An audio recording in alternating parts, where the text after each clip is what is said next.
Well, thank you very much, Edward, for the very, very kind introduction, and it has been so great spending time with Ed and Alyssa and their wonderful, wonderful family. It's so great to be with so many dear friends here this morning. I'd like to begin by just remembering those who were murdered in San Bernardino yesterday. And I would ask if we could observe a moment of silence in their honor.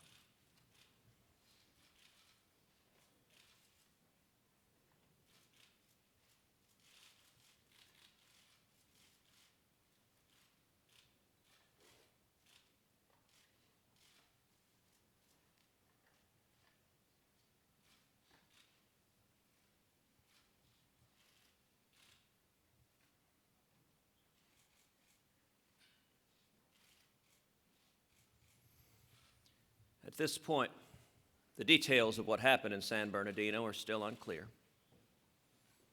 But our prayers are with the families of those who were murdered, of those who were shot.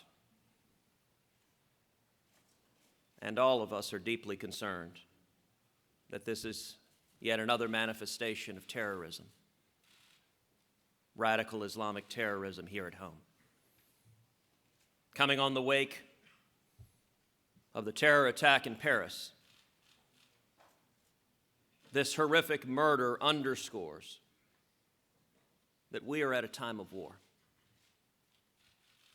Whether or not the current administration realizes it or is willing to acknowledge it, our enemies are at war with us. And I believe this nation needs a wartime president to defend it.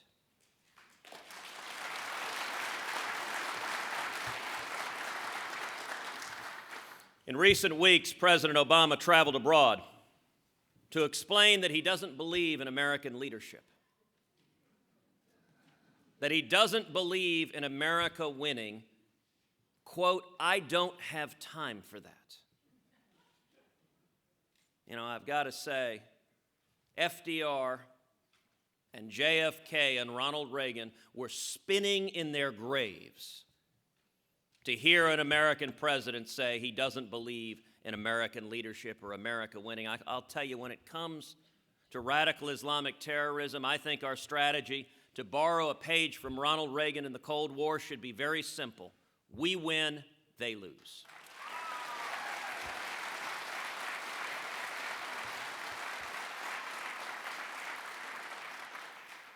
And there are three things the next president should do to keep this nation safe. The first is speak the truth. The truth has power. And at this point, the politically correct doublespeak that comes from the Obama administration has gone beyond the point of ridiculous. When the president stands up and says the Islamic State isn't Islamic, that's just nutty.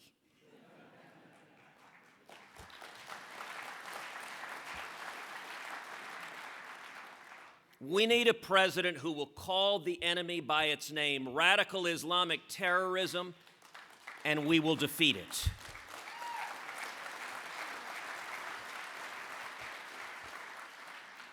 You know, there's a power to speaking the truth. Back when Israel was facing daily rocket fire with Hamas, I joined with New York Democrat Kirsten Gillibrand in introducing a resolution condemning Hamas's use of human shields as a war crime. That resolution passed both houses of Congress unanimously as we came together to speak the truth. Likewise, following the terrorist attack that occurred in Fort Hood over 5 years ago, the Obama administration refused to speak the truth, refused to acknowledge that Nidal Hassan, who had communicated with Anwar al-Awlaki, a known radical cleric who had asked about the permissibility of waging jihad against his fellow servicemen, who in walking through Fort Hood, murdering 14 innocent souls, yelled out, "Allahu Akbar," as he committed that act of terrorism, the Obama administration inexplicably characterized that instead as workplace violence. One of the things I'm most proud about in my tenure in the Senate is that I introduced the legislation to mandate that the Purple Heart be awarded to those soldiers who were murdered.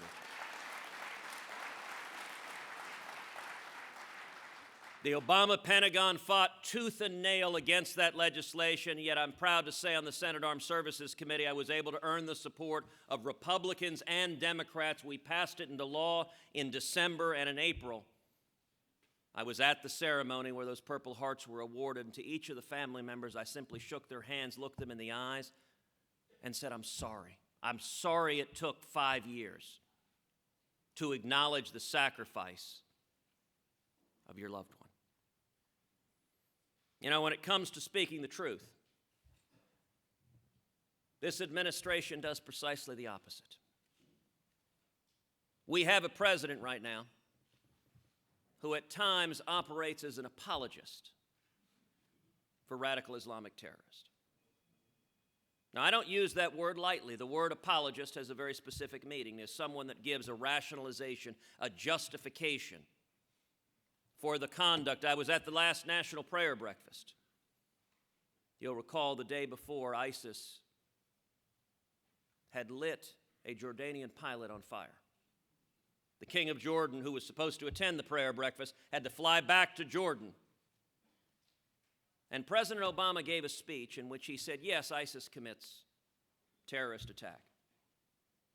But so do Christians and so do Jews. And he then invoked the Crusades and the Inquisition. Now, the last I checked, those ended about 900 years ago.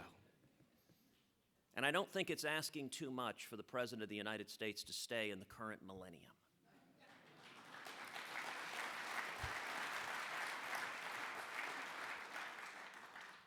And the argument, this is just like the Crusades and the Inquisition, is exactly the argument that ISIS and the terrorists use. And it is not beneficial, nor is it beneficial, when the Secretary of State, John Kerry,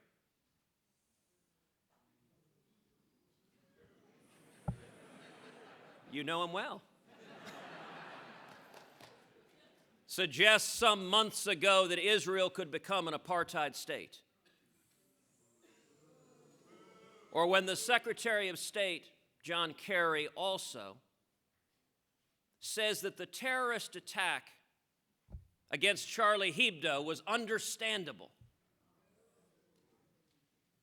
The United States of America should not be trying to rationalize radical Islamic terrorists. I'll tell you, when John Kerry was nominated, only 3 senators voted against his confirmation. Never have I been prouder to have been in that gang of 3.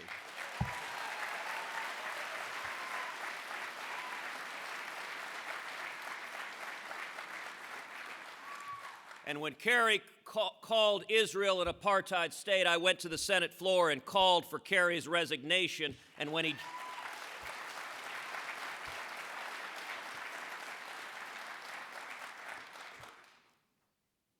And I would note that we need more senators, both Republicans and Democrats, that likewise call for accountability when the Secretary of State uses language that undermines the safety and security of our allies.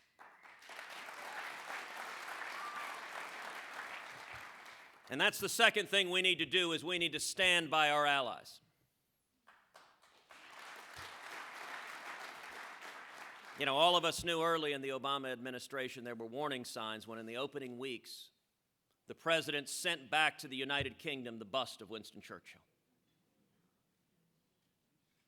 That was just a foreshadowing of things to come, and after 7 years, we have not seen an administration more antagonistic and hostile to the nation of Israel in the entire history of this country. If I'd have suggested to you 6 years ago that the elected Prime Minister of Israel would come to America, would address a joint session of Congress, and he would be boycotted by the President of the United States, the Vice President of the United States, and every member of the Cabinet, our friends in the media would have dismissed that as crazy conspiracy talk. That would never happen. I'll tell you, on the eve of that speech, I organized a panel discussion with Elie Wiesel to discuss the threat of the Iranian nuclear deal. Elie Wiesel wanted that to be a bipartisan discussion. So I invited one Democrat after another Democrat after another Democrat after another Democrat. We invited roughly a dozen Democrats, and not a single Democrat was willing to stand on a stage with Elie Wiesel and discuss the Iranian nuclear deal. I will tell you, it was truly humbling and powerful to be on that stage with a man who has seen the face of evil and can speak truth with a moral gravity that when Elie Wiesel said, as he did, that never again must mean never again, and the one threat of that happening is a nuclear Iran.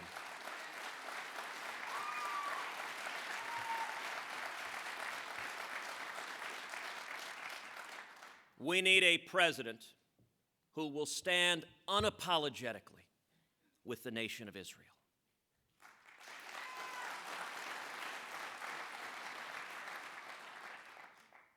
When Hamas murdered 3 Israeli teenagers, I joined with New Jersey Democrat Bob Menendez to introduce legislation providing a $5 million reward for information leading to the capture of the terrorist who had kidnapped and murdered Naftali Frankel, one of the 3. Naftali was a dual Israeli-U.S. citizen.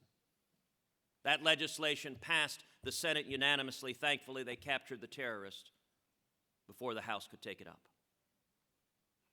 Just in the past couple of weeks, I put together a bipartisan coalition of some 30 senators to write to the EU to oppose their plan to require labeling on products coming out of Israel.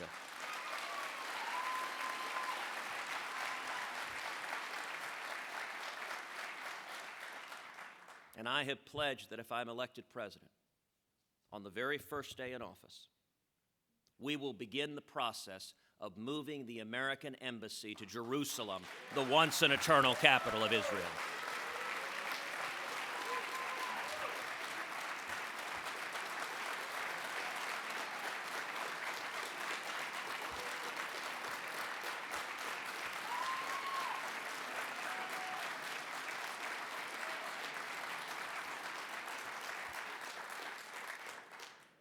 And let me tell you now, as we see the global BDS movement unfortunately get more and more momentum behind it, in a Cruz administration, any university that supports the BDS movement will find its federal funds stripped away.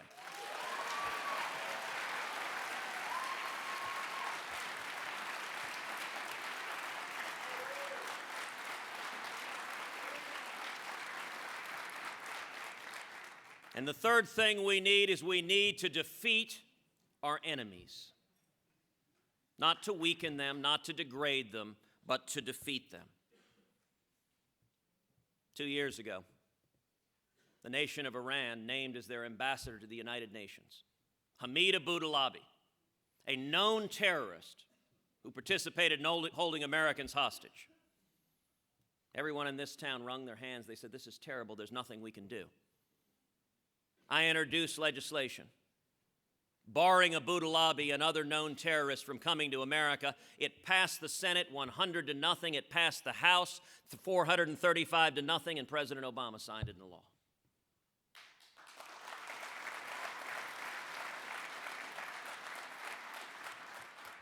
Part of defeating our enemies is understanding who they are. And that means not going down the misguided foreign policy of Barack Obama and Hillary Clinton, and unfortunately too many Republicans in this town. In 2009, Hillary Clinton and Barack Obama led the effort to topple the government in Libya. The consequence of that, Libya has been handed over to radical Islamic terrorists fighting in a war zone. Shortly thereafter, the Obama administration led the effort to topple Mubarak in Egypt. The consequence of that, the Muslim Brotherhood, a terrorist organization, became the government in Egypt. And now we see the Obama administration, with the support of politicians in both parties, trying to topple the government in Syria with no plan for what will replace it. If we are to defeat our enemies, we need to be clear-eyed that toppling a government and allowing radical Islamic terrorists to take over a nation is not benefiting our national security interests. Putting ISIS or Al-Qaeda or the Muslim Brotherhood in charge of yet another state in the Middle East is not benefiting our national security. Instead, we need a president who focuses clearly and says we will utterly destroy ISIS.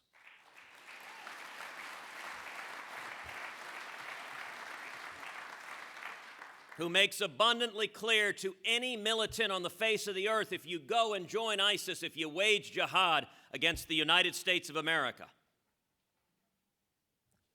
you are signing your death warrant.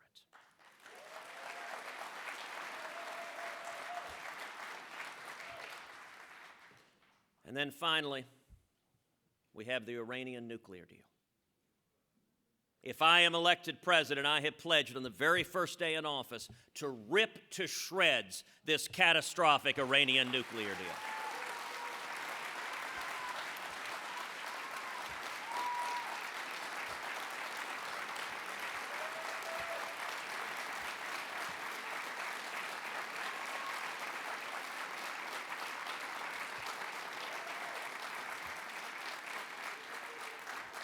You know, at some of these Republican debates, there have been other Republican candidates for president who've said, gosh, that's not a very sophisticated approach.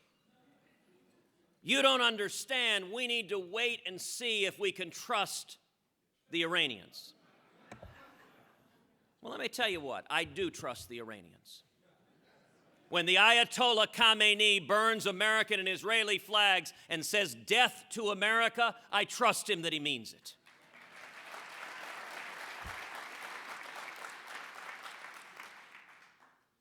And I believe in peace through strength.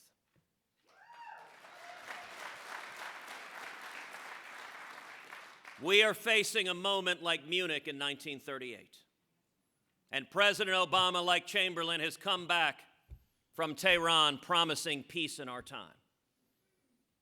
Yet history has not been kind to those who have facilitated the gathering storm of homicidal maniacs who tell us they want to kill us.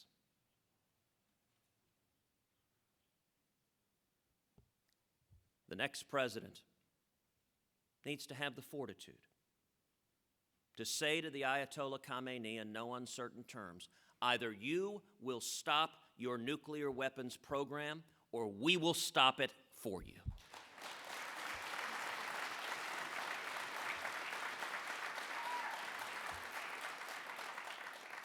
And I want to give a word of hope and encouragement on all of this. I've said many times, this election, this moment in time, is eerily similar to the late 1970s. The parallels between Barack Obama and Jimmy Carter are uncanny. The same failed economic policies, the same misery, stagnation, and malaise, the same feckless and naive foreign policy.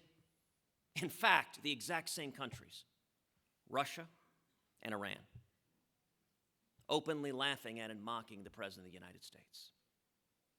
I believe this next election, 2016, is going to be an election like 1980, that we are going to win by painting in bold colors and not pale pastels.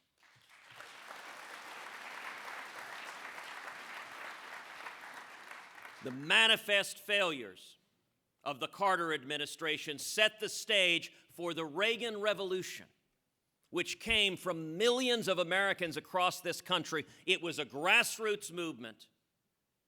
It didn't come from Washington. Washington despised Reagan. It came from the American people, and it transformed this country. And the word of optimism I will give you is the same thing is happening all over this country. People are waking up incredibly. And when it comes to foreign policy, The difference a strong president can make is underscored by the simple fact that this very same nation, the nation of Iran, released our hostages the day Ronald Reagan was sworn into office.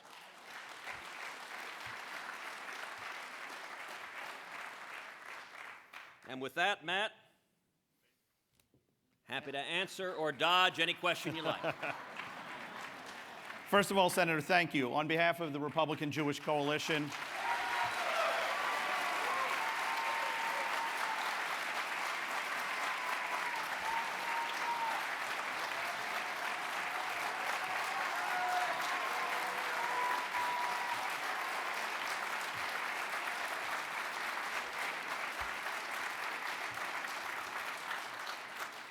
this is great. I've never gotten a standing ovation before.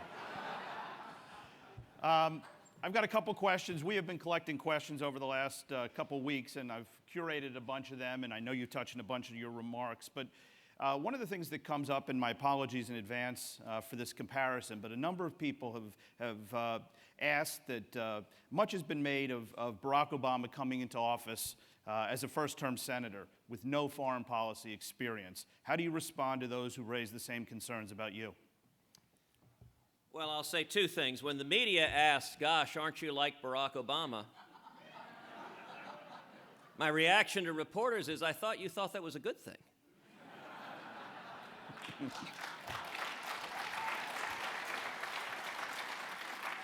Last I checked, he won 2 presidential elections. And listen, Barack Obama is not a bad president because he was a senator. Barack Obama is a bad president because he's an unmitigated socialist who won't stand up and defend the United States of America.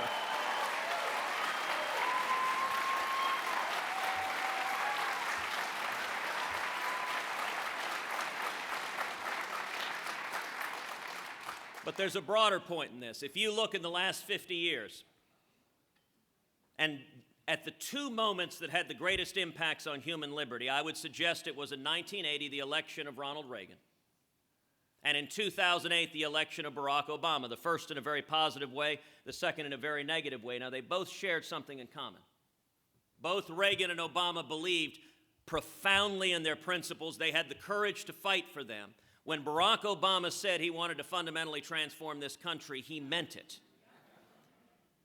And the damage that has been done in the last 7 years is enormous, and I believe the only way to undo the damage is, as Republicans, we need to nominate a candidate for president as committed to conservative principles as Barack Obama is to liberal principles.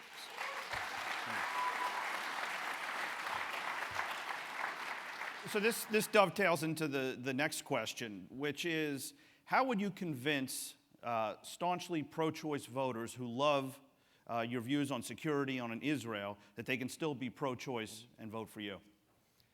Well, you know, that's a question that comes up a lot, and the simple reality is to win. Every one of us wants to win. At this point, desperately, and it's not just a question of our team winning, it's a question of saving this country. I believe the stakes have never been higher than they are right now. That we are at the edge of a precipice. We're bankrupting our kids and grandkids. The safety and security of this country is hanging in the balance. And if we continue another 4 or 8 more years down this road, we will lose this country. So we should all look with a stone-cold seriousness at how we win. Now, in Washington, there are political consultants who tell us over and over and over again the way you win is you run to the middle. And this is no longer an abstract theory. We have now beta tested this theory. And every time we follow that advice, we get clobbered. It doesn't work, and the reason it doesn't work is very simple. If you compare 2004, the last race we won nationally, to 2008 and 12, the biggest difference is the millions upon millions of conservative voters who showed up in 04, who stayed home in 08, and stayed home in bigger numbers in 12. And I believe if we're going to win, the central question in this general election is, how do you motivate and inspire and bring back to the polls the 54 million evangelical Christians who stayed home in 2012? How do you motivate and bring back to the polls the Reagan Democrats, the blue-collar Catholics across the Midwest and up into New England who stayed home in the polls? And the one thing that is abundantly clear is if we nominate another candidate in the mold of a Bob Dole or a John McCain or a Mitt Romney, all of whom are good, honorable, decent men who love this country, but what they did didn't work. And if we do it again, the same millions of voters who stayed home in 08 and 12 will stay home in 16, and Hillary becomes the next president. So how do we win? If you look since World War II, the only Republicans who have ever won have run on all three legs of the conservative stool. They have run as fiscal conservatives, social conservatives, and national security conservatives. If you chop off one of those legs, we don't get to 51%. And so the trick is to speak in a way that energizes. So, for example, you asked about the question of life. I'll tell you the context in which I most like to discuss life, and that is the Little Sisters of the Poor.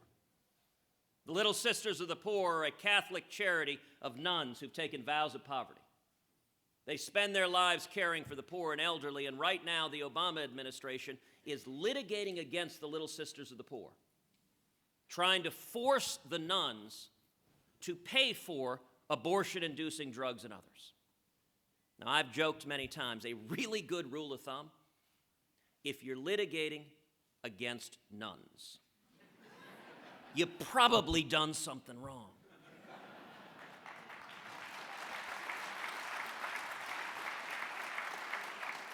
If we focus on values that unify us, that bring us together, bringing back jobs and growth and opportunity, defending our constitutional rights, and restoring America's leadership in the world, that in 1980 is how the Reagan Revolution rose up. It's what brought millions of people to the polls who had never voted again, and it's what we're seeing happening now. There is a reason why in 6 months we've had over 500,000 contributions at tedcruz.org. Our average contribution is $63. There is a reason why when we do rallies, a couple of weeks ago we were in Kalamazoo, Michigan, 9 a.m. on a Monday morning in a hockey rink. 800 people came out, almost all Reagan Democrats. Irish Catholic Union members, working men and women, the people getting hammered by the Obama economy. If we're going to win, we run a populist campaign of hard-working men and women who want to believe again in the promise of America, and we run it against the bipartisan corruption of Washington that Hillary Clinton embodies. And let me say one final thing, Matt, which is I cannot wait to stand on a debate stage with Hillary Clinton.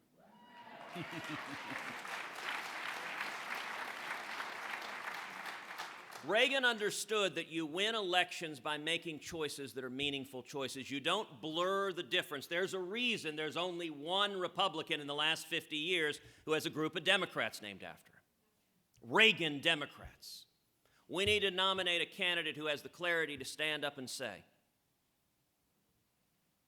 if you vote for Hillary Clinton, you are voting for the Ayatollah Khamenei to have nuclear weapons. And if you vote for me, Iran will never have nuclear weapons.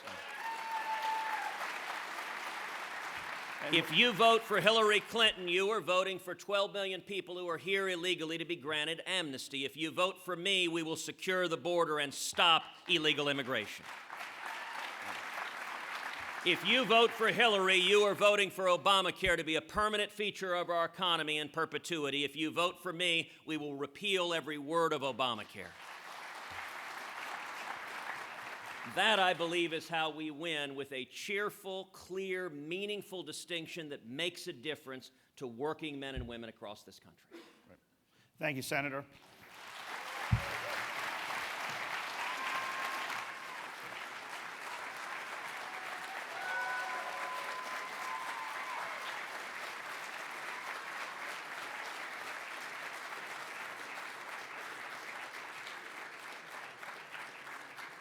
Please welcome RJC board member Kenny Bialkin.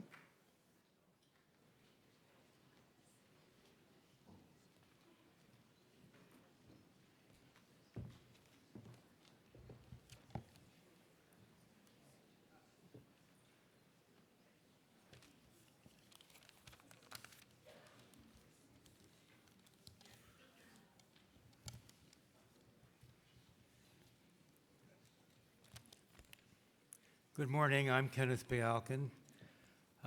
I'm honored to introduce to you today Senator Lindsey Graham, a senior member of the Senate Foreign Relations Committee and a leader in the struggle to block President Obama's efforts to prevent the Senate from voting on the Iran deal.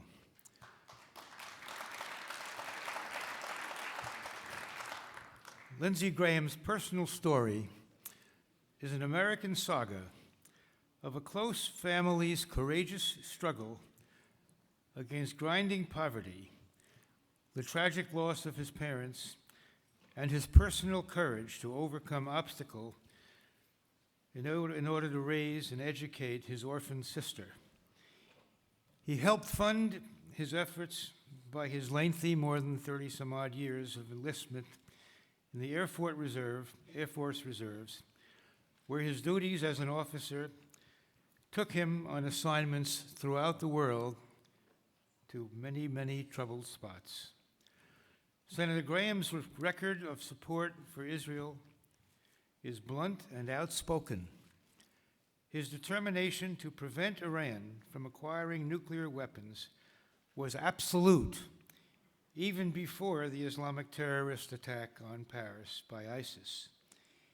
He has not hesitated to identify radical Islam as the most immediate and serious threat facing the Western world today, specifically exposing our U.S. homeland.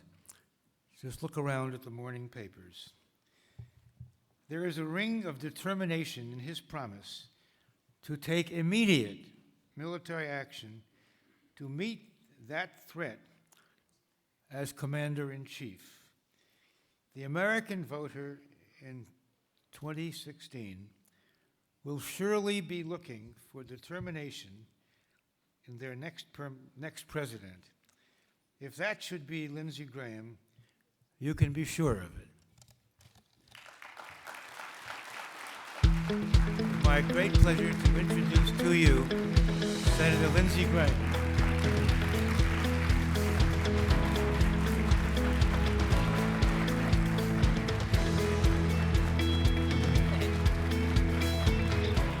Hello. Thank you. I'm from the federal government here to help you. So the RJC is 30 years old, right? You never look better. You don't look a day over 20. Don't you feel like you're more relevant than ever? Don't you feel like that what you've been trying to tell people is coming true? So I want to thank you all for helping me all these many years. I'm from South Carolina, as you might can tell. And in the last election for Senate, I had 6 primary opponents, from mildly disturbed to completely insane. And it's the insane guy I was worried the most about. You rallied to my side. The pro-Israel community on both sides of the aisle invested in Lindsey Graham's campaign with a ferocity that made me feel like family.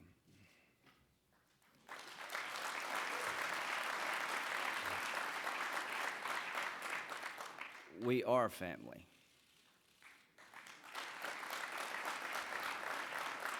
If elected president, I may have the first all-Jewish cabinet in America. Ken, thank you for introducing me. Thank you for being my friend for so long. This journey we started together with Lindsey Graham was well over 20 years ago. I had a guy show up at my office when I was running for Congress, the first Republican to win the 3rd Congressional District since 1877 in South Carolina. Strom Thurmond knew the guy, I didn't. He said he was a nice fella. We change senators every 50 years in South Carolina where we need to or not. There's a guy that showed up in my office and said, I'm from APAC. I said, that's great. What's APAC? I'm here to help you. And they did. The bottom line is that the pro-Israel community, APAC, RJC, and others, have been very, very helpful to making sure those of us in Congress who understand the commonality between Israel and the United States are elected. Shared values, shared enemies.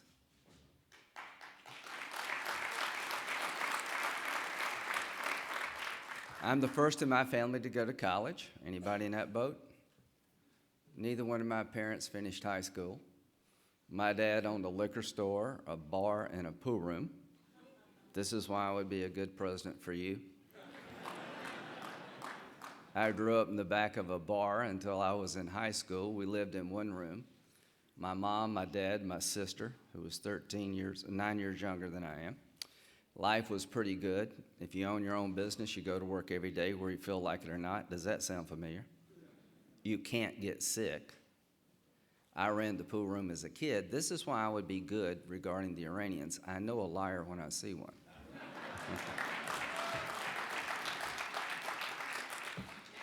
So the bottom line is that is my worldview from the back of a liquor store, living in a small town in South Carolina,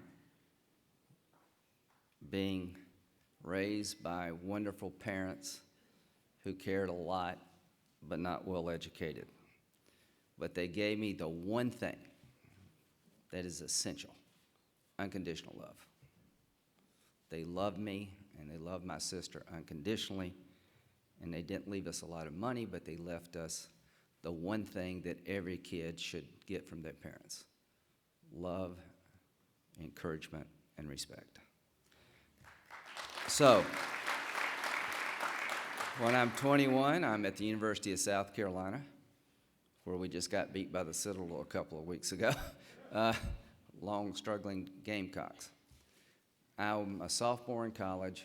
My mom gets diagnosed with Hodgkin's disease. 15 months later, she passes. We get wiped out financially because we're underinsured. 15 months later, my dad dies. I'm 22. My sister's 13. We move in with an aunt and uncle who worked in the textile plants in South Carolina and never made over $25,000 in their lives. If it wasn't for Social Security survivor benefits coming to my sister as a minor for my parents' contribution, we wouldn't have made it. I don't need a lecture from a Democrat about Social Security. If it weren't for college loans, my sister would not have gone to school. I don't need a lecture about how hard it is to send your kids to college. I paid the medical bills until I got out of the Air Force. I don't need a lecture about what happens if you get sick and you lose everything because you're underinsured. The Republican Party has the best chance to win the White House in a very long time. Do you agree with that?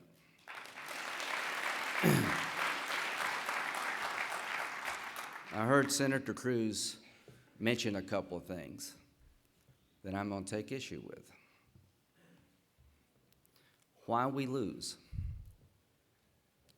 How many of you believe that we're losing elections because we're not hard-ass enough on immigration?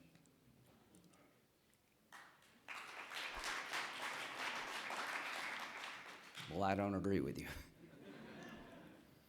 I believe we're losing the Hispanic vote because they think we don't like them.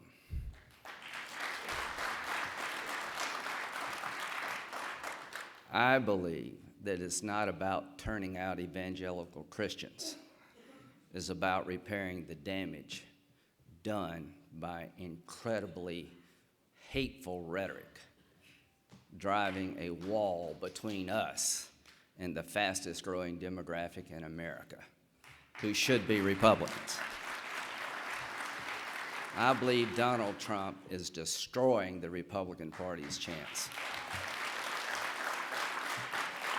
to win an election that we can't afford to lose. Let me tell you about life in America as it really is. 25 years ago, a young man and young woman came over from Mexico to seek a better life. We have two borders, one with Mexico and one with Canada. I've yet to meet an illegal Canadian, and I'm looking for them all over the place in New Hampshire. I can't find them. There may be one out there. Isn't it kind of odd we are not run over by illegal Canadians? Rule of law country, sound economy, not a bad place to live. The Canadians come to Myrtle Beach in March and they go swimming. We're glad to have them. Too damn cold for us to swim in March, so we have Canadian Week. They leave on Sunday. The people come here illegally usually come from poor and corrupt countries, and some of them are bad, but most of them are good. So 25 years ago, a couple came here with one child. They've had 2 cents. They're U.S. citizens under our law. That's just the way the law is. You want to revisit that, count me in. But we're not going to retroactively change it. The bottom line is those 2 children have no place to call home other than America. This is where they've been raised. They've gone to school. One's joined the Marine Corps. The highest percentage of minorities in the Marine Corps are Hispanics. He's done a tour of duty in Afghanistan, maybe one in Iraq. He comes home and he hears, hey, where's mom? You haven't heard she's walking back to Mexico. That's self-deportation. Mitt Romney's one of the finest men I've ever met. He's a wonderful man. When he embraced self-deportation, he made a mistake because he exposed our party to a concept that most Americans don't buy and very few Hispanics buy at all. But that's not good enough. In 2016, we got to go a little further. Now it's not self-deportation, it's forced deportation. We're literally going to round them up. That sound familiar to you? Every one of them, including their American citizen children. That's the leader of the Republican Party. You think you're going to win an election with that kind of garbage? Undercut everything you've worked for. So if you think it's about turning out more people and staying on this path, then you're setting this party up for oblivion. It's not about turning out more people.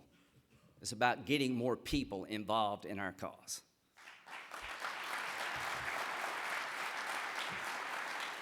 It's about looking the Hispanic American in the eye and say, we get it. You're pro-life, you're entrepreneurial, you're very hardworking, you're very patriotic. Be part of our cause. Is the Marine Corps legal American citizen going to vote for a party that wants to deport his mother? I don't think so. And if you do, boy, I'm your worst choice. You really want to win this election? Do you really want to win this election? Well, start taking everything that we say seriously and push back when we make absolutely no sense. I wanted to come here and talk about foreign policy, my 36th trip to Iraq, to tell you how bad things are, and I'll get there in a minute. But after Mr. Cruz, I'm going to talk to you about winning an election. How many of you believe we got a problem with young women as Republicans? What do you think that problem is? Any idea? What? It's a variety of problems. How about abortion? Any of you think that that does create a problem for the Republican Party? I think you can be pro-life as you want to be as long as you're sincere and as long as you have a reasonable approach to the pro-life issue. I am pro-life.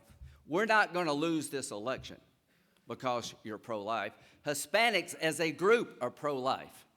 African Americans are more supportive of traditional marriage than any demographic in the country. It's not because of social issues that we will lose. It's positions we take regarding social issues that can disconnect us from America at large. How many of you believe that there should be an exception for a woman who has been a victim of a rape and has become pregnant? I don't believe you can be pro-life and win an election. But if you're going to tell a woman who's been raped she has to carry the child of the rapist, you're losing most Americans.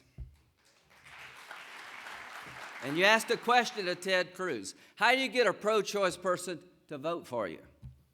Let me tell you what I will do. I am pro-life, you're pro-choice. ISIL is neither.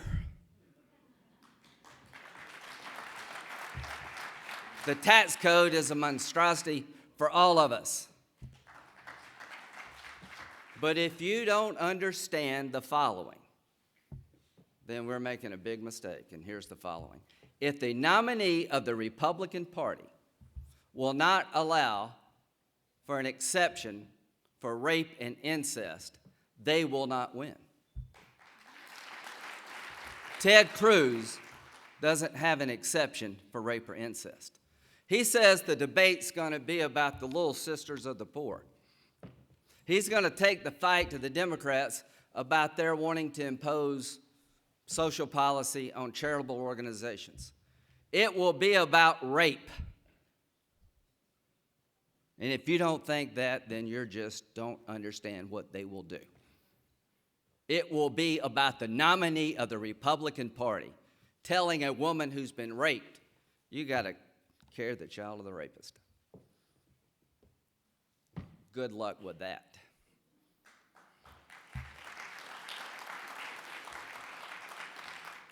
Not the speech you thought you were going to hear, right? Not the speech I thought I was going to give. But he didn't answer the question.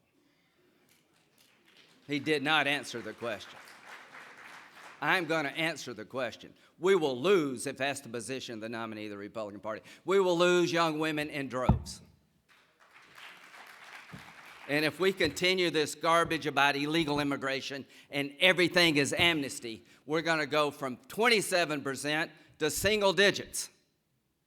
And if you want to ask Hispanics why they've gone from 44% of support for the Republican Party to 27%, they'll tell you, we don't think you like us.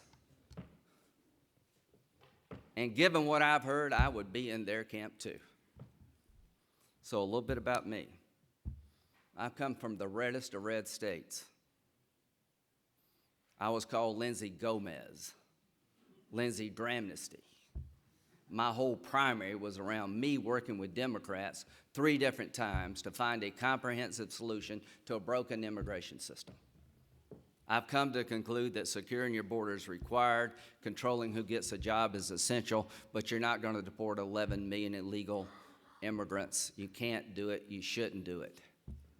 The people who we want to deport are crooks. As to the rest, you can stay on our terms. Speak our language. I don't speak it well, but look how far I've come.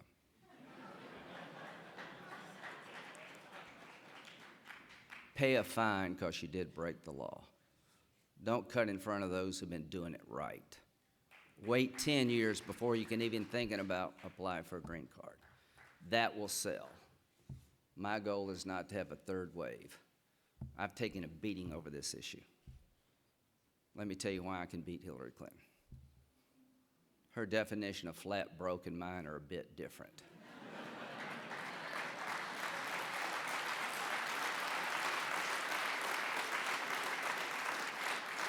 If you think after being in the White House 8 years you're flat broke, maybe you've lost your way of what flat broke looks like.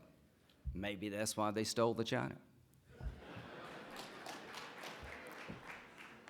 If you want to change Barack Obama's foreign policy, why would you pick his Secretary of State? You want to be Commander-in-Chief? Where the hell were you when people in Benghazi needed your help? How could you have an ambassador in Libya and not talk to him for a year when the whole place is falling apart? How could you not know that 600 requests for security came to the headquarters and none of them were honored? How could you tell your own daughter, well, this wasn't a protest caused by video, it was a terrorist attack, and 2 days later, tell the families of the fallen, we're going to get the guy who made that video?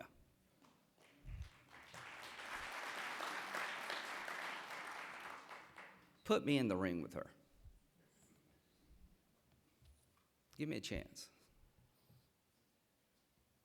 I'll win. Then I'll govern this country in a way that it should be governed. I will bring us together. I will work with Democrats to fix a broken immigration system. I will work with Democrats to get us out of debt before we become Greece. I'm running as a Republican and am proud of it, but I am here to tell you the next president needs to be a better American than a Republican or a Democrat.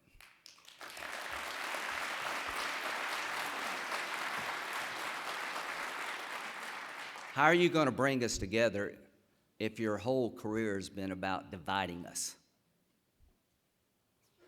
I got one general rule of thumb. If a law is named after the president who's still in office, you're probably not going to repeal it. So this idea of shutting the government down to get Obama to repeal Obamacare never made a whole lot of sense to me. I am tired of that crap. I want to put an agenda forward that actually makes sense to the average American. I embrace working with the other side because the next president has to. I embrace what Ronald Reagan did with Tip O'Neill. Start drinking together.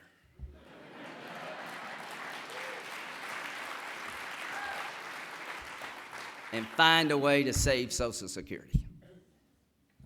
Here's what I would do. I'd ask everybody in this room to give up some of their benefits because most of you can afford to do it. I would ask younger people in this room to work a little longer because you have to. I would do revenue because the Republicans have to give some too. I wouldn't raise rates, but I'd eliminate deductions and credits, and I'd pay down debt to get the Democrats in a room to have a discussion about getting us off track in terms of becoming Greece. 80 million baby boomers are going to retire in the next 25 years, and we better have a plan to deal with it. If we don't, we lose our way of life. We can't defend ourselves because all the money goes to Medicare, Social Security, and interest on the debt. That is a ticking time bomb. Have you heard of Simpson Bowles? I'm ready to do something like that. I'm ready to challenge you, and I'm ready to challenge the Republican Party. Are the Democrats ready to be challenged? I hope so. Because I get to be president, they're going to be challenged. I'm at 1%. The election is still a long way away. Help me stay in this race.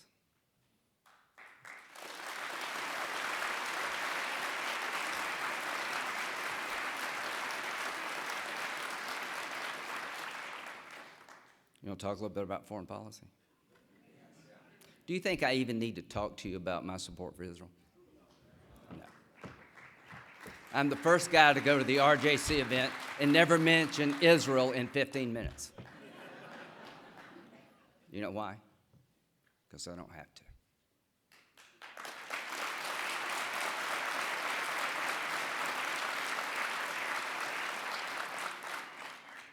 Because you know where I'm at. Don't you really want me to be president of the United States?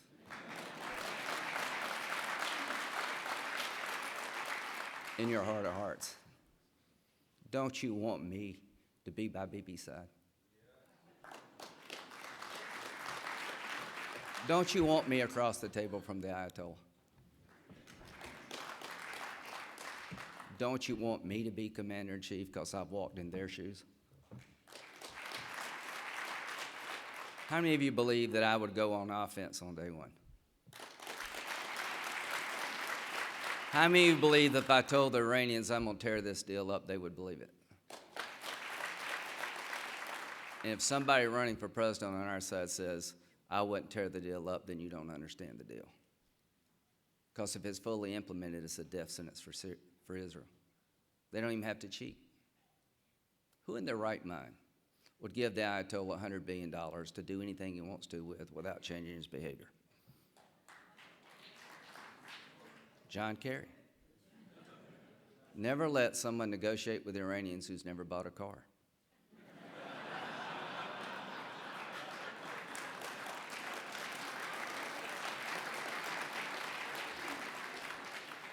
I would tear the deal up because it's unworkable. And I would do the following. I'd call the Congress and say, give me one piece of legislation as leverage. If you do business with Iran, you're not going to use American banks. The phone would ring. Then I'd get you a better deal. I tell the Ayatollah, if you want a nuclear power plant, you can have it, but you're not going to enrich uranium because we don't trust you. Mexico and Canada have nuclear power plants, but they don't enrich. We're not going to let a religious Nazi enrich uranium if I'm president.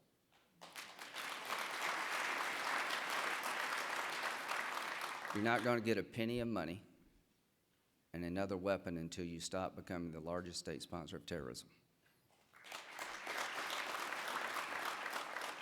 If you try to break out, I will stop you. If you want a war, you will lose it.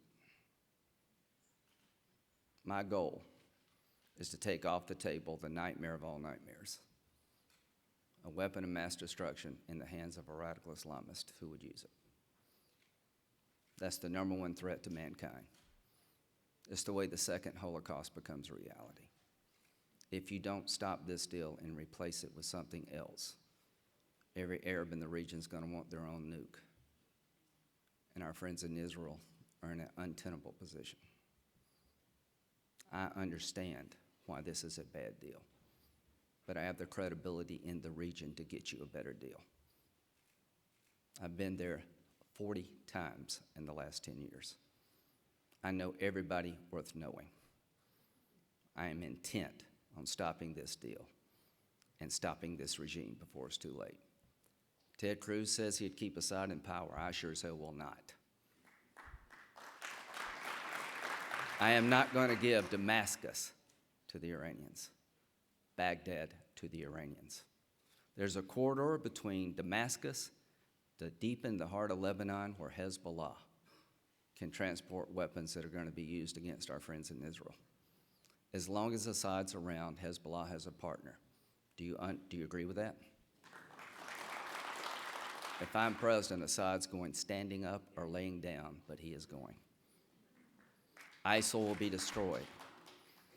I'm the one guy that can go to every Arab leader in Turkey and say, we're going to use your armies, and we're going to go in and pull the caliphate up by the roots and kill every one of these bastards we can find, and we're not leaving until the job is done. They will follow me. They trust me. Then we'll turn to Assad, Russia, and Iran and say the following. We're going to let Syrians pick the next leader of Syria, not the Ayatollah, not Putin. And if Russia and Iran wants to fight the entire Arab world, Turkey, and Western powers, they're welcome to do so. If you want to fight for the butcher of Damascus, be my guest, Putin. You got 18 planes and 6 of them can't fly. He's got a pair of twos and we got a full house and he's kicking our ass because we got somebody who doesn't know how to play cards.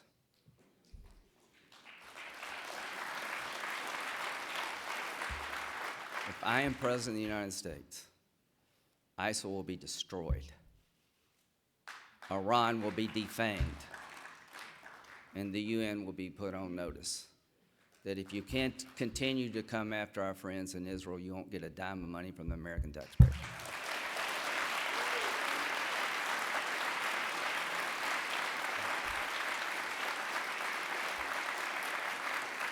There are 3 threats to the state of Israel and the United States. 2 to common, 1 unique to Israel. Iran with a nuclear weapon is the nightmare of all nightmares for the world, but particularly the one and only Jewish state. ISIL and other forms of radical Sunni Islam are about to take the king of Jordan and all of our friends down in the Mideast. They would attack our homeland if they could. I'm going to stop them, and they represent an existential threat to our friends in Israel. ISIL in the Golan Heights is not a good deal. The third is the marginalization of the Jewish state by international bodies like the United Nations and the International Criminal Court. To the United Nations. If you take the French Security Council resolution and try to pass it, taking over the peace process, I will defund the UN if I'm the President of the United States.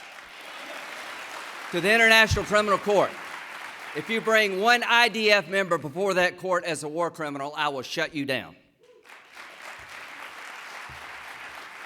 To the Palestinians, pick and choose who you want to be.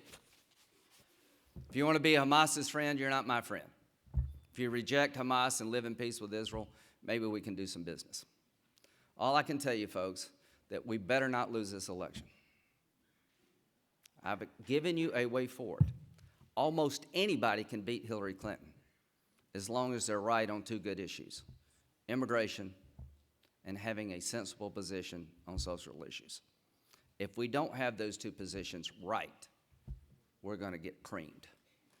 We got a demographic problem with Hispanics that can be repaired because they've been left behind more than anybody else in the economy. Young women will look to us for a better way because their children are at risk under Obama's policies, and Hillary Clinton's more the same. We can win this election. You know how you win this election? You don't lose it. Thank you very much. Whoa. Thank you. Big round of applause for Senator Graham.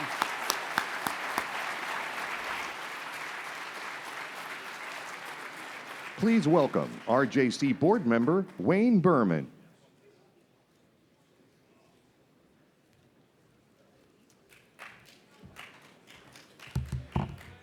It's about the level of applause I expect from this noisy group. Well, good morning, all. It is my particular honor to introduce our next speaker, whose family story mirrors so many of our stories. Fleeing tyranny, his parents came to America, raised their children to reach for their dreams, and live lives devoted to service. He is a fierce and utterly committed advocate for the safety and security of Israel, because it must exist, for the Jewish people everywhere, and for the vital interest of the United States. He is the voice of the future of our party and of our nation. Ladies and gentlemen, please join me in welcoming the next President of the United States, Senator Marco Rubio.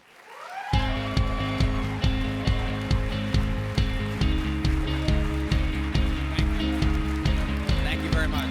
Thank you. Thank you. Thank you. I appreciate it. Thank you. Thank you for being brief, Wayne, although as he told me on the way out, you've only been alive 44 years. How much is there to say? So thank you very much. We begin today by, of course, our thoughts, our prayers are with those that have been impacted by the attacks in California last night. We are still gathering details. We don't know all the facts yet, but we certainly have learned some facts that are concerning and weigh on our minds in the aftermath of what we see happening in the world. And so we begin with that acknowledgement and the understanding that we live in a very different world than the one I grew up in, the world you grew up in, the world we had not long ago. And I want to thank you. It's great to be back here with you today. Each time that I return to this gathering, the urgency of the topic at hand has increased since the year before. And I believe that's true this year more than ever before.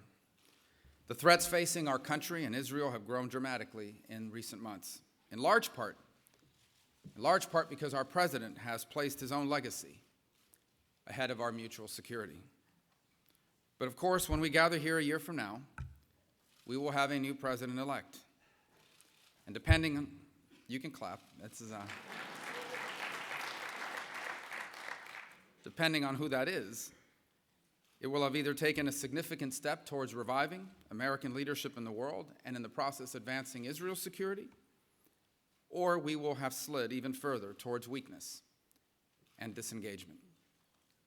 I think one of the things that's become most obvious over the last year is the devastating cost of a foreign policy that lacks moral clarity. Moral clarity means that we stand by our principles and by our commitments. It means we speak up for what's right and speak out against those who are wrong, even if that opens us up to criticism. It means our allies trust us and our adversaries respect us. It is common sense that American leadership should look like this. In fact, presidents across both parties have led with moral clarity, from Kennedy to Reagan until now. Now, we have a president who leaves our allies feeling betrayed and our adversaries feeling emboldened. And there is no better example of that happening than what is happening now in the Middle East. I always point out that in the entire region, in the entire Middle East, there is only one pro-American, free enterprise, democratic nation. And that, of course, is the Jewish state of Israel. America has strong ties to Israel on cultural, personal, political, and economic levels. It is everything we wish and want the Middle East to look like in the future: free, tolerant, democratic, peace-loving, and desirous of a better future. And today, Israel stands on the front lines of our civilizational struggle against radical, apocalyptic Islam. And this term, apocalyptic Islam, it is not an attempt to be provocative. It is an attempt to be accurate. It is descriptive of the true beliefs of the leaders of both Iran and the Islamic State, that they are living in end times, and that mass genocide is their way to honor God. This enemy hates our two nations, both liberal democracies, both products of the Judeo-Christian tradition, for the exact same reason. And the first requirement of fighting for our common security is standing together. We must not separate the threat to Jerusalem and Tel Aviv from the threat to Paris or London or New York or Washington or even Miami. In fact, I can think of no nation whose security is as closely tied to our own more than Israel. For any time there is daylight between America and Israel, it emboldens Israel's enemies to take action, first against the Jewish state, but then against the rest of the free world. Last month, we saw how quickly terror can spread from the Middle East into the heart of Europe. Too many in Washington fail to understand this. They wonder why we should have trouble ourselves with a small country thousands of miles away. They fail to see the connection to our national security and our moral character. They fail to understand the danger of sending a message to the world that America is an unreliable ally. And so they argue we should distance ourselves from Israel, abandon it to its multitude of eager enemies. I believe that deep down, those who wish for this know what it would mean. It would mean we leave Israel's enemies to face alone the terror of rockets falling on their homes, the existential threat of the Iranian nuclear weapons program, which President Obama has now exacerbated, the death march of the Iranian proxy Hezbollah on Israel's northern border, an Iranian-backed jihadists who indiscriminately kill Israelis on the streets of Jerusalem, Tel Aviv, and yes, even in Judea and Samaria. Those in Washington who wish America would abandon Israel also understand something else. The threat of physical violence is not the only threat Israel would be left to face alone. There is also a growing political and diplomatic threat. In one international forum after another, Israel is attacked by despotic regimes and even free nations throughout Europe that should know better given their histories. It is singled out for condemnation relentlessly, a bullying to which no other nation on earth is subjected. Normally, the United States stops these attacks and shames the attackers. Normally, the United States speaks with confidence and clarity about the regimes that hijack international bodies to distract the world from their own wrongdoing. Normally. But not under Barack Obama. President Obama, and I'm afraid Hillary Clinton, have a very different policy. They call it engagement, but what it really should be called is abandonment. Instead of standing up to those who single out Israel, the Obama administration takes the path of least resistance. It throws up its hands and says, in essence, not our problem. Consider this. Just weeks ago, Palestinian Authority President Mahmoud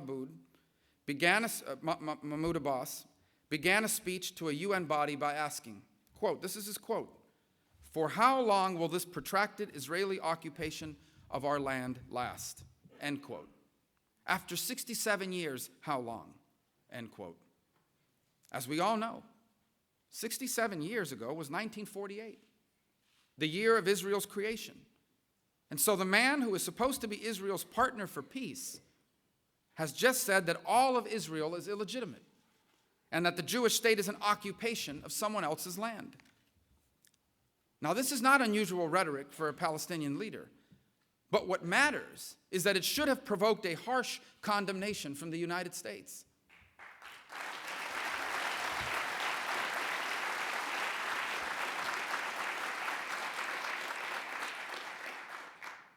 But our current president said nothing.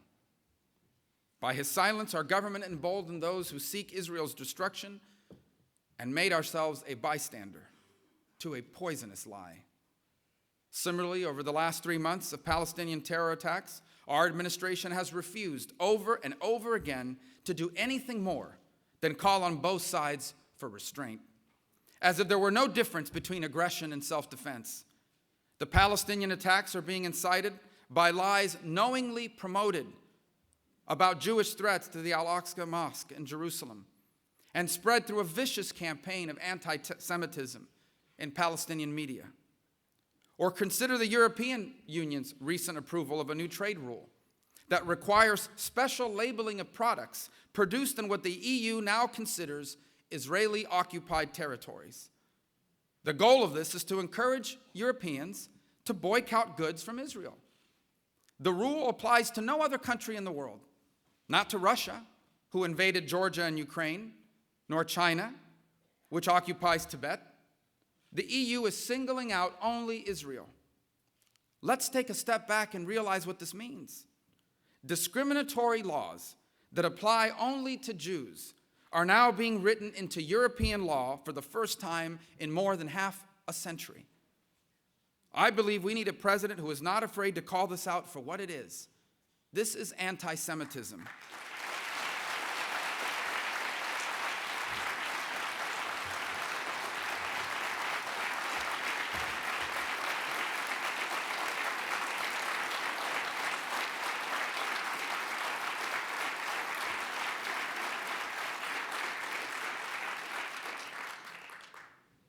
Today, anti-Semitism hides behind the label of anti-Israel.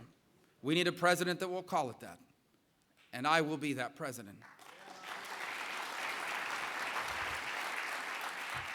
I will take a very different approach to the United Nations.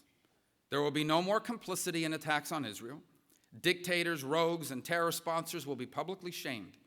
The United States will leave and defund UN entities that attack Israel or promote anti-Semitism.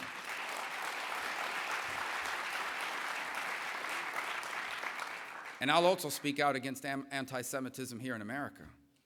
One important example is the movement that calls itself BDS, for boycott, divestment, and sanction. This coalition of the radical left thinks it has discovered a clever, politically correct way to advocate Israel's destruction. BDS couches hatred in the language of human rights and social justice. But this movement reeks of hypocrisy. Boycotters do not seek to punish Cuba, North Korea, Iran, Syria, or Russia, all actual human rights violators. Their campaign is only aimed at Israel. They make wild, false accusations in the hopes of inciting so much hatred of the Jewish state, especially on our campuses, that eventually support for Israel will become politically taboo. As president, I will repeatedly and openly call on university presidents, administrators, religious leaders, and professors to speak out with clarity and force on this issue, the same way they speak out against racism.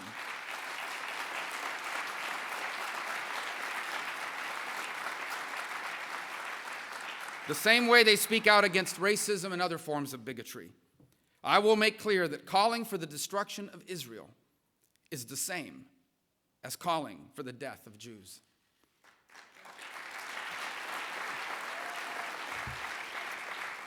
I will bring moral clarity to the White House, but I will also back it with strategic and military strength. When I am commander-in-chief, I will fortify our alliance with Israel. In doing so, I will send a message to our friends and enemies alike that America is back, that we will never again confuse our adversaries for allies or allies for adversaries.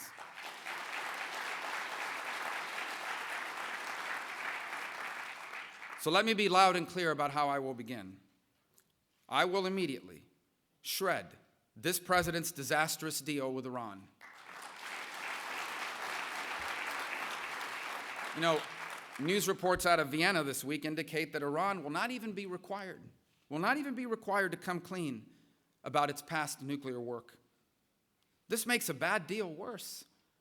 And those who are now rushing to do business with Iran need to know that upon taking office, I will reimpose the sanctions that President Obama plans to waive over congressional objection. The days of giving the Ayatollah of Iran more respect than the Prime Minister of Israel will be over on my first day in office.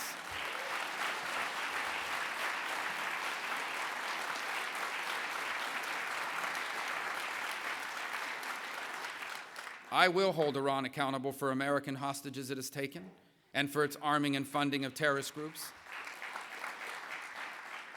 Like Hezbollah and Hamas. I will impose crippling new sanctions against the Iranian Revolutionary Guard Corps. When I'm president, I will speak out against Palestinian terror in no uncertain terms, and I will never confuse the victim for the victimizer.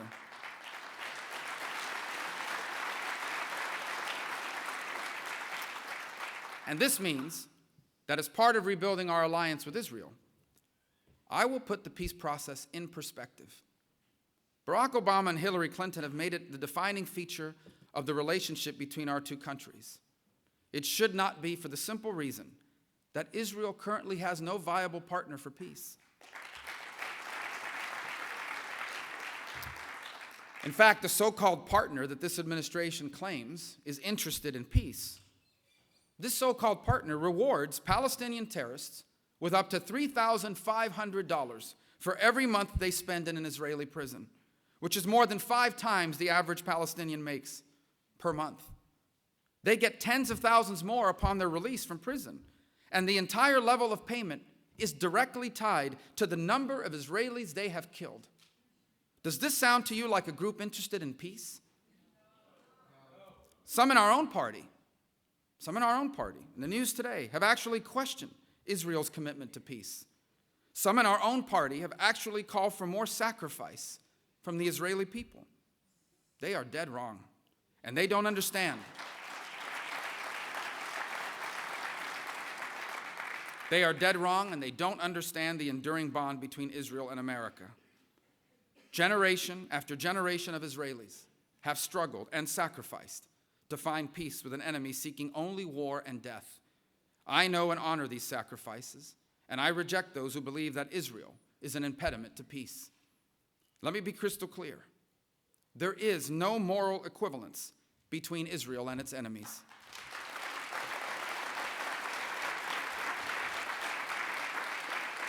And I'll say it again.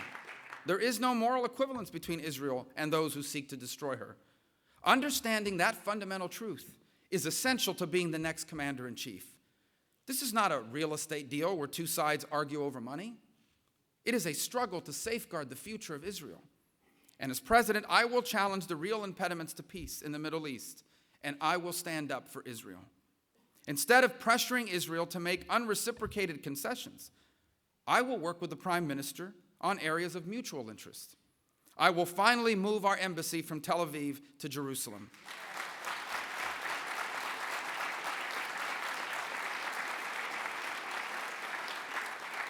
I will help ensure that Jerusalem remains the Jewish state's undivided and eternal capital.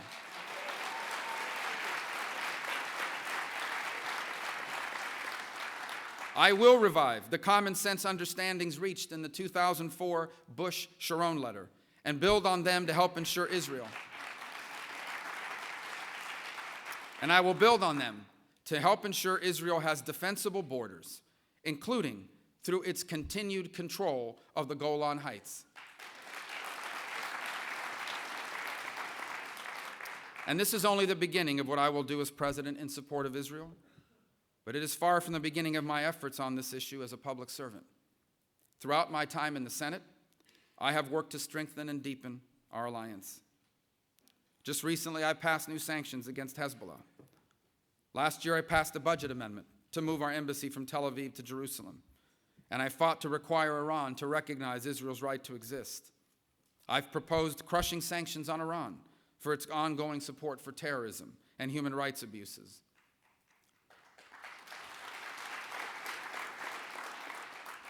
As Speaker of the Florida House, I pioneered what became a national effort by requiring the Florida pension program to divest from companies linked to Iran's terrorist regime. And earlier this week, I introduced a resolution with Senator Kirk to ensure that states like Florida can continue to divest from Iran.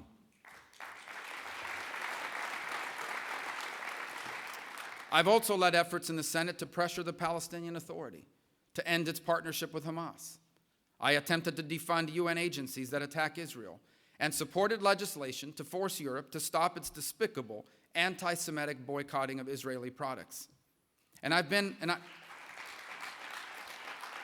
a staunch supporter of our military assistance to the Jewish state, especially the Iron Dome system that has saved countless lives.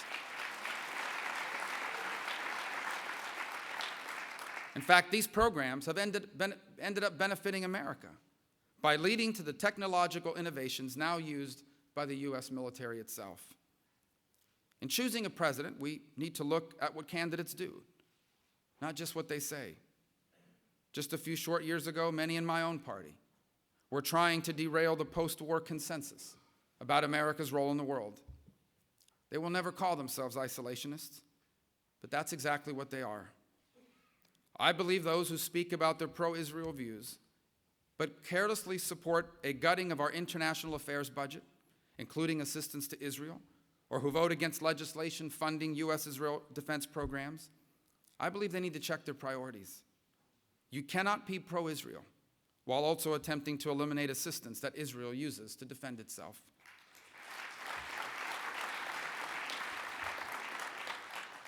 I'd like to leave some time to take your questions, so let me just close with this point. One thing that inspires me about Israel is that in the face of so much adversity, there is no nation that wants peace more. No nation has shown greater restraint towards its enemies. And even as the current administration has turned their back on them in recent years, no people have stood by our nation on issue after issue more than the people of Israel. I encourage all of you to go back and look at the United Nations roll call votes. Time and again, when the interests of America are challenged, Israel is one of the few countries that votes with the United States over and over and over again. Like our own country, the state of Israel is an extraordinary story in the history of the world. I believe our nations share a moral foundation and a common moral destiny. And so let us stand with them as they have stood with us. Let our nations together serve as beacons of light in an ever-darkening world. Thank you for having me today.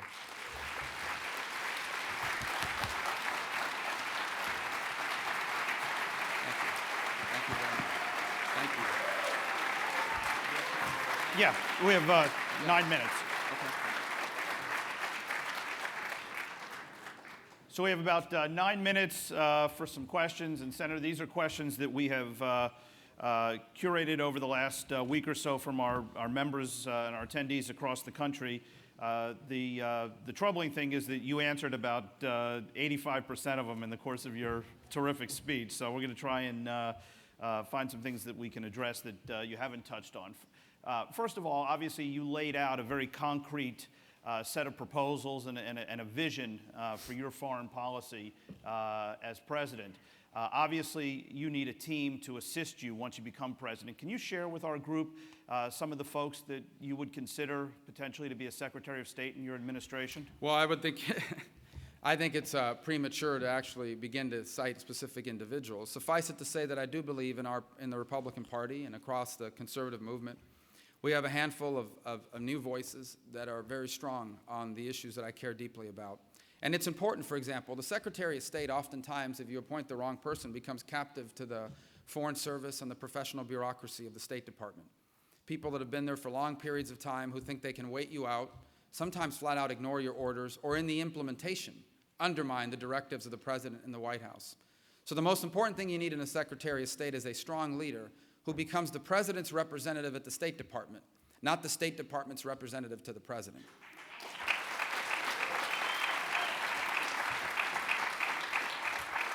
In that context, it has to be someone that shares our view that that the world is a safer and better place when America is the strongest country in the world. And when people hear me say that, they say, well, does that mean military engagement? I think they underestimate the amount of power and influence America has well beyond simply its military capabilities. Most certainly our military capabilities are important, but they are not the only source of power America has. America is the only nation on earth that can convene collective action. What you're seeing in the Middle East now is an example of it. We have not spent enough time describing to the American people the true nature of ISIS, and our next Secretary of State needs to be someone that understands it. ISIS has a monthly publication. It's called Dabiq, D-A-B-I-Q. It's an online publication. I don't encourage you to subscribe, because then people might wonder about you. But Dabiq is not some name they pulled out of a hat. Dabiq is the name of a village, of a small city in Syria. And the reason why they named it after that city is because according to their interpretation of prophecy, they believe that there is going to be a final apocalyptic showdown between the West and Islam in the city of Dabiq. They believe that it is their calling to trigger this apocalyptic showdown. And therefore, when they recruit fighters, what they are recruiting them for is to be a part of this army that is going to trigger this final showdown between the West and Islam, that Islam will win, and then the whole world will be governed under their set of rules, led by the emergence of the 12th Imam, the Mahdi, their messianic figure. Why is this important for us to understand? And why is that important for the next Secretary of State to understand? Because when you understand it, you realize these are not people you can negotiate with. These are not people that are going to go out of business. These are not individuals that are disgruntled or unemployed. These are not people that are upset because American troops were deployed in Iraq. These are individuals with an apocalyptic vision of the future, and they will not stop until they feel they have succeeded in triggering this apocalypse. It, by the way, is similar to the views held by the Ayatollah in Iran. And so when people that have an apocalyptic vision of the future are growing in their capabilities in the case of ISIS, or trying to acquire a nuclear weapon in the case of Iran, you understand why it is that in many cases diplomacy and engagement does not work, and in the case of ISIS has no chance of working. We face a very fundamental choice. Either they win or we win. There is no other possible outcome. And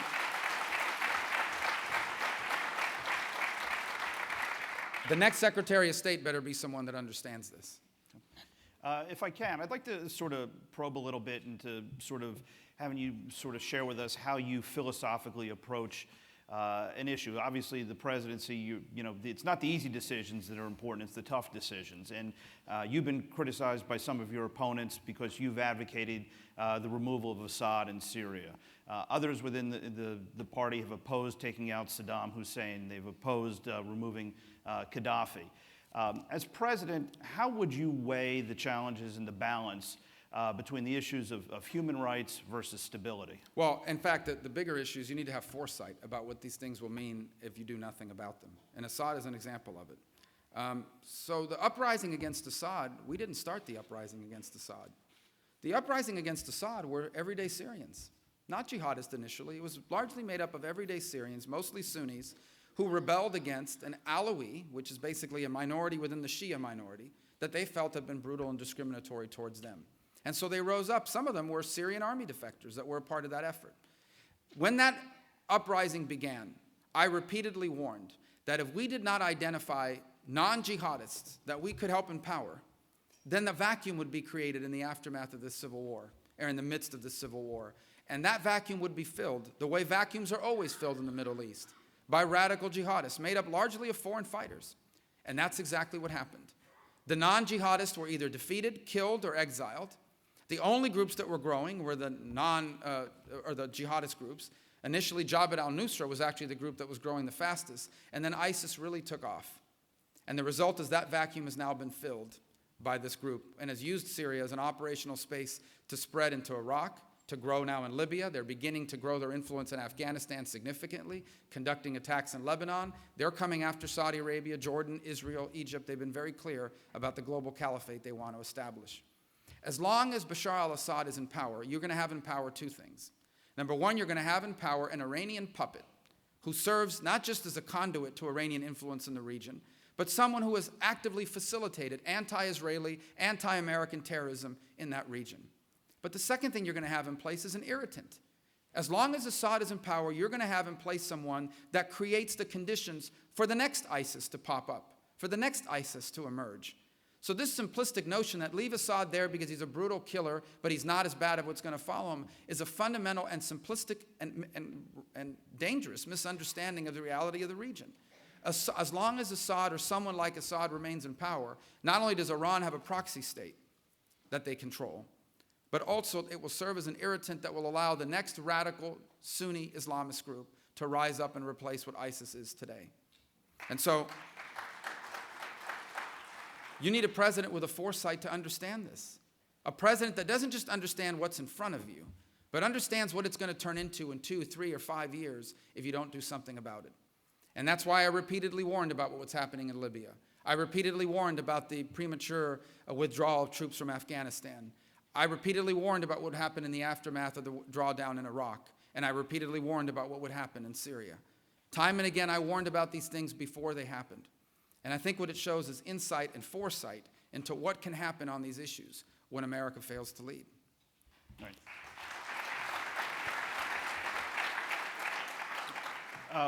We've got 1 minute left. Let me ask you a quick question to follow up on your comments about the money that the Palestinian Authority uses to support terrorists and the families of terrorists. Would you condition, we give hundreds of millions of dollars to the Palestinian Authority. Would you condition further U.S. aid specifically on a cessation of them funding yes, but not these just terrorists? that. Absolutely, but not just that. Obviously, that is an atrocious fact that most Americans are not even aware of, but that's just the beginning of it. What about the indoctrination of children as young as possible? When you have a governing authority whose school curriculum is largely built on instilling in their children the hatred for Jews and how glorious it is to kill Jews, how can you possibly hope for peace? When you have an organization that actively teaches children that killing people because they are Jewish is a glorious thing that should be held up as an attribute, how could you possibly consider them a partner for peace? So I would say absolutely the payment to terrorists, but not just the payment to terrorists. Israel has no partner for peace right now in this conflict. I wish it were different, and so do the Israelis. And so in the absence of a partner for peace, what we must ensure is stability and security until hopefully at some point in our history in the future, perhaps a partner will emerge, but we don't have one now. Great.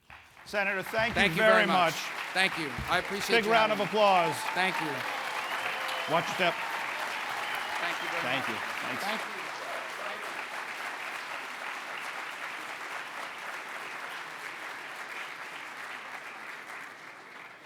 Please welcome RJC board member Earl Mack.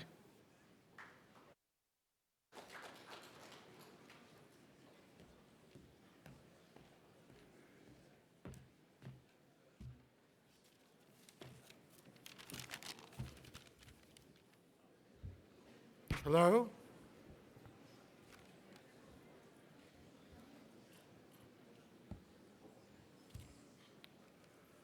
Good morning. It's a privilege to be here today to introduce our next speaker. We have come together here in a very critical time in our nation's history.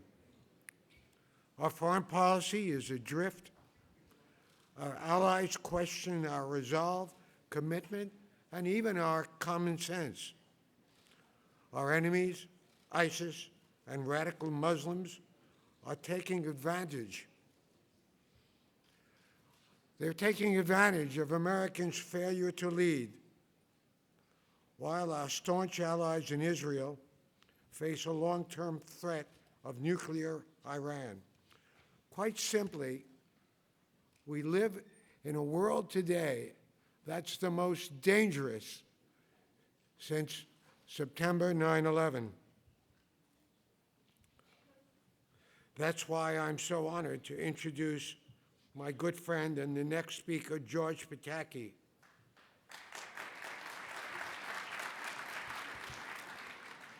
He's a man who has distinguished himself through leadership, bringing back New York and America after September 11th.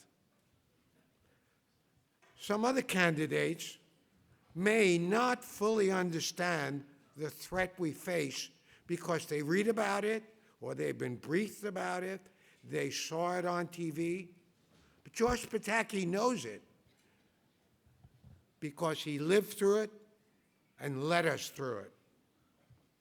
He's an unwavering friend of Israel. He stood firmly by the side of Benjamin Netanyahu for the 50th anniversary of the State of Israel. He's been elected 3 times in a conservative Republican New York State. You bet George Pataki will be more than a president in training. It is his sincere concern for the diminished safety of our nation and our people. And that's one of the main reasons he's entered this race. There was another governor that also came from New York. He walked softly, spoke softly, and carried a big stick. Ladies and gentlemen, we live in perilous times. It's time for us to get serious about things, and it's my distinct honor to introduce the leader America needs now, Governor George Pataki. Thank you very much.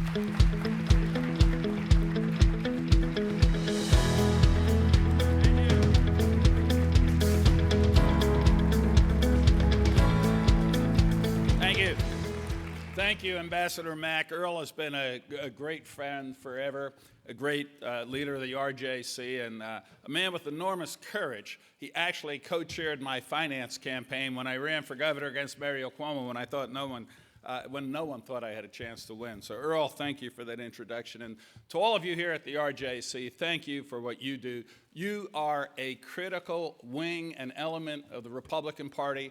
Let me be very blunt. Without you, we don't win elections. Without you, America isn't going to become the great country it can be in the 21st century again when we win the presidency in 2016. I want to start this morning by commenting a little on the San Bernardino tragedy of yesterday. We don't know the circumstances yet for sure, whether or not it involved terrorism or not. We do know it was a horrible, horrible planned assault. But let me tell you what else we do know.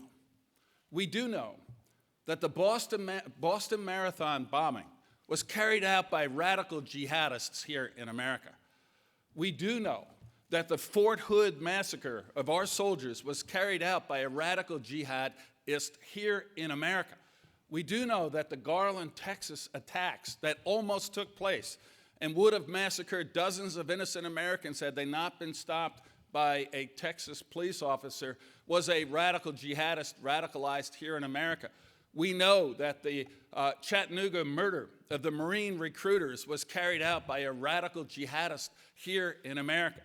The Obama administration's response to that murder of those Marine recruiters was for them to take off their uniforms. My reaction would be, don't take off your uniforms, put on your guns. You're Marines, this is America. We're not going to live in fear in the United States of America. But there's a broader point here. Every one of those attacks, terrorist attacks on American soil here since Barack Obama was president, have been carried out by people who have been radicalized to engage in a warped view of jihad. We do not have to tolerate that type of speech or action here in America. You know, I'm a great believer in our Constitution, particularly the First Amendment. What is happening in some of our universities is completely crazy. But there is a rule of law in this country. The First Amendment does not allow you to shout fire in a crowded theater. You cannot call on Americans to engage in violent jihad against their fellow Americans and claim it's protected by the First Amendment. It is not. It is shouting fire in a crowded theater. We have got to shut down every effort of Islamists to radicalize people here in America, whether it's happening in a mosque, on the internet, through social media, or in community hall meetings. No radicalization in America. It is not protected speech. It is a crime, and we must stop it before there are more attacks here on American soil. Now, let me just say, I'm sure as you were scrolling through the program for today, you saw all the different candidates, and I heard and saw Lindsey Graham and Senator Rubio, and you come to Pataki, and you go, Pataki, you know, well, maybe I can take a bathroom break. Or maybe I can go out in the hall and try to finish that deal I'm working on. Why is he in this race? You know, yeah, he was governor of New York. He seems like a nice guy, but he's been out of office for 8 years. We have 1 million candidates. Why is he there? Well, let me tell you seriously why I am here. There are 2 things I know about 2016. We have to win the race. It is that simple.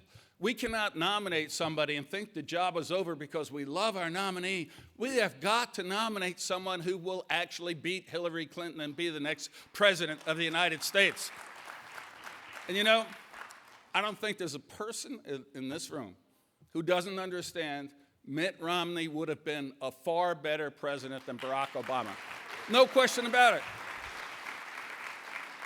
But he didn't win. He didn't win. So we have to win the next race. And the second thing is we have to elect someone who isn't just going to talk about all the things they're going to do, but actually go out there and get it done. Do the job. You know, 2 of our leading candidates today never held public office. And part of the reason is Republicans, Americans are fed up with politicians. Oh, I'm going to do this. Oh, I'm going to do that. But nothing seems to change. And it's I'm sure it's hard to change things in Washington. But we need to elect someone who isn't just going to talk about what they're going to do. When they have the chance to lead this country, they have got to be able to actually change government in a dramatic and important way. So why am I running? Well, I got elected in New York 3 times in a state with 3 million more Democrats. You know, if that doesn't matter, maybe I shouldn't be in the race. I got reelected twice with the largest margins for any Republican ever in the history of New York State. If that doesn't matter, maybe I shouldn't be in the race. I got a plurality of the Dominican and Puerto Rican vote in New York State, and the Latino vote is critical for the next race. If that doesn't matter, perhaps I shouldn't be in the race. And by the way, I ran as an unabashed conservative. I didn't just run on the Republican line. I ran on the Republican and conservative party line. And I'm the only person in the history of New York State elected governor running as a conservative. So if those things don't matter, if we nominate somebody we love but can't win the race, then maybe I shouldn't be in the race. But I am in the race because if I get the nomination, let me tell you one thing, I will beat Hillary Clinton in November of 2016. And the second point is getting things done. You know, I didn't just hold office for 12 years. I changed and put in place the most sweeping conservative agenda of any state in America. When I took office, we were the most dangerous state in America. When I left, we were the 4th safest. If that doesn't matter, maybe I shouldn't be in the race. When I took office, we were dead last in taxes, had the lowest credit rating, and $5 billion in debt when it mattered, $5 billion. When I left, we had the highest credit rating in the state's history, billions in surplus. And by the way, I had cut taxes by $143 billion, more than the other 49 states combined. If that doesn't matter, maybe I shouldn't stay in this race. But I think it does matter. And most importantly, our party has always been about replacing dependency with opportunity. Their party, big government, great policies to support and help the poor. So many policies to help the poor, they end up creating more of them. And when I took office in New York, 1 in 11 of every man, woman, and child in the state of New York was on welfare. When I left office, we had over 1 million fewer people on welfare and the lowest unemployment rate in the history of New York State. If that doesn't matter, maybe I shouldn't be in the race. But I think it does matter. We need to nominate someone who can win, and when they win, can change the direction of Washington. Now, why is it so critical we win this race? Well, you know, the Democratic Party is no longer a liberal party. It is a leftist party. It is a party that believes that Washington has the wisdom and certainly the power to dictate how we live our lives, to dictate everything from how we get health care, to how our kids are educated, to how we run our business, to how we live our lives. It's not about what the tax rate is going to be in 2016. It's the nature of America. Are we going to be an America where a group of elites in Washington dictate how we live our lives? Or are we going to be Americans who choose our own destiny and tell the politicians what we want them to do as opposed to them telling us what we have to do? That's what this election is about, the character of America, and we have got to win. And let me tell you a few of the things I would do. I will shrink the size of the federal government by 15%. You know, people are going to say, how can you do it?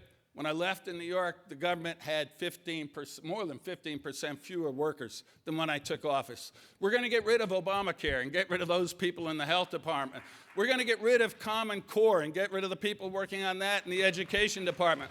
We're going to scale back the EPA and its ridiculous regulations that are strangling our economy and energy in America. And by the way, I'm going to take every IRS employee involved in the illegal, unconstitutional, barbaric targeting of Republicans and conservative groups and not just fire them, but do my best to put them in jail, which is where they belong. So we're going to reduce the size of the government by at least 15%.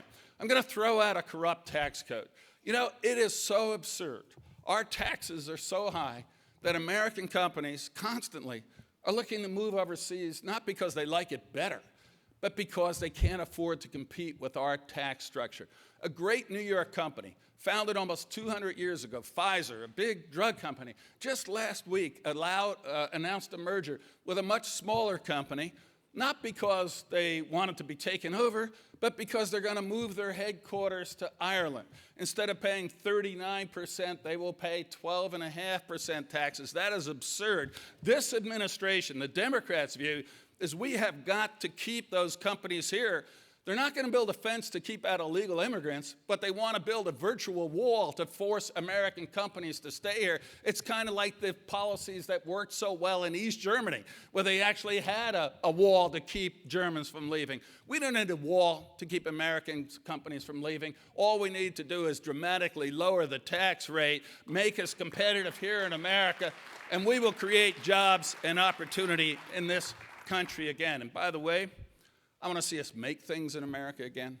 And one of the proposals I have in my tax proposal is to cut the rate on manufacturing from today, the highest in the world, to 12%, the lowest in the world. Democrats talk about income inequality, and then they drive all the good jobs offshore. Manufacturing are great jobs. We have entrepreneurs. We have capitalists. We have a great work ethic and workforce. We can outcompete anybody in the world if we get our government policies right. Let's make things in America again. Let's have manufacturing and factories here. I worked in college, Christmas and summer vacations in a factory. These are the jobs of the 21st century that can make our middle class strong again. Just get Washington out of the way, and we are going to build things again here in America. So let's revitalize Washington, shrink its power, give power back to the people and the individuals and the states. And I guarantee you that instead of the anemic growth we've seen for the last 7 years, the American economy will take off like a rocket. 2.1% average under Obama, over 7% growth during Ronald Reagan's term. we can do that again here in America. But as passionate as I am about our domestic policy, like you, I share your overriding concern about foreign policy. I know the most important thing government does is provide for the security and safety of its people. It's that simple. If you can't do that, everything else fails. And I've seen our government not succeed in providing for the security and safety of our people. To do that, we have to do, in my view, three things. First, we have to rebuild our military. It is absurd, thank you, it is absurd that in these times, when you see an overly aggressive China in the South China Sea, when you see Russia looking to reconstitute the Russian Empire, when you see Iran getting hundreds of billions in economic relief and looking to continue its support for state-sponsored terror, when you see radical Islam doing its horrible acts across Africa and the Middle East. It is not a time to reduce the size of the American military to pre-World War II levels. It's a time to reinvest in the American military, to build it, to strengthen it, invest in personnel, in training, in technology. And by the way, one of the technologies I would put back on the table and start right away is an anti-missile defense system, the Star Wars system that Ronald Reagan fought for. With radical Islam out there, we have got to be able to protect ourselves. Second thing I would do is stand with our allies. And that's something you think would be self-evident to the President of the United States. And yet, it hasn't been that way with Hillary Clinton as Secretary of State or Barack Obama as President. I'd sit down with the Poles and say, you remember those missiles you wanted to defend you from a potentially resurgent Russia that Hillary and Obama pulled out? Well, we're going to put them back in so you can defend yourselves and defend Europe. Look at a country like Egypt, where this administration, Hillary and Obama, embraced the Muslim Brotherhood that immediately starts taking aggressive action against Israel. And then when al-Sisi leads a counter-revolution that creates a stable pro-Western Egypt, they are ignored and cut off by this administration. That is wrong. He is fighting ISIS in the Sinai. We should embrace him, support his military efforts, and his efforts to reform Islam. Stand with our allies. And by the way, I'll get to Israel, which I think is, if not the, certainly one of the strongest allies this country has ever had. And the third thing is we have to destroy radical Islam. It is that simple. You heard Earl Mack talk about the fact that I was governor on September 11th. Well, I tell you, I learned a lesson that day that I thought all Americans had learned and no one would ever forget. Think back. Al-Qaeda was isolated. They were in Afghanistan. They didn't have territory they controlled. They didn't have mass media or social media capability. They didn't have hundreds of millions of dollars. They didn't have sophisticated weapons. All they had were box cutters. They didn't have thousands of Westerners with passports. And yet they were able to carry out the most barbaric and horrible attacks on American soil ever. Now look at ISIS today. They control territory, hundreds of millions of dollars, sophisticated weapons, social media capability that we see in action all the time. Tragically, we cannot think that because ISIS is in the Middle East, that they're not actively trying to attack us here. They will. We have got to destroy them over there before they have the chance to attack us here. Now, let me tell you specifically what I would do. First of all, no 10-year war, no nation building, no $1 trillion trying to create a democracy where none has ever existed. But we know where the training camps, recruiting centers, planning hubs, social media sites are. We should work first with the troops on the ground, the Kurdish Peshmerga, and supply them with the sophisticated weapons, financing, and training that they have not gotten from this administration. And they have not gotten it from this administration because this ridiculous policy of this administration is everything has to go through Baghdad, which is largely controlled by Iran, and they don't want the Kurds to have a strong, independent fighting force, but we do. And we have got to arm, supply, support, and help them take the fight to ISIS. The same thing with the Yazidis, almost 1 million Christians who were barbarically massacred when ISIS attacked them. They are fighting now. They are part of the reason that Sinjar is being taken back from ISIS, but they don't have the training, the support, the weapons, the finance, and the help from the Americans. If I'm president, they will get that. And most importantly, though, are the Anbar Sunni sheiks. We defeated al-Qaeda back when President Bush was president because the Sunni sheiks realized that al-Qaeda was so radical that even though they shared a Sunni faith, they didn't share the philosophy or the radicalism, and they fought with us to destroy al-Qaeda. They are now seeing that same experience with ISIS. But Baghdad doesn't want an independent, strong, Sunni, Anbar-based force, whether they're fighting ISIS or not, because they're not controlled by Baghdad. Well, let me say this, as president, I don't care if Baghdad doesn't want the Sunnis on the ground to be able to fight ISIS and help us destroy their training camps. We will supply, support, train, finance, and help them have safe areas where they can mount their attacks on the ground against ISIS. And by the way, if that isn't enough, we should send in American troops. Send in American Special Operations Forces, destroy their training centers, destroy their planning hubs, destroy their social media capability centers, and then get out. Not so that we can stay there for 10 years, but so that we can send a clear and convincing message to the world that when we say we're going to destroy and degrade ISIS over time isn't in the next century, over time is in the next year, and ISIS will be destroyed and degraded. Now, I don't want to sound like a militarist here, but I know how important this is. And I also know what it's like to have loved ones in harm's way. I have 2 sons.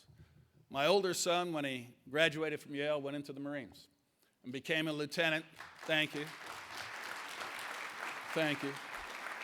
Became a lieutenant and served for a year in Anbar. My younger son got out of Cornell and went into the 10th Mountain Division. And he just got back from Afghanistan in September. He got back from Afghanistan in September, where he served as a lieutenant. You know, my wife and I know what it's like when you're lying in bed and the phone rings at 2 or 3 in the morning, and all of a sudden you get this feeling in your stomach, oh my God, I hope it's not the call, when your loved one is in harm's way. I do not want one American family to have to go through that, to have to worry about their loved one being overseas in harm's way, unless it's absolutely necessary. But it is necessary to destroy ISIS, destroy their ability to attack us here, over there, because if we don't do that, they are going to attack us again here in America. It is that simple. So we have to destroy radical Islam, and we have to take the fight to them overseas, using as limited American troops on the ground as possible, but if necessary, using them along with our allies. But there's one other thing that I know is important to you, and it's important to me, and that is when I said we have to stand with our allies. We have no better ally than the State of Israel. And I have known that. I've known that for some time, and I just want to tell you one story that I actually showed to my kids. Think back to the first Gulf War in 1989, when President George H.W. Bush put together an extraordinary coalition to take out Saddam Hussein's conquering of Kuwait. We had many Arab nations in that coalition, and it was a very important war for the Americans in the West to win. And when that fight started, what did Saddam do? He sent Scud missiles. Yes, he sent them into Kuwait, and yes, he sent them into Saudi Arabia. But he sent them into Israel, a non-combatant, not part of the coalition. He launched Scud missiles on Tel Aviv, on Jaffa, on Israeli civilians, simply because he was trying to provoke them into joining the fray, because he knew that would destroy the coalition that President Bush had put together. I remember that night, that first night, seeing pictures from Tel Aviv of old men and young children wearing gas masks in their homes, in their basements. I don't know if any of you remember that, because people didn't know. if Saddam Hussein's rockets, the Scuds that he was firing into Israel, had chemical weapons or not. And I looked at it, and I actually went upstairs and woke up my 2 oldest kids. And I said, look at this.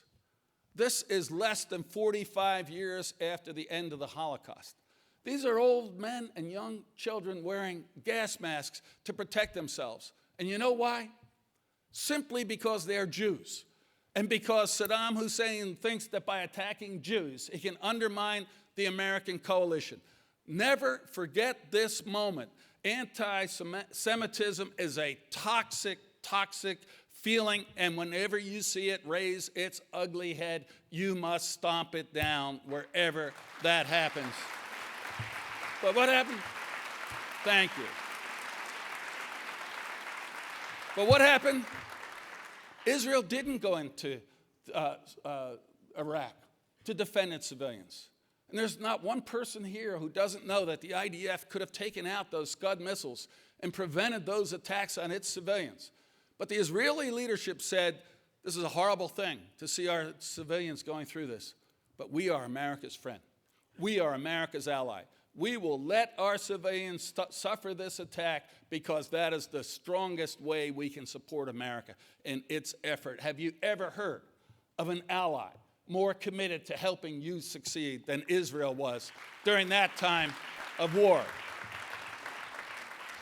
And since that time, I've had the opportunity over and over again to go to Israel. First time, I opened a trade mission in New York, from New York in Israel, and I couldn't believe there hadn't been one, but there hadn't. But I opened it, and people said, well, go to Tel Aviv, that's the commercial capital. We opened the trade mission in Jerusalem, the capital of the Israeli state. And we did it. We did it for a simple reason. It is the capital of Israel. It has got to be recognized by the United States as the capital of Israel. It is absurd that our closest ally is the one country whose capital we refuse to put our embassy in. We will recognize it, move the embassy. Jerusalem is the eternal, undivided capital of Israel and the Jewish people, and it has got to stay that way. But there's so much more we have to do. And I heard Senator Rubio's comments about the PLO, and I remember speaking in Las Vegas back in the spring. And I said then 2 other things. When you have an entity like the PLO that is paying bonuses to the families of mass murdering suicide terrorists, they should not get 1 nickel of taxpayer funding from the United States, 0 money to the PLO so long as it supports those terrorist activities. And second of all, not only does the PLO give funding to terrorists, their charter, and they do not even recognize today Israel's right to exist as a state. You cannot have a partner for peace when one of them denies your existence. No more wasting time. No more wasting time with the Secretary of State tramping around trying to get Israel to make concessions to an organization that doesn't even acknowledge Israel's right to exist. No more negotiations. PLO, you change your charter, you acknowledge Israel's right to exist, and then we can sit down and have a talk. Finally, just one last thing. I'm running out of time. The Iranian deal has got to be killed. I think the Iranians have already violated it by testing long-range missiles and by sending Soleimani to Russia in violation of sanctions to buy missiles and weapons. There will be no Iranian deal or nuclear weapons. But one last thing. Anti-Semitism, in addition to radical Islam, is something that, as a Roman Catholic, has troubled me enormously. And we see it today not just with radical Islamists and jihad. We see it in communities and on college campuses in America, in the absurd movement called BDS, Boycott, Divest, and Sanction Israel. Think about it for a minute. The left, these people advancing this absurd cause, think it's okay to trade with Iran, where women have essentially no rights. It's fine to trade with Russia, where homosexuality is a crime and they put you in jail. It's fine to trade with Cuba, where if you say something a little disagreeable to the powers, you go to jail for life. But you can't trade with Israel that has a democracy, freedom of speech, freedom to choose its leaders, freedom of the press, freedom of religion. Oh no, they're the ones we have to boycott, divest, and sanction. That is absurd. BDS is not a human rights movement. It is an anti-Semitic movement, and it must be stopped whenever it raises its ugly head. So, thank you. So I've run out. Thank you. So I've run out of time, but I just want to say one more thing. Thank you for all that you have done and continue to do for our party and our country. Thank you for standing strong through these last 7 years when the world seems to have gotten to be a more and more dangerous place. This is still America. This is still the greatest, innovative, freest country in the world. With the right leadership in 2016, we're going to see an end to Alzheimer's, a cure to cancer. We're going to travel in cars that drive us. We're going to be going in trains faster than planes. Your grandchildren are going to be living to 110 years old. This is still America. All we need to do is get Washington right, and the next century will be right. You are fighting that fight. You are with us. Thank you. Hazak, Hazak, Vanit, Hazak. Be strong, be strong. Give your strength to others. We must win this race in 2016. Thank you very much. Thank you. Thank you, Governor. No worries.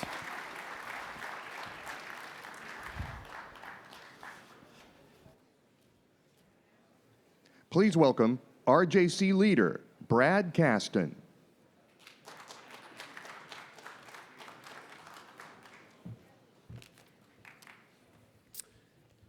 I am honored to introduce to you Governor John Kasich, a man who has a proven track record of strong friendship with the Jewish community and unwavering support for the Jewish state. His appreciation for Jewish culture and tradition is grounded in his work with some of Ohio's leading Jewish families, including the Meltons, the Schottensteins, the Wexners, and the Ratners. Their ongoing friendship and support has helped to enrich his knowledge of the diversity, scope, and richness of the Jewish experience in America and around the world. During his 18 years in Congress, John Kasich was the go-to person in the Ohio congressional delegation, especially when it came to matters of Israel's security. Governor Kasich's unwavering support for the unique partnership between the United States and Israel has been steadfast for more than 35 years, and he believes, without reservation, that there can be no daylight between the United States and Israel. John first visited Israel as a new member of Congress. His tour guide was none other than Gordon Zaks, one of America's most prominent pro-Israel leaders and one of this organization's founders. It is safe to say that John Kasich is the only candidate here today who has been meeting with and learning from Israeli leaders since Ronald Reagan's first term in the White House. This past year, Governor Kasich cleared his schedule to fly here to Washington to stand in solidarity with the Prime Minister of Israel in opposition to the disastrous Iran deal. As members of the Republican Jewish Coalition, it is our goal and mission to hold our party's leaders accountable. John Kasich's history with the American Jewish community runs so deep that on more than one occasion, he has challenged us and held us accountable. Allow me to tell you about one such occasion. As in other states, Ohio's governors have traditionally held annual Holocaust memorial services. While delivering his remarks at his first Holocaust memorial service as governor, John Kasich turned to the Jewish community leaders and said that while the ceremony of remembrance was important, John felt that the community and the state needed to do more to share the lessons of the Holocaust.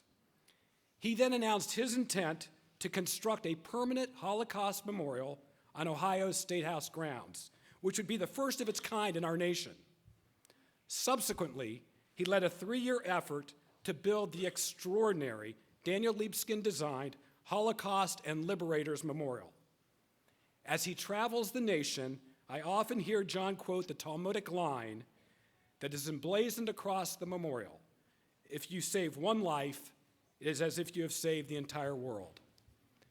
To quote my friend Bruce Saul, who introduced John to this organization's annual conference in Las Vegas last year, "I want everyone to know what Gordy Zaks knew. John Kasich is a special and trusted friend of the Jewish community, not just because of his head, but especially because of his heart. Not just because of what he says, but especially because of what he has done. Please join me in welcoming my governor and our friend, John Kasich."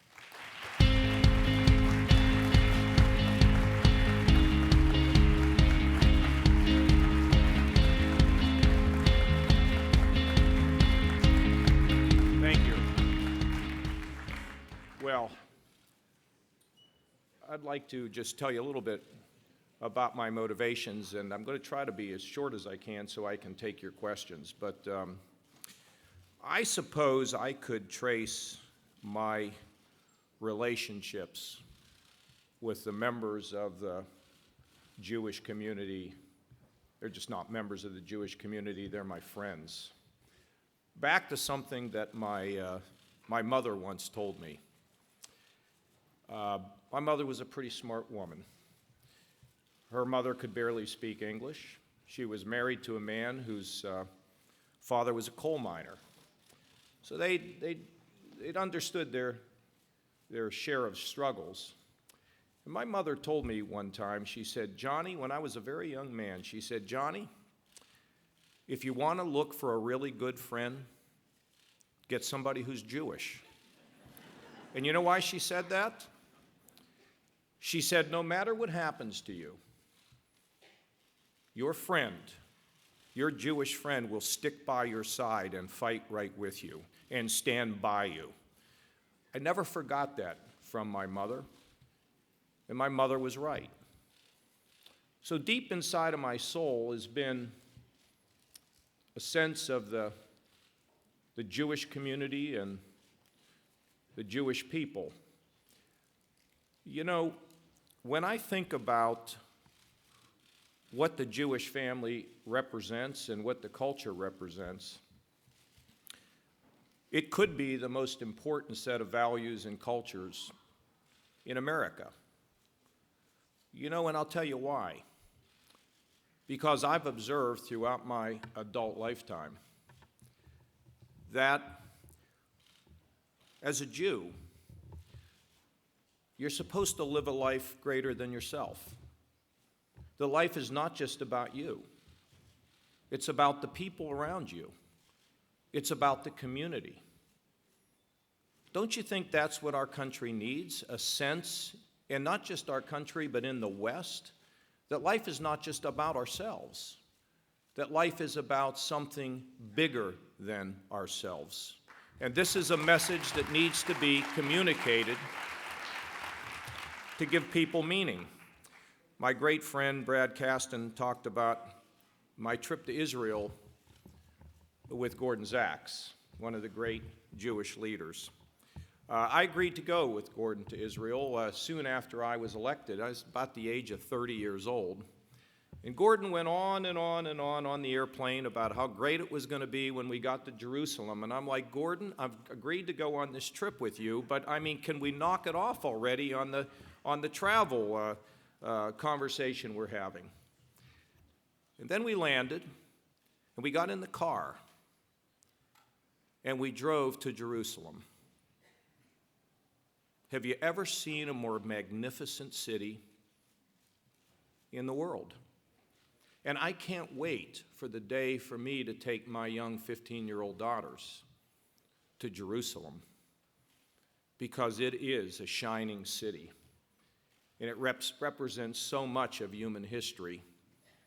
And what a great trip I had. And on that trip, after we'd moved through large parts of Israel, we were at the King David Hotel. And I had gone up to my room, and I came down, and there was a woman sitting at the table with Gordon. I said, who are you?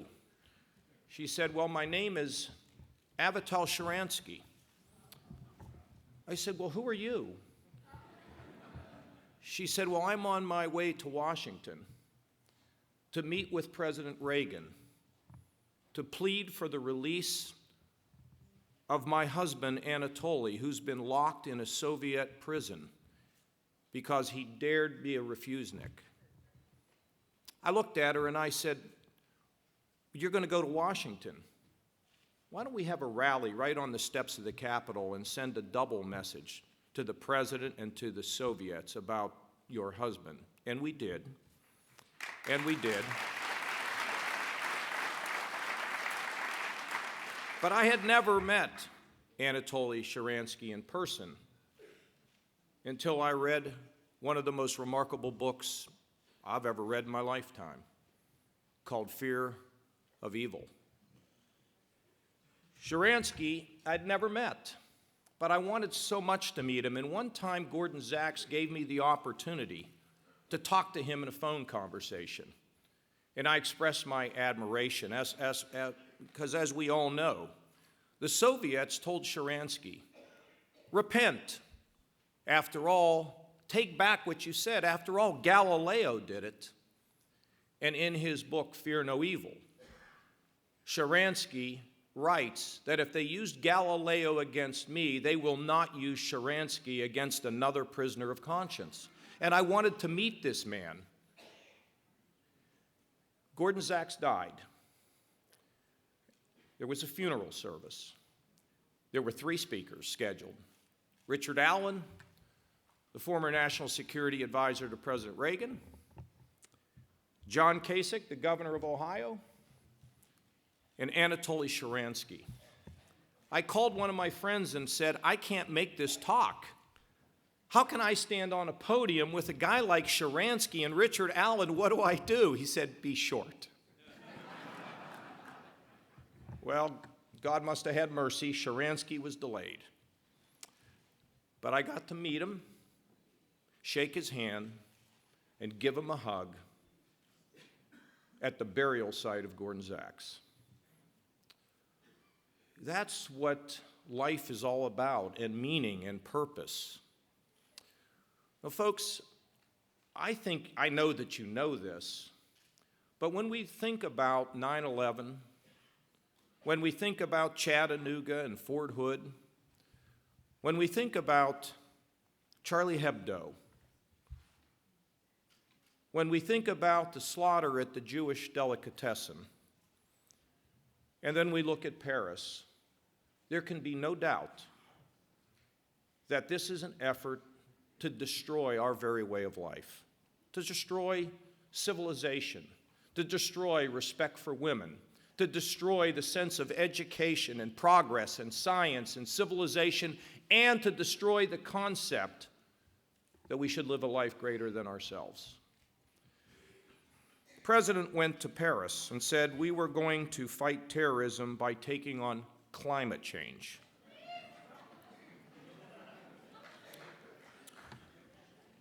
If I were president, I would be at that meeting, and I would be talking to all of our allies in NATO, and I would be seeking out our friends or people who have the same purposes in the Middle East. Because I remember when the ambassador from Egypt to the United States stood in the Rose Garden and announced a coalition of people to push Saddam Hussein out of Kuwait. That was a serious matter.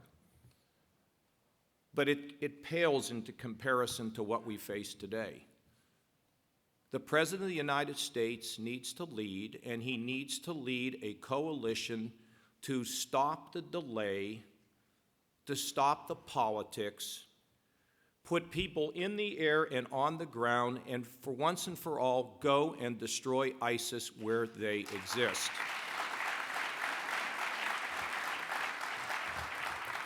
You know, you come to an event like this and you expect it to, kind of political talk. This is not politics, folks. I've got those young daughters, and I know what is at stake here. And since last February, I have been arguing for an effort to destroy these people. So you'll mark my words. Someday we will have boots on the ground. Someday we will have a coalition.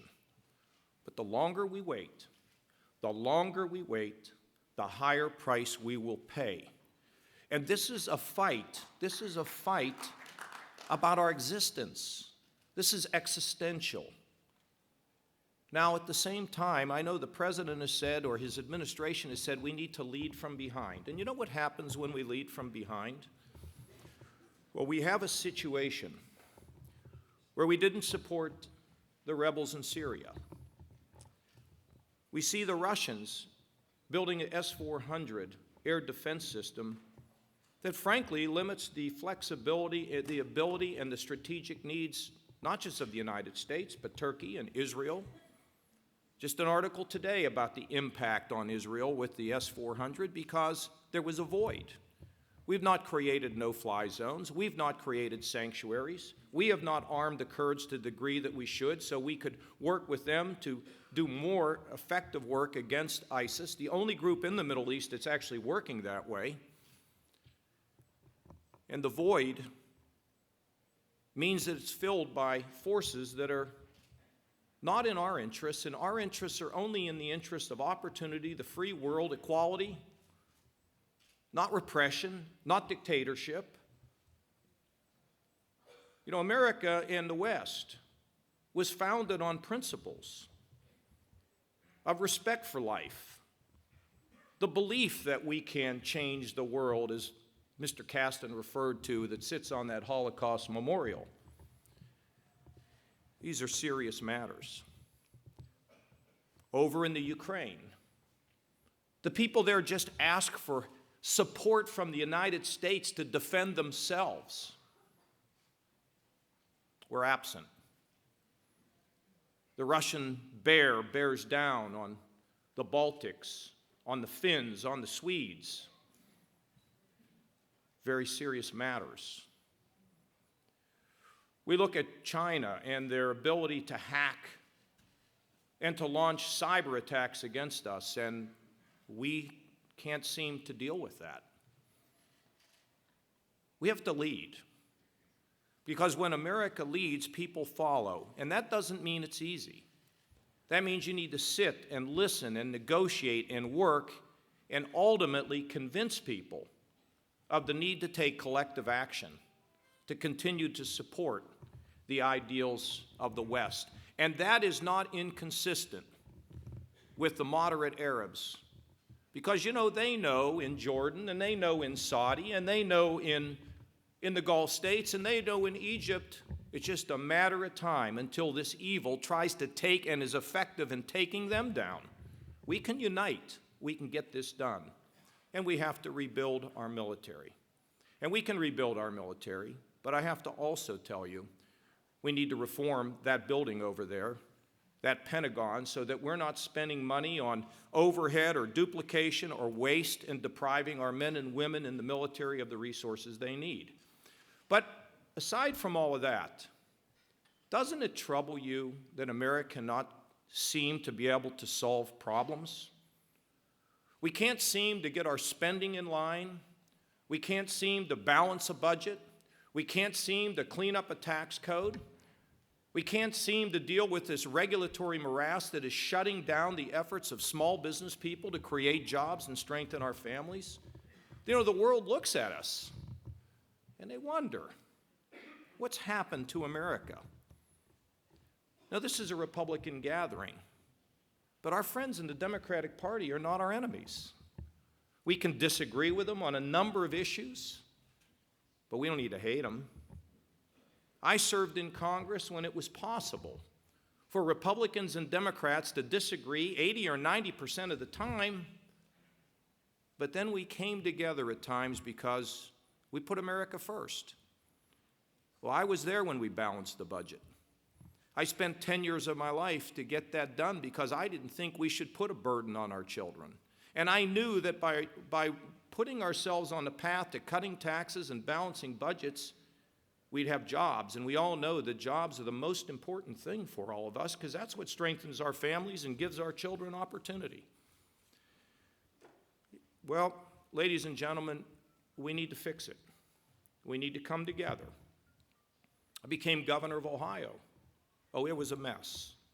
Down 350,000 jobs and credit going down the drain, and today we're up almost 400,000. We are running surpluses, we have cut taxes, and as a result of our growth, today we leave no one in the shadows. The mentally ill, the drug addicted, and the working poor all have a place in our society. Now, I don't tell you that record to brag. I tell you that record because we need to be in a position of have somebody who's actually demonstrated their ability to achieve significant things. Brad Caston mentioned that I flew in here for the Netanyahu speech, and it was the first time that I had sat on the House floor since I'd left Congress in 2000. When I left, somebody said, "Why did it take you so long to come back here for a session?" I said, "Well, when you graduate from high school, you shouldn't drive around in the parking lot." And you know why I came in? Netanyahu, Israel. Could you imagine that a prime minister of one of the greatest allies we have comes into town to make a talk, and the president decides not to meet with him? Any prime minister that comes to America, if I happen to be president of the United States, will have a significant, great meeting with me if I'm president, and we will hold them up.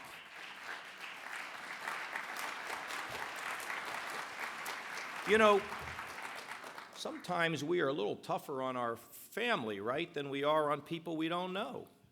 And sometimes we're a little tougher on our friends than we are on our enemies. That's got to stop. That's got to stop. You know, I guess I could, just about 9 minutes left. I guess I could launch into a lot of good rhetoric, but I want you to understand something from me. You tell me where we have a better ally that has more guts, more courage, more strength, more values than the State of Israel. And you know, the State of Israel is also great because it's underpinned by you. They asked me before I came in here, what about the Republican Jewish Coalition? What is that all about? Can you say something good? You know what it is? You're educated, you're smart, you're passionate, you're strong, and you believe in things. You believe in things that really matter here in the 21st century. And I want you to know something. So do I. And I will stand with you as long as I am a public official, and when I am not, I will continue to stand with you any way I can. Because standing with you means standing for the future. It means standing for humanity. It means all the right things about how we exist in the world, on the globe, and assuring future generations peace and prosperity and faith. Thank you.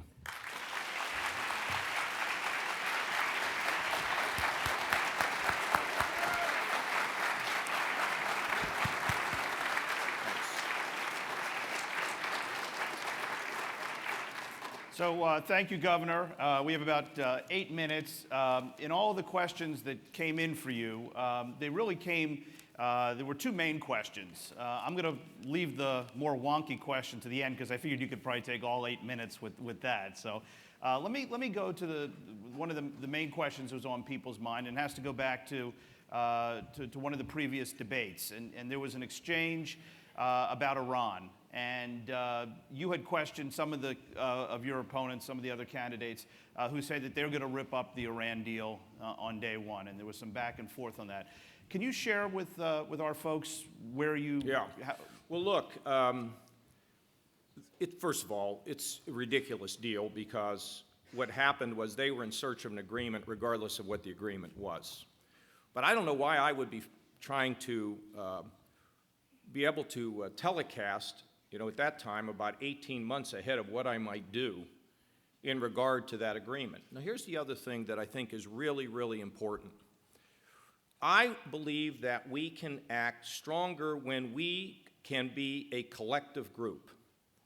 I want the Brits and the French and the Germans and the Belgians and the Spanish, I want them to be part of who we are, because in a group, collectively, we are stronger than when we go alone. Now, I'm prepared to go alone. If the Iranians violate this agreement, which it looks like maybe perhaps they already have, or that they probably will, then we withdraw and we slap on sanctions. But let me ask you a question. If America slaps on sanctions, is it as effective as when we slap on sanctions and everyone in the West does? I believe that it means more. And I'd do it unilaterally. But I think collectively we are much stronger. And I believe at this point the President of the United States ought to be talking to our folks also about if that deal is violated, we're going to move, and we're going to move quickly. No ifs, ands, or buts. Now, the other thing I would tell you is if I had information or intelligence that they were building a nuclear weapon, we wouldn't be in favor in any way, shape, or form of them having that kind of a weapon. Now, I guess if you're inexperienced, you say, I'm going to go and blow the place up. But when you're an executive and a commander-in-chief, your words are clear. Somebody said, well, if you put a no-fly zone in Syria and they fly in, what would you do? I said, well, if they flew in the first time, I might let them fly out. If they flew in the second time, they wouldn't be flying out. But I don't have to go and use that kind of fiery rhetoric. Executives have to be calm, tough, firm, and decisive. If you notice, the leaders of this world who are the most effective, that's how they operate. And by the way, when you're an executive, I used to be a congressman 18 years. I've been governor now. The difference between an executive and a legislative, not that big a difference, only the difference between day and night. And as an executive in a big state, by the way, the last time I checked, no Republican had ever been elected president if they didn't win Ohio. As an executive in a big state, over the course of the years that I've been in, I've dealt with one crisis after another. And each time you deal with one, you learn. And you get better. And you get stronger. And you calm people that are around you. That's what's so important about being an executive, because as President of the United States, every day, every single day, it's another thing that flies at you. You don't learn on the job. You got to have dealt with these things to be the most effective you can be. Right. And then finally, the more wonky question, going back to your past tenure as chairman of the Budget Committee. Folks want to know how it is that you're going to cut the debt, deal with entitlements, and at the same time rebuild Perfect. our I military. can do that really, really short. Okay. Here's what you do. First of all, you have an economic plan. I've done this now twice, in Ohio and in Washington. The formula is simple. You reduce taxes to a point where it's going to provide economic growth. When people say they're going to have a 10% flat tax, we got one candidate running, his tax plan would increase the debt by $11–12 trillion, okay? You just can't do that. You can't grow your way out of everything. You reduce those taxes, 28% top rate, 15% capital gains. I've cut capital gains in Congress. We have reduced income taxes and killed taxes on small business in Ohio.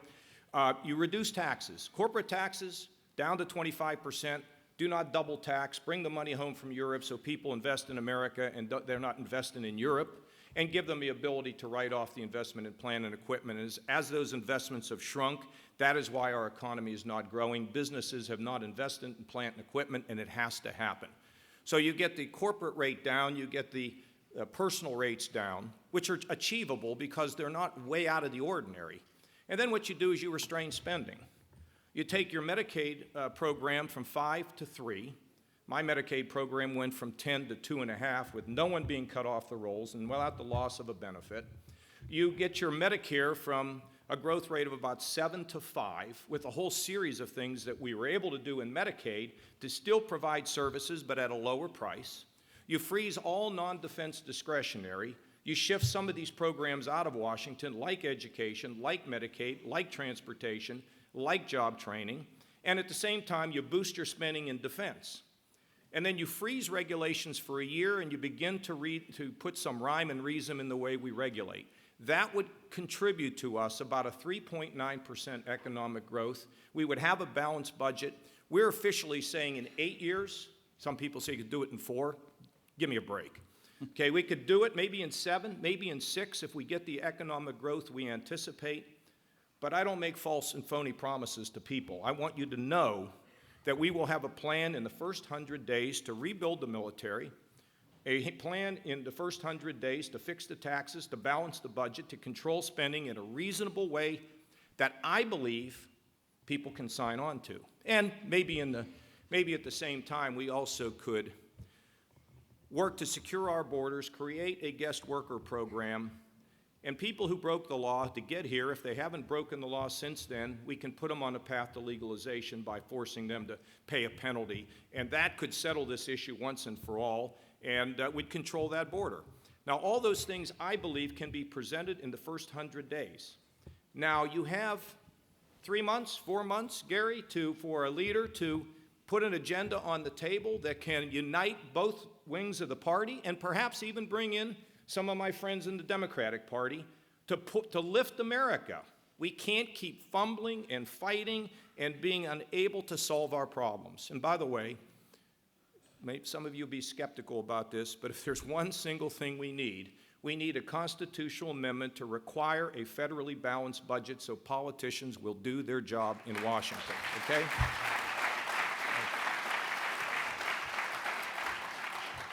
So I guess we're out of time. Thank you all very much, and we'll see you again. Governor, thank you. Watch that. Thanks so much.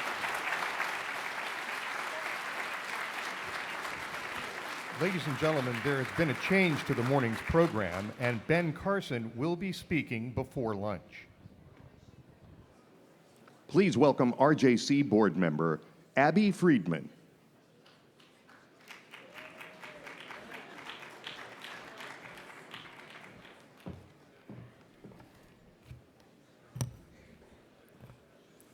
Good afternoon, and welcome to the RJC Presidential Candidates Forum. My name is Abby Friedman, and I'm a national board member of the RJC from Las Vegas, Nevada. As you know, Yiddish is a great language. It expresses feeling and character. 2 Yiddish words that don't often appear in the same sentence, nevertheless seem to capture the unique nature of the leading candidate for the Republican presidential nomination. Donald Trump is a mensch with chutzpah. I met Donald Trump 30 years ago through my work as an attorney in the Atlantic City gaming industry. So I know that while chutzpah gets the headlines, he is also a mensch at heart. I saw this personally when 3 key senior executives of Trump's gaming companies tragically died in a helicopter crash in 1989. Donald Trump stood with a completely devastated community with extraordinary compassion, generosity, and bold character behind the headlines, earning the title of mensch. As for chutzpah, really? Donald Trump's candidacy is built on chutzpah, on a fearless ability and tenacity to tell it like he sees it, even if some people don't want to hear it, especially when people don't want to hear it. Among the presidential Republican candidates, Donald Trump may also be the most closely connected to the Jewish people.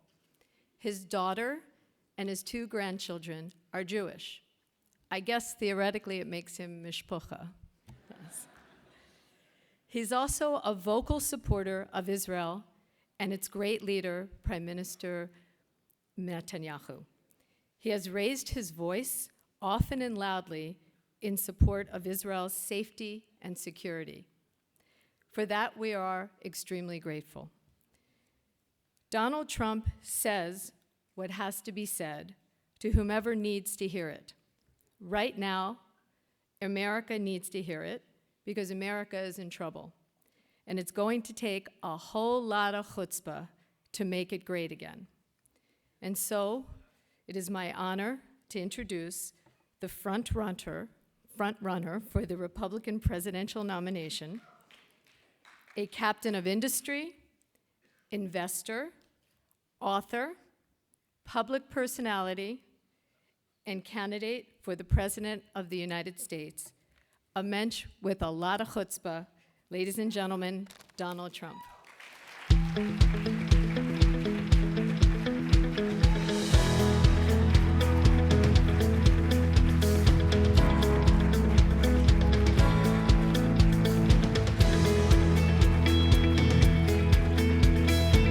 Thank you very much, everybody.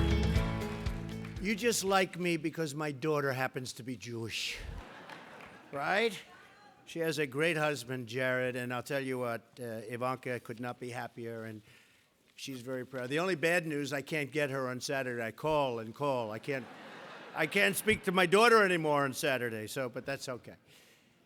It's an honor to be with you, and I've devoted so much time over my life to Israel, and the other politicians, they can talk, but believe me, they haven't done what I've done. I've received many, many awards.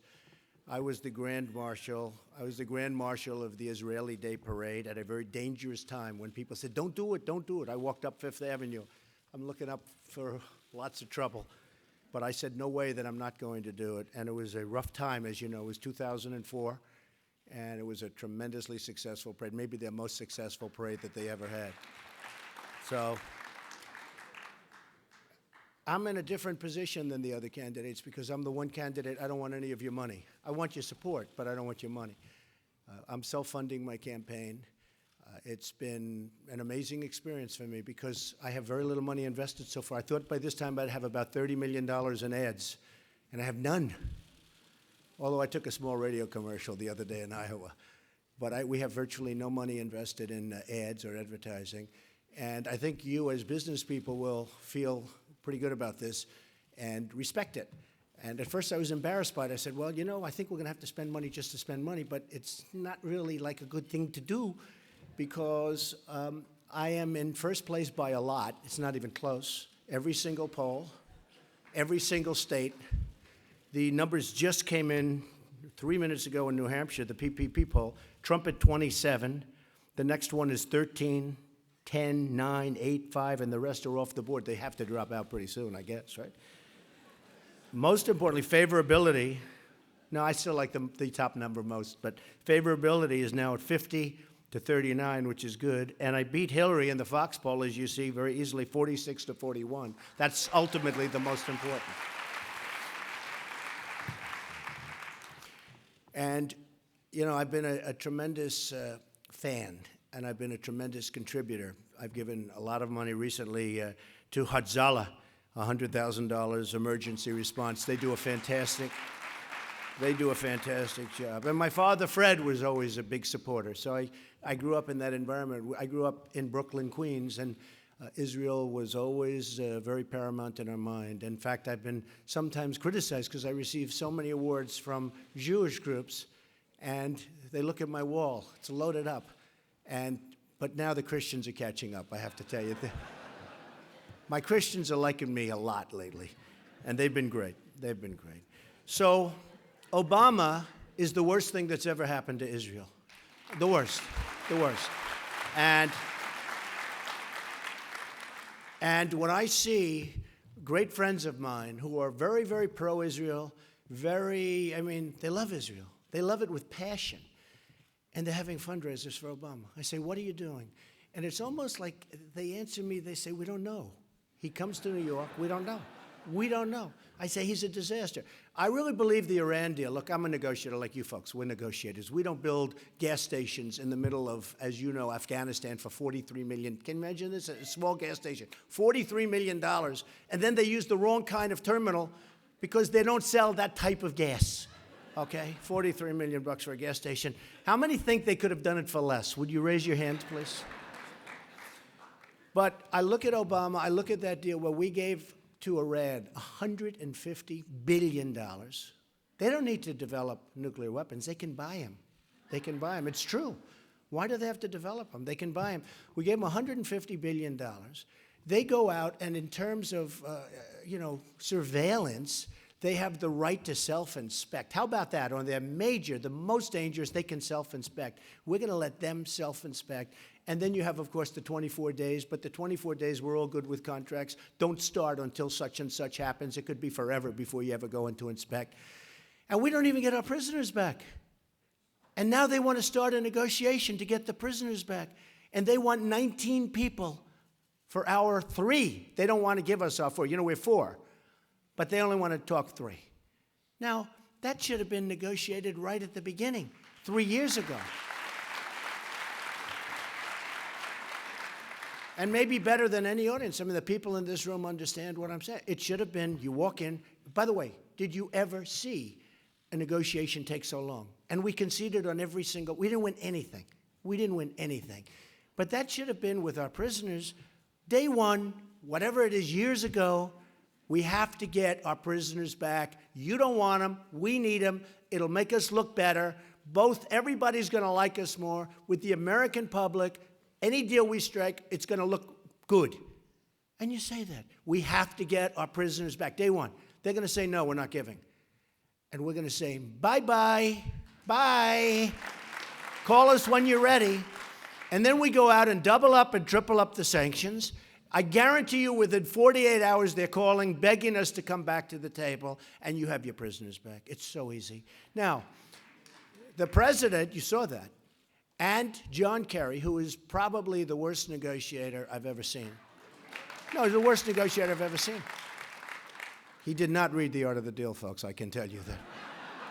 No, he's one of the few. He's one of the biggest selling of all time, a business book of all time. He didn't read it. And Obama definitely didn't read it. Obama, ay, ay, ay. Oh. But they said, this is hard to believe, but this is what they said. A lot of press back there, so I have to say everything exactly correct, because if I don't, I end up with it. They said we didn't want to complicate the negotiations by asking for the prisoners. It's really complicated. We want our prisoners back. Oh, so complicated. They said they didn't want to come. So now we're going to end up making a new deal probably at some point. I tell you this. Look, I just tell you this.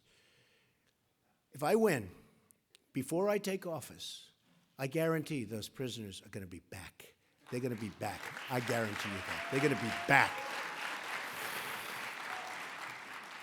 Now, our president doesn't want to use the term. We had another event which probably was, the one yesterday, probably was related. It always happens, but probably was. When I heard about it, I figured maybe not, but it turns out probably was related. Radical Islamic terrorism. And I'll tell you what, we have a president that refuses to use the term. He refuses to say it. There's something going on with him that we don't know about.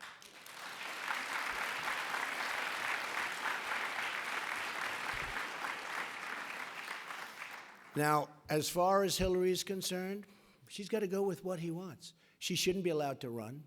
What she did is criminal with the emails. Well, she shouldn't be allowed to run. She's going to have to follow his line because she's on a thread.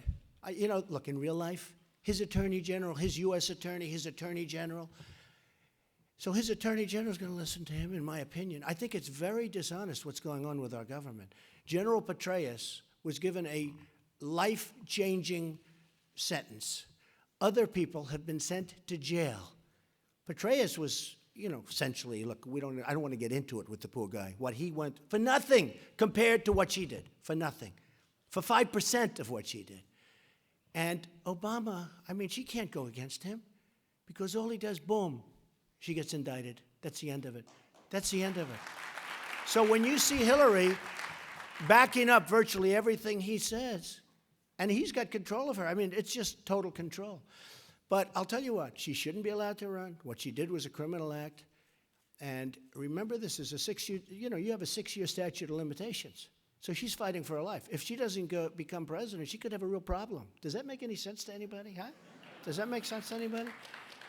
Because what she did was just wrong, okay?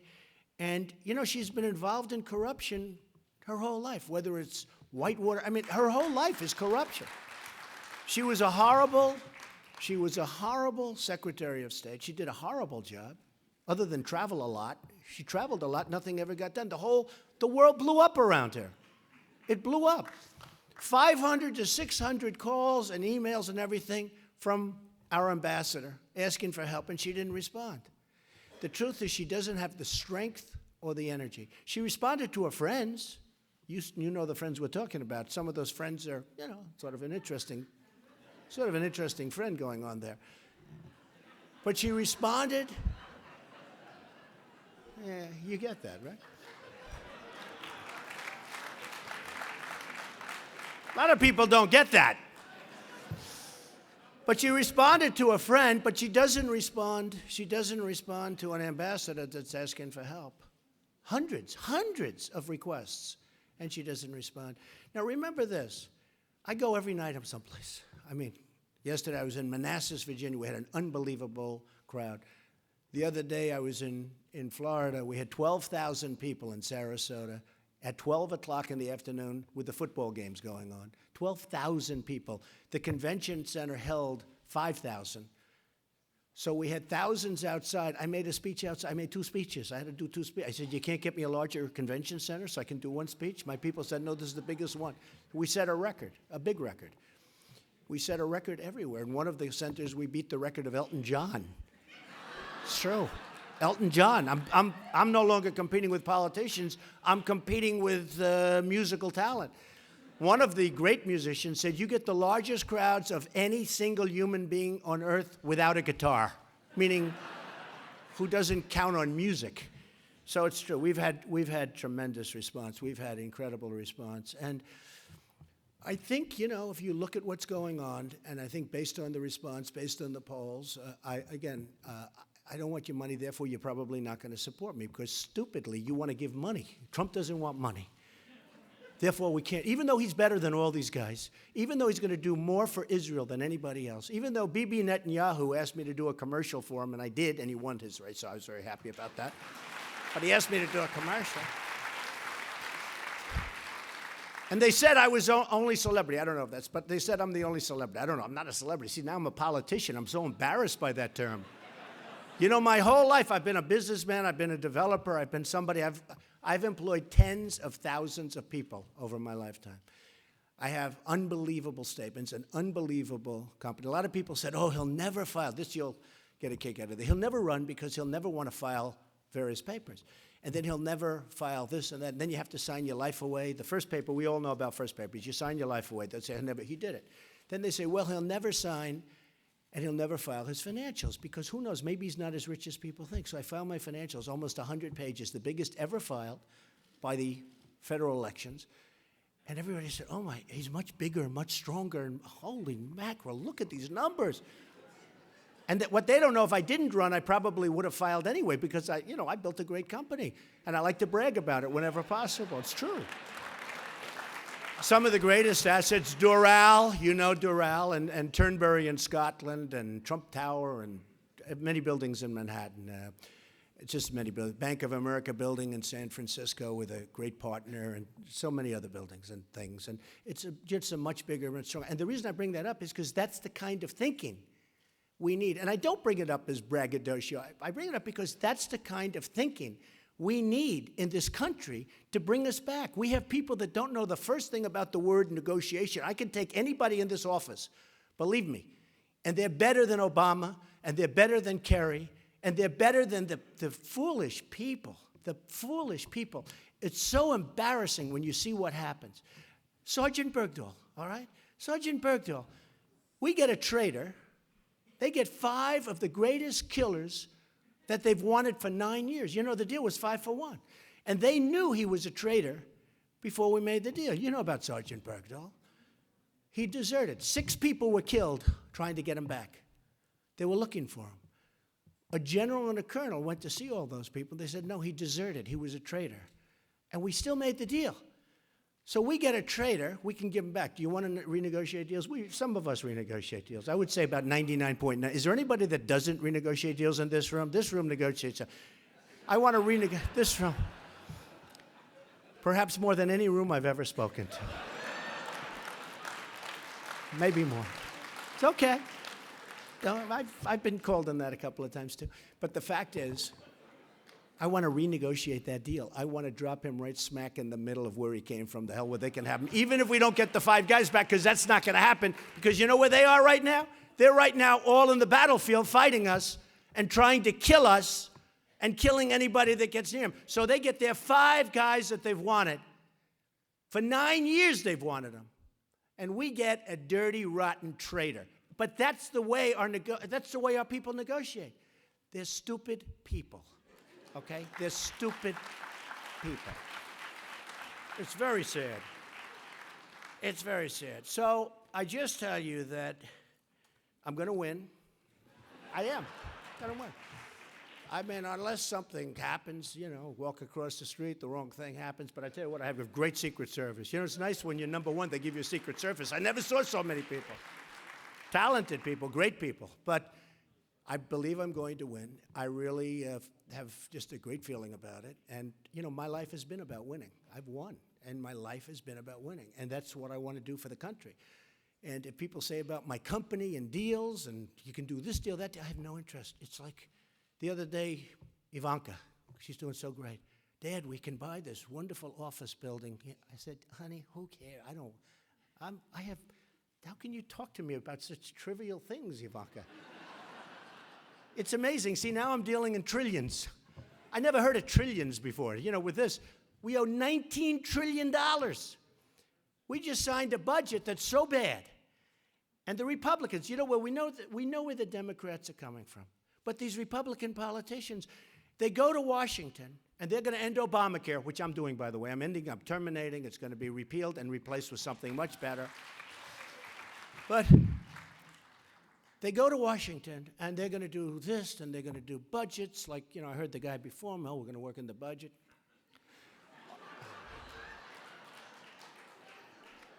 It's all about that. What happens is they're going to do budgets, and we're going to do this and that. And I tell the story. Then they walk into the Capitol building, which is magnificent. And they look up. Darling, oh my, look at those columns. Look at the ceiling. Look at the angels. Oh, look at these magnificent floors. They've never seen anything like it. We've arrived. This is incredible.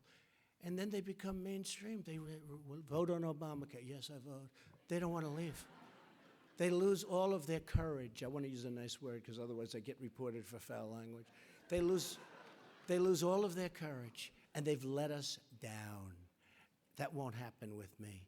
So again, you're not going to support me, even though you know I'm the best thing that could ever happen to Israel. And I'll be that. And I know why you're not going to support me. And, you know, you're not going to support me because I don't want your money. Isn't it crazy? No, it's true. You know, if I wanted your money, I think I'd have a damn good chance. And I think I'd get more money than anybody else. Do you know the money I have turned down? This has not been my life, turning down money. Guys want to give me millions. I would have made poor Jeb Bush, I mean, this poor guy with this low energy, it's sad. No, it's sad. I came up with that term. It became so defining. It's like having it on his forehead. I am low. No, it's sad. He raised $125 million, which means he's controlled totally controlled by the people that gave him the money. That's why you don't want to give me money, okay? But that's okay. You want to control your own politician. That's fine. Good. But I will think about that, folks. Don't worry about it. I understand. Hey, 5 months ago, I was with you. Who was better than me? Who is better than me? I gave $350,000 to the Republican Governors Association. I never even got a letter of thank you. It's true. $350,000. I didn't receive one letter, not one letter from one governor. Stupid. The good thing is I don't give any. Why would I give any more? You don't get a thank you letter? Politicians, remember this, politicians forget. Politicians generally aren't competent. And the one thing they are good at is getting elected. And that's what you're going to end up having. But I would love your support, but I don't want your money, and I appreciate it. Now let's take some questions, okay? Good.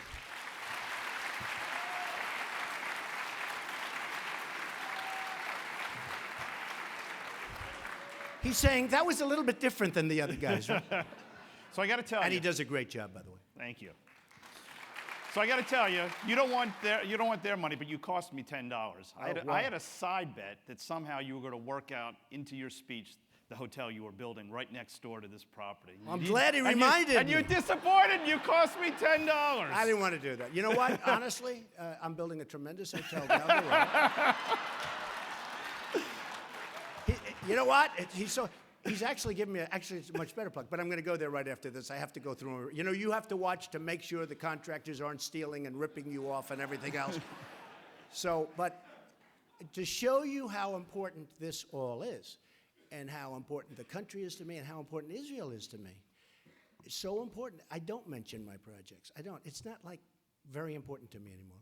What's really important to me is the United States and making it great again. My theme is Make America Great Again. I mean, it's taken off like crazy. The hats, it's going crazy. But it happens to be a great, you know, some of these guys tried to copy it, but I had it trademarked because we're smart. A couple of them got up. No, they see, I was making a speech and everybody stood up, Make America Great Again. They started to copy, but nobody stood up for them. But we sent them a little notice. Don't use that term, we're trademarked. Can you imagine? I got the approval. But we're building a great hotel down the road. I hope you all stay, and it's going to be wonderful. Come on, let's go get a couple of questions. Let's turn serious for a second. Yesterday, you gave some interviews. You made a speech in Manassas talking about an upcoming trip that you're going to make to Israel. Right. You also talked about how you wanted to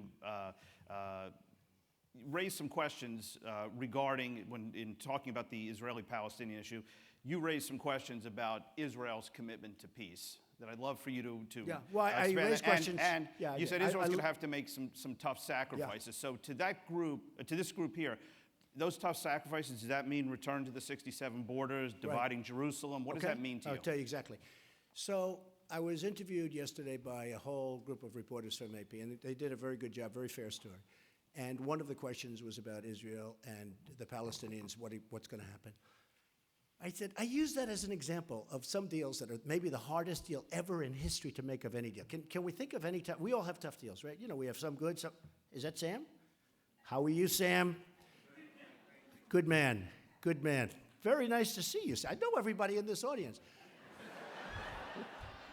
But I said, people are going to have to make sacrifices one way or the other. I believe, because I'm a deal maker, I believe that I can put both sides together. But I said it'll take 6 months, at the end of 6 months, and maybe sooner. Because, you know, with us, we have a deal instinct, a lot of us. And you walk into a room, you can tell almost like in 2 seconds whether or not you're going to make a deal. I will know very quickly whether or not I'll be able to put that deal together. I use that in this interview as an example of perhaps the hardest deal in history to put together. There's probably no tougher deal. If I could do that, it would make me so happy because there's so much violence, so much death, so much, and just been going on for so many years. Now, I said you have to have a commitment to make it. I don't know that Israel has the commitment to make it, and I don't know that the other side has the commitment to make it. With that being said, you know, I have a good chance of winning because you look at what's going on, and so I have a good chance. I don't like to, as a deal maker, give away a lot of cards by talking about how I feel about this or that. I'd rather save it for that moment when you walk into the room. I don't want one side or the other saying, look, I think people know where I stand, okay? But wouldn't it be great if they could make a deal? But a lasting deal, a real deal, not a phony deal that's going to last a week and then bad things start happening again. I'd love to, and I will give it. You know, Obama's, as you know, he said it won't happen during my, meaning he gave up on this before he even started. But I think it would be a great thing for Israel. I think it would be a great thing, actually, for both sides if a real deal could be made. And I'm going to give it my best. I'm a great deal maker. That's what I do. I made a lot of money. I'm going to give it my best. It would be great if that deal could be made. Okay? Let me go one point, because President Bush wrote a letter to Prime Minister Sharon in which he basically said the U.S. position wasn't going to be to force Israel back to 67 borders. The Obama administration... Well, by the way, Israel has given a lot. They have. And a lot of people don't know that. I think the public relations for Israel hasn't been so great because Israel's given a lot, but hasn't been given a lot of credit for what they've given. And I don't know if you agree with that. So, in fact, some things have been given which were unthinkable, and a lot of turmoil it caused in Israel. There were things given. But I'd like to go in with a clean slate and just say, let's go, everybody's even, we love everybody, and let's see if we can do something. But I do think this, and I do think right from the beginning, and that one of the reasons I'm saying it now, even though perhaps it comes back to haunt me later on, it has to be said that Israel has given a lot. I don't know whether or not they want to go that final step, and that's going to be up to them. But Israel has not been given the credit that they deserve for what they've done. I will say that. I will say that. So that's it. Okay. Can I at least try and pin you down on Jerusalem as the undivided capital of Israel? Yeah, go ahead. No, is that a position you support? You know what I want to do? I want to wait till I meet with Bibi. I'm leaving for Israel in a very short period of time. I know what you're saying. You're not going to be on, you're not going to be, who's the wise guy? Okay. Do me a favor. Just relax, okay? You'll like me very much, believe me, okay? Then you wonder why you get yourself in trouble, all right? You're going to like me very much. It's going to be fine. But again, you can't go in with that. If you're going to make a deal, and you can make a great deal, you can't go in with the attitude, we're going to shove it down. You got to go in and get it and do it nicely so everyone's happy. Don't worry about it. You're going to be very happy, okay? Don't worry about it. Go ahead. Obviously, you've been an outspoken defender of Prime Minister Netanyahu. As we said, you've made a TV commercial I think for he's him. a very good man. I think he's been treated very badly. I think that our president has been unbelievably rude to Bibi. I don't know how many people like Bibi, but I think he's been unbelievably rude. And, we'll talk about deals after the fact, which is a shame, but I think the Iran deal is the worst single thing. Perhaps it'll go down, and I've been pretty good at predicting things. I think it's going to go down as the worst single thing that's ever happened to Israel. I think it's a catastrophe for Israel, and I think the fact that Obama was willing to make that deal for anybody that loves Israel to support this guy, or even the Democratic Party, is impossible to believe. I think it will be one of the great catastrophes. But if I get in, I will straighten it out, believe me. It's going to be straightened out. It's going to be straightened out tough, and it's going to be straightened out fast. The one bad thing is, if I get in, the $150 billion is gone. That hurts me, and that hurts the people in this room. But the $150 billion is gone, because it'll be gone before you get there. We're talking about a year and more, actually. Yeah. Although the election, very quick. It's coming up. It's now less than a year, and we have the Iowa starts on February 1st, and then we go right down the line, and it's very exciting. We're talking about a couple of months now for it to start, so it's really for a person like me, it's very exciting. Yep. So the other half of my question, you obviously have a great relationship with Prime Minister Netanyahu. Which of the other Arab leaders do you either know or can you see yourself working with, and you think you could have a positive working relationship Well, I with? haven't been working too much with the Arab leaders, to be honest with you. Yeah. Okay? Yeah, I told you I made commercials for Bibi. I don't know if that's going to help me in the negotiation. I can tell you. I'm trying to keep it nice and level, right? Then I get people screaming at me. But I'm trying to keep it as level as possible. But I, for the most part, don't know. The King of Jordan it seems like a nice man. I don't know. We're going to see. We're going to see. A lot of people like him. Some people don't. But I think I will probably be able. What my history is, I took some heat because I get along with Democrats, I get along with liberals, I get along with conservatives, I get along with Republicans, I get along with everybody. That's what I was. I'm a business person. I get along with everybody. We have to get along with everybody. And I took some heat, and I always explain it. I say, wait a minute, I'm a business person. I got to get along with everybody. I live in Manhattan. It's all Democrat. It's virtually all. Republicans don't even run people for the most part. And if they do, they're going to get, they're 5%. They get a very small percentage of the vote. Got to get along with everybody. I think that's going to be a tremendous asset because right now we have gridlock in Washington. We have people that they don't talk. I remember years ago, because I've been a very political person, always on the other side, but always very political. But years ago, the Republicans and the Democrats, they used to like each other. They'd get along, they'd have dinner together. They'd argue and they'd fight and they'd disagree and we'd have, different views on things. But in the evening, they'd go out and they'd have dinner together with their families. You don't see that anymore. There's total hatred and there's total gridlock. I'll give you one point, which I think is important. Corporate inversions, right?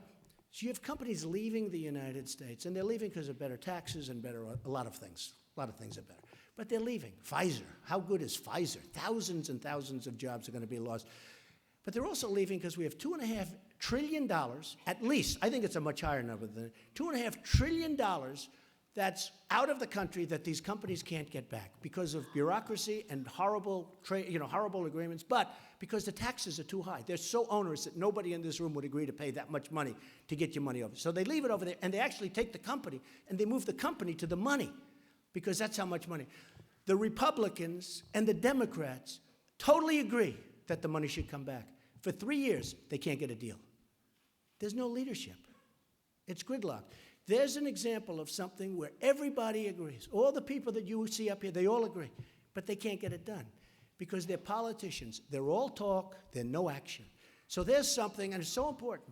It's not like something where they don't agree, like there's big disputes and we understand that. This is something everybody agrees the money should pour into this country and we should use that money and all the things, taxes paid. But they agree and they can't get it done because of gridlock and incompetent leadership. Okay. Hillary Clinton, is she a friend of Israel? You know, honestly, I don't think anybody can say. She says she is, but now she says all of a sudden maybe less so than you thought because she's going very, very far over to the other side. I mean, Bernie Sanders has brought her to positions that she didn't want to be at. You look at some of the things she's saying right now. But I'll tell you what, whether she is or not, she doesn't have the strength or the energy to help Israel. I'm telling you, she doesn't. And I said it, but just take a look. She'll come out and do an event, and you don't see her for another 4 days, 3 days, 5 days. No, it's true. Think of it. We don't need, some people would say it's not nice to say, she doesn't have the strength or the energy. Israel needs more than just our support. They need strength. They need real power behind them. Because, you know, you look at, as these countries fall over there, Israel's looking more and more you know, Israel has some difficulties. And one thing, and I think you'll all admit it, these people are fighting really dirty, but they fight a lot better than we used to think, right? We used to think, oh, that was easy. 15 years ago, with my friends from Israel, because I have a lot of friends from Israel, they used to smile and laugh. Oh, don't worry about it. Now they're saying, these guys, they're dirty fighters. And they're not bad. You know, they're tough. They're not the JV, okay? Obama said they're the JV. They're not the JV, folks. We need tough. We need General George Patton. We need General MacArthur. We don't need the guys we have. I see them on television. Generals. I don't want my generals on television saying, well, ISIS is very tough. I saw a guy the other day. ISIS is very tough. I don't know. I don't need that. Do you think General George Patton, they don't like him because he was a foul-mouthed, vicious, horrible, brilliant guy. So he would never make it. They probably would have had him thrown out years ago. But we need Patton. We need a genius like MacArthur. And we have those people. We have those people. I'll find that person. But we're going to knock the crap out of them. I'll tell you what, we're going to win. We're going to win. We're going to win. All right, go ahead. Yeah. We're out of time, but last question. Rank and order, as you see it, the greatest challenges facing the United States: Russia, China, radical Islam. Well, I think radical Islam right now is, and I feel that's the greatest. And again, we have a president who refuses to use the term, but radical Islam is, I'll tell you the one thing I know isn't, is global warming. That's the one thing. No. That's the one thing I know isn't. I mean, we have a guy that just the other day said that, here they want to blow it. This was right after Paris. They want to blow our cities up. They want to destroy our civilization. And he's worried about global warming, which a lot of people think is a hoax. Hey, by the way, I won so many environmental awards, shockingly. No, it's true. And you know what I do? I want really immaculate air. I want clean, crystal water. I want a lot of things, okay? I want a lot of things. But global warming, do you notice they changed the name? We go global warming, they go climate change, they go now it's sort of, I hear a lot of extreme weather. How can you miss with extreme weather, right? If it's cold, it's okay. If it's hot, it's okay. If it's windy, if it's hot, if you have to, everything's extreme. So now they use extreme weather. It is a disgrace what's going on. And to have this man embarrass us by standing up and saying that global warming is our biggest threat, we got to get him out so fast, and thank goodness we only have a year left. Thank you. Thank you very much, everybody. Thank you. Thank you. Thank you, man. Thank you, man.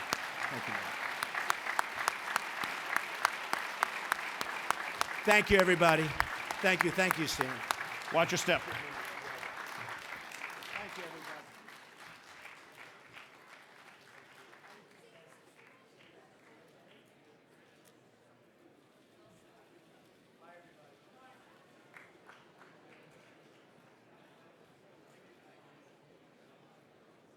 Please welcome RJC board member Jeffrey Gunter.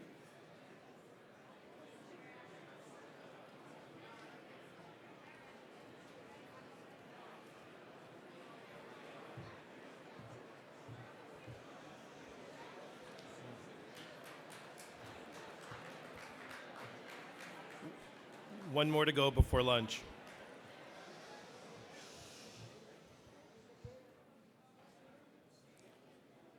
Leaders can be assessed by not only their positive impact over decades, but for some, centuries.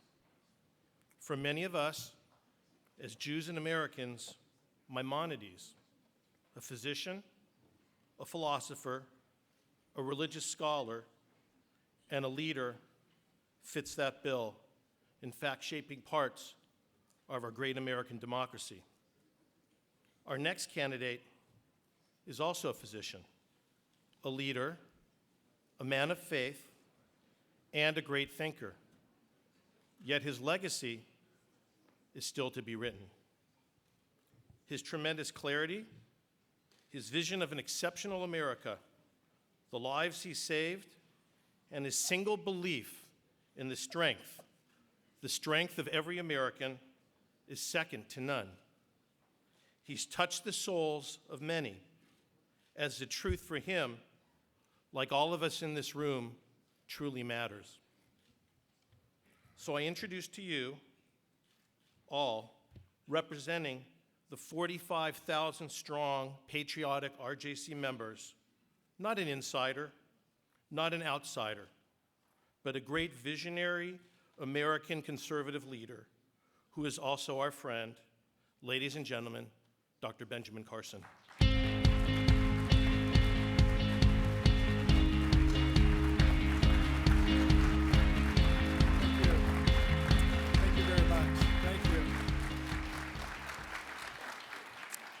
Thank you so much. I'm absolutely delighted to be here. And, last year was the first time I had an opportunity to go to Israel. And it was such an incredible experience because, as a student of the Bible, to actually be in the place where so many events occurred that were so noteworthy. But what really impressed me was the fact that the people, absolutely surrounded by all kinds of horrors, refused to allow their lives to be dictated by terrorism. And I think it's a wonderful example for us here in America. I normally am a spontaneous speaker, but I want to make sure I get all my points in today, so I will actually be using a script. It might be the first time anybody's ever seen me doing that, but I don't want to miss any of the points that I really wanted to make.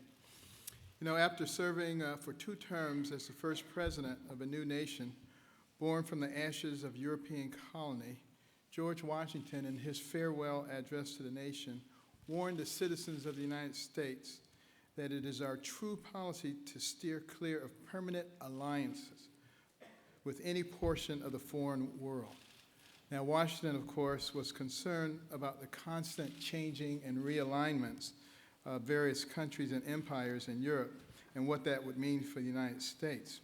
Now, if we fast forward to 2015, I'd like to call your attention to a passage by Ambassador Oren, Israel's most recent former ambassador to the United States. He recently wrote a book that looks at the relationship between the United States and Israel. And I was taken by the paragraph early in the foreword of the book describing why he entitled the book Ally. Ambassador Oren wrote the following: "Ally is a simple, beautiful word. It evokes warmth, indeed fraternity, and its meaning is invariably positive. One may be a partner, but never an ally in crime. Allies Hebrew counterpart is even simpler and more stirring. Ben Britt, literally the son of the covenant, recalls the circumcision rite and, beyond that, the Jewish people's special relationship with God. Fittingly, a special relationship is said to exist between Israel and the United States, and like its biblical precedent, that Brit is both physical and eternal. Any American president or candidate for president formulating policies toward Israel will be well served to look back at what makes the relationship between the United States and Israel so special and eternal. And if we examine history properly, it is easy to see that the special bond between these two nations existed well before either country existed as a country. We should look back to the establishment of the modern state of Israel in 1948. And even before our founding fathers gathered in Philadelphia and decided to change the course of human history, the first settlers founded towns in this land with names like Bethlehem and Zion. They, in fact, saw the New World as the new promised land and a land of religious freedom. It is interesting to note that the first committee that was established to decide on the coat of arms for the newly formed nation had amongst its members, 5 signers of the Declaration of Independence: George Washington, Benjamin Franklin, and John Adams. These members of the committee were asked to deliver their ideals independently for the seal of the new nation. In an amazing coincidence, the 3 members of the committee all submitted the same images of the Jewish exodus from Egypt. For these 3 founding fathers, no image better represented the ideal of freedom on which the United States was founded. Could you imagine President Obama standing today in the White House press room with an image of Moses and Jewish people in front of him? Throughout our history, American presidents have had a special view of the Jewish people and the state of Israel, even well before Israel existed. John Quincy Adams said, "I believe in the rebuilding of Judea as an independent nation," and Abraham Lincoln referred to Palestine as the national home of the Jews, said this was a noble dream and one shared by many Americans. Very few countries started out as democracies. Most of them evolved into democracies.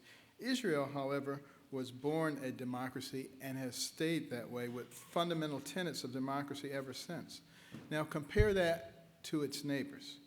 Many countries in the Middle East claim to be democracies, but I would put forth that elections won with 99% of the vote going to one candidate, or elections won under the shadow of dictatorships are not democratic.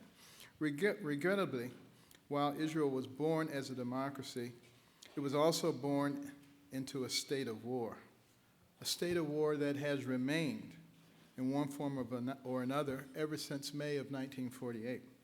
Besides having fought the War of Independence in 1948, the War of Attrition in 1956, the Six-Day War in 1967, the Yom Kippur War in 1973, the war in Lebanon in 1982, and the 2 Gaza wars in 2007 and again last year in 2014, Israel has also been under the constant threat of tens of thousands of missiles from Hezbollah in southern Lebanon, faced 2 intifadas, and a nonstop threat of Islamic terrorism. Now, what is really sad is that all of this could have been avoided because UN Resolution 181, passed in November of 1947, called for the end of the British Mandate and a true partition plan for Palestine. Partition plan calls for the creation of a Jewish state and an Arab state. The plan was accepted by the Jews but rejected by the Arabs, and hence the ever-present state of war. Ariel Sharon, in one of his most famous speeches, became the first Israeli prime minister to openly acknowledge and call for the 2-state solution. Prime Ministers Ehud Olmert and Benjamin Netanyahu have subsequently joined him in publicly calling for a 2-state solution.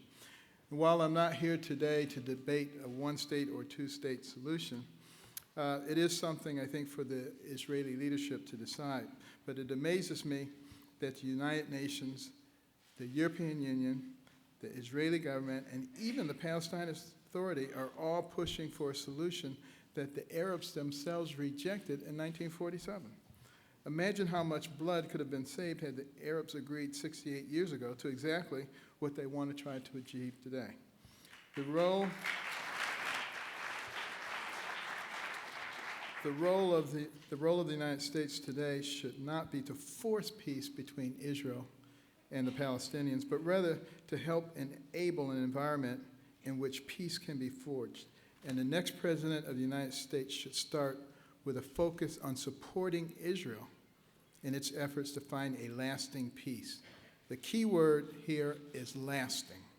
For too long, as I've followed the efforts by the United States and Europe to get the Israelis and Palestinians to agree to a peace deal, the focus has always been on what the future of the Palestinian state looks like.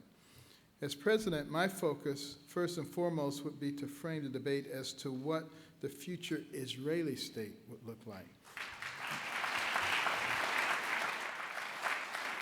After all, the goal of a lasting peace is not merely to give the Palestinians a state of their own and right to self-determination, but also to ensure that the state of Israel remains a Jewish state for the Jewish people forever. Before I go into more detail about that, let's just focus for a moment on the issues of a Palestinian state. One of the main problems, as I see it currently, is that Palestinians are a people divided by territory and by ideology. We know that there's a geographic challenge in trying to unite Gaza and the West Bank. These territories are separated by a mere 25 miles, and between lie some major Israeli cities with large populations like Beersheba. Uniting these two territories would literally split the state of Israel in half. But beyond the territorial challenge, a much bigger challenge exists. The challenge is the split between Fatah and Hamas. Fatah and Hamas operate in a constant state of conflict. Fatah rules the West Bank, Hamas rules the Gaza Strip. These two groups are constantly arresting each other's political foes in their respective territories. They reportedly torture each other's cooperatives and are continually vying for the support of the Palestinian people. Part of the problem, of course, is that Fatah is largely a secular political movement, while Hamas is a deeply religious Islamic political movement. And while there have been many times in the past that the two groups tried to operate unity governments, this has always devolved into minor civil wars between the two. The bottom line is that even if the Israeli government today withdrew to the 1967 borders and gave up Jerusalem, there is no one Palestinian group representative of the Palestinian people that could ratify the agreement. Thus, no peace agreement can be reached until the Hamas-Fatah issue is resolved. But assuming for a moment that both the territorial issue between the West Bank and Gaza can be solved, as well as the internal conflict between Fatah and Hamas, then let's ask ourselves, what should the next U.S. president do to help preserve a viable Jewish state living within the terms of a lasting peace? Well, first and foremost, Jewish state must be Jewish. That may sound obvious, but if we look at the current international proposals for a two-state solution, as well as listen to the words of the Palestinian leadership, the two states to be created are first a uninational Palestinian state with no Jews living in it, and second, effectively a binational state, namely Israel, with a majority Jewish population and well over 20% Palestinian minority.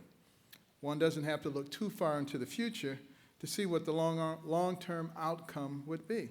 Eventually, the Jewish state would lose its Jewish identity, and Palestinian birth rates continue to eclipse that of Jewish population. This would lead to a uninational Palestinian state eventually taking over the binational Jewish state as the Palestinian population in Israel continued to grow. In addition to this threat, there is the geographical threat created by basing a two-state solution on the 1967 borders. Now, if this were to occur, the result would be an Israel with sections of the country less than 10 miles wide and partly bordered on the west by Gaza and the east by the West Bank. The distance from the border between Israel and the West Bank on the east to countries like Iraq and Iran would be measured in the hundreds of miles. This gives Israel an almost zero ability to defend herself practically from any sort of armored attack. Moreover, the 1967 borders will give back the high ground to Syria and the Golan Heights. This has numerous potentially fatal effects for Israel. First, it would allow any enemy to launch from Syria missiles to easily rain down on major Israeli population centers. With ISIS, the Iranians, and others currently operating in Syria, one can only think of the sheer havoc that would be created with any one of these groups positioned in the Golan Heights overlooking Israel. Second, it would give Syria the ability to either control or pollute Israel's only freshwater supply, the Sea of Galilee. Looking past these major territorial issues, there also remains the issue of Gaza acting as a conduit for Iranian-backed weapons. Much outrage has been leveled against Israel for blockading Gaza, but the only blockade that actually exists is the blockade of weapons and missiles that are immediately used to target Israeli citizens. The delivery of food, medicine, building supplies has not been blockaded by Israel. In fact, it is a reality that much of the building supplies allowed into Gaza was used to build the Hamas tunnels of terror to infiltrate Israel and commit acts of terror. And I actually had a chance to go into some of those tunnels when I was there last year, although we were carefully looking for people who might be trying to shoot us when we came out. I raise these issues again to say simply that we look forward to an American president and a policy put forth by that president that backs the wishes and desires of the Israeli people and their government. Second, that policy must ensure that Israel comes out of these negotiations as a Jewish state for generations to come. Franklin Roosevelt, one of our nation's most revered Democratic presidents, said so eloquently, "The American people, ever zealous in the cause of human freedom, have watched with sympathetic interest the efforts of the Jews to renew in Palestine the ties of their ancient homeland and to reestablish Jewish culture in a place where for centuries it flourished and whence it was carried to the far corners of the world." However, let me be clear, I do not buy into the oft-heard refrain that in order to solve our problems in the Middle East, we must first solve the Israeli-Palestinian conflict. It's a complete red herring to claim that violence across the Middle East is a result of this conflict. I see some heads nodding, of course, and puzzled looks by the press, but let me elaborate. Several sources have looked at the levels of violence attributed to the various conflicts in the last half of the 20th century. It is interesting to note that since 1950, 2 years after the formation of Israel, there have been 67 conflicts throughout the world, resulting in 10,000 or more deaths. Number one on the list, at around 40 million, are the killings by the Red Chinese from 1949 to 1976. Last on the list is South Yemen Civil War, 1986, with 10,000 deaths. Now, where does the Arab-Israeli conflict rank on this list? 49th, 51,000 deaths. If one were to add the total number of deaths in all 67 conflicts since 1950, it would come to roughly 85 million. In other words, only 0.06% of the total number of deaths in all conflicts since 1950 are a result of Palestinian-Israeli conflict. But there's even more telling statistic. Since Israel's founding in 1948, there have been approximately 11 million Muslims killed in violent conflicts, but only 35,000 of them were the result of Palestinian-Israeli conflict. 35,000 Muslim deaths from the Arab-Israeli conflict means that only 0.3% of the Muslim deaths from various conflicts have been a result of this conflict. In fact, over 90% of the 11 million Muslims killed since 1948 have been killed as a result of Muslim violence and conflicts. I raise these statistics here because I deeply believe that problems facing the West currently are the result of turmoil in the Middle East, and that has almost nothing, however, to do with the Israeli-Palestinian issue.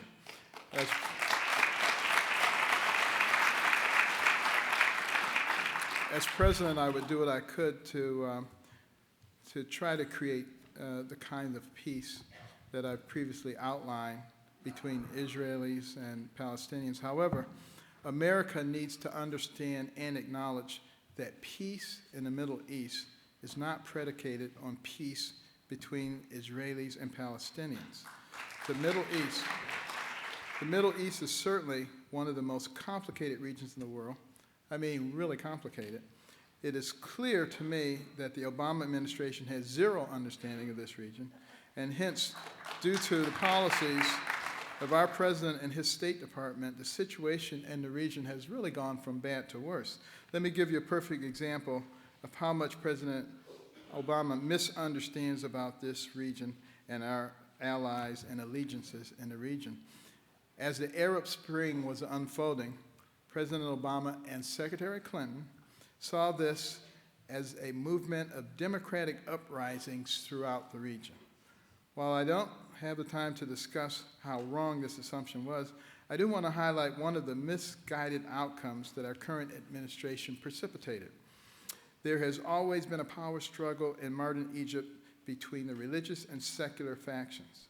For decades, the United States backed Hosni Mubarak, a dictator, yes, but someone who also regularly waged war against the Islamic fundamentalists in his country. After the Arab Spring, President Obama and Secretary Clinton chose to back the government of Mohamed Morsi, a leader of Egypt's Muslim Brotherhood. In essence, the president decided to back a leader who represented the essence of Islamic fundamentalism. Well, we all know how that worked out. And in the end, thankfully, due to absolutely no efforts by the president, a more moderate anti-fundamentalist party got elected and took over power in Egypt. Now fast forward to last year during the Israeli-Gaza war with Hamas. As the war dragged on for almost 50 days, a war started by Hamas and its relentless firing of missiles into Israeli civilian population areas, President Obama and Secretary Kerry searched for an intermediary to negotiate a truce between Israel and Hamas. Now, you and I know full well that the most important party in not only negotiating a truce, but in helping to implement a truce is Egypt. Simply because Egypt shares a border with Gaza, and Egypt can help enforce a weapons embargo both on the land as well as in the seas. Also, trade and freedom of movement between Gaza and Egypt can only be enforced by Egypt themselves. But to whom did President Obama and Secretary Kerry turn to try to negotiate a truce? Turkey and Qatar. Besides the fact that Qatar is host to Hamas on a regular basis, and Turkey had prior and during the Gaza war called Israeli policies worse than those of Nazis, it just so happens that Egyptians see Turkey and Qatar as regional rivals and hold them in great disdain. So Obama and Kerry chose to alienate the most important partner for a truce by asking the exact wrong countries to get involved. My point in highlighting this example is again to say clearly what you already know. The world is complicated. The Middle East is even more complicated. And because it is so complicated, the next president of the United States has to adhere to a few key principles when deciding on foreign policy, particularly as it pertains to the Middle East. As president, here are three core principles that would formulate the foundation of my approach to these affairs. Principle number one, national security of the United States and her citizens is the single most consideration when determining foreign policy.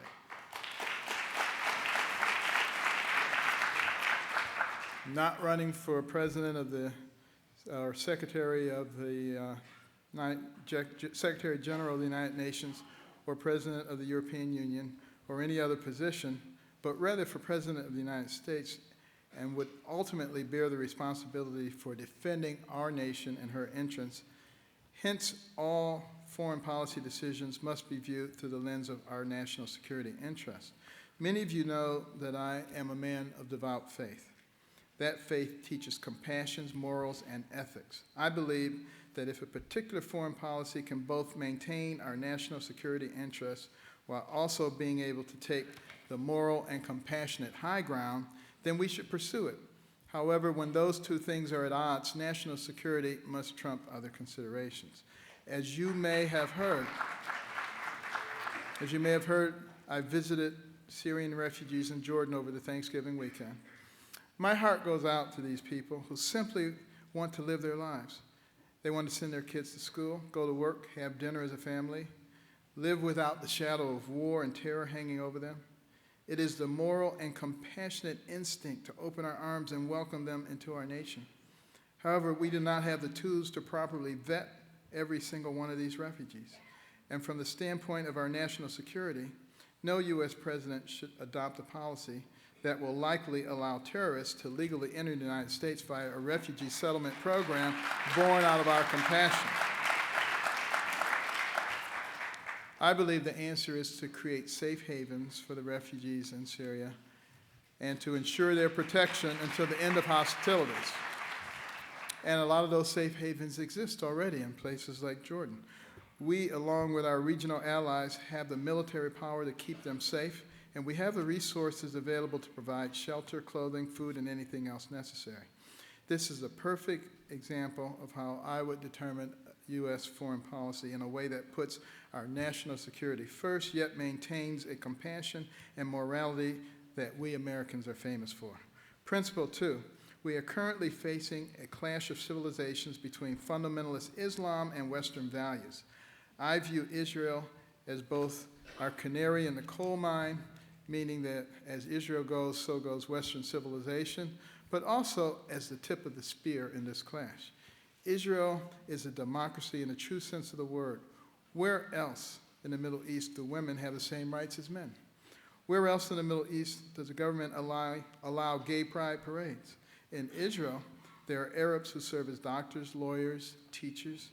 There's even an Arab Supreme Court justice. Arab citizens in Israel have the same rights to medical care, Social Security, the ballot box, as any Jew does. Arab members of the Israeli parliament are even allowed to serve without taking an oath of allegiance. I dare say there are probably more women fighter pilots in Israel than there are women with driver's license in Saudi Arabia.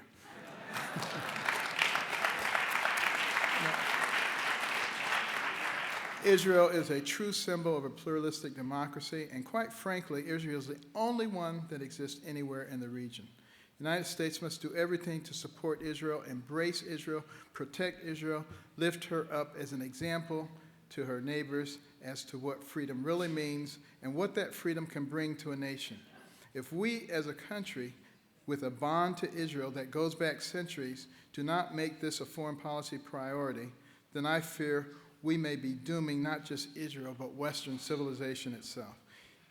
Harry Truman, a Democratic president, in opposition to his own Secretary of State, made sure the United States was the first nation to recognize the modern state of Israel on May 14, 1948. It took him all of 11 minutes after David Ben-Gurion declared Israel's establishment to say, "I had faith in Israel before it was established. I have faith in it now." I too have faith in the state of Israel and have faith that it is one of the everlasting bastions of Western civilization. Principle 3, a strong economy makes for a strong foreign policy. If we look back at the post-World War II era, it seems clear that several presidents, including John F. Kennedy and Ronald Reagan, understood the simple principle. The basic logic is that by reducing the tax burden, one greatly stimulates the economy. And by stimulating the economy, one brings more revenue into the Treasury, even at a lower tax rate. More money into the Treasury means the government has more money to spend on the military. A larger military means the United States can project more power into the places that it needs to at the same time. A strong military is the best deterrent for war and the strongest insurer of peace. It will be my focus as President of the United States to stimulate the economy by reducing the tax burden on individuals and corporations, not just because I believe that it is a fair thing to do, but is the right thing to do. And I believe that by having the ability to project American strength anywhere in the world, anytime we need it, we will keep Americans safer at home, our allies stronger abroad, and make the world a safer place overall. And I think we need to always keep in mind that America may never have become a place if it had not been for Chaim Solomon. He was a wealthy Jewish merchant, and Washington's army was completely exhausted in terms of funding, and Solomon gave all of his funds in order to save the United States Army. And some say, and of course no one knows for sure, but that's the reason that there's a Star of David on the back of a $1 bill.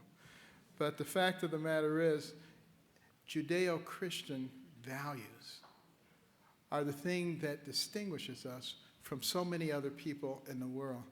And that's why I rail so strongly against giving away those values for the sake of political correctness. Now,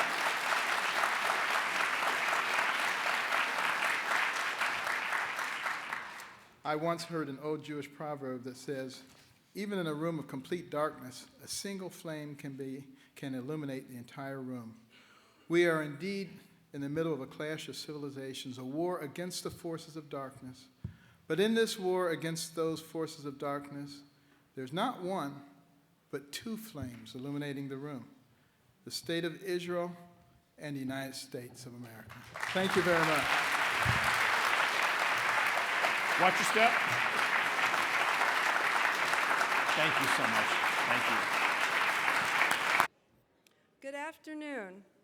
I have the honor of kicking off the afternoon portion of our program and of introducing a longtime supporter of the RJC. Governor Mike Huckabee was governor of Arkansas from 1986 until 2007, becoming one of the longest-serving governors in his state's history. He was only the fourth Republican elected to any statewide office in Arkansas since Reconstruction. Imagine that. And think about this. He defeated the Clinton machine again and again and helped the state's GOP become a dominant force, delivering Republican candidates to Congress. If you don't know Mike from his time as governor or as a candidate for president, where he won the Iowa caucus, you definitely know him as an insightful minister, the host of a Fox News show from 2008 to 2015, and as a daily radio host. Governor Huckabee has been to Israel more than any other candidate running for the nomination, and he is a passionate defender and a friend of the state of Israel.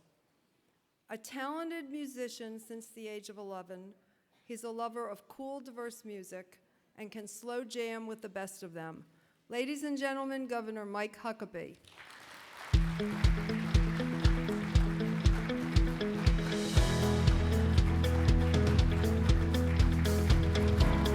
Thank you very much. Thank you. Well, I do believe in miracles, and I'll tell you why. Because you all knew that I was the speaker right after lunch, and you came back anyway, and I'm deeply grateful for that. It is a delight to be with all of you today, and I want to say thank you. I also want to tell you how much I admire you. Anybody that'll listen to 14 different political speeches in a row, proof positive that there is a certain level of extraordinary patience and long-suffering with Jewish people, and you've proven that here today. I'm a Baptist, and I would never last that long, I can tell you right now. Well, as Lynn mentioned, I've been to Israel, and I don't want to say this like more than any other candidate, as if that somehow qualifies me to be an expert, qualifies me to be an advocate. But I am an advocate precisely because I have been someone who has gone to Israel for the past 42 years. My trips to Israel didn't start.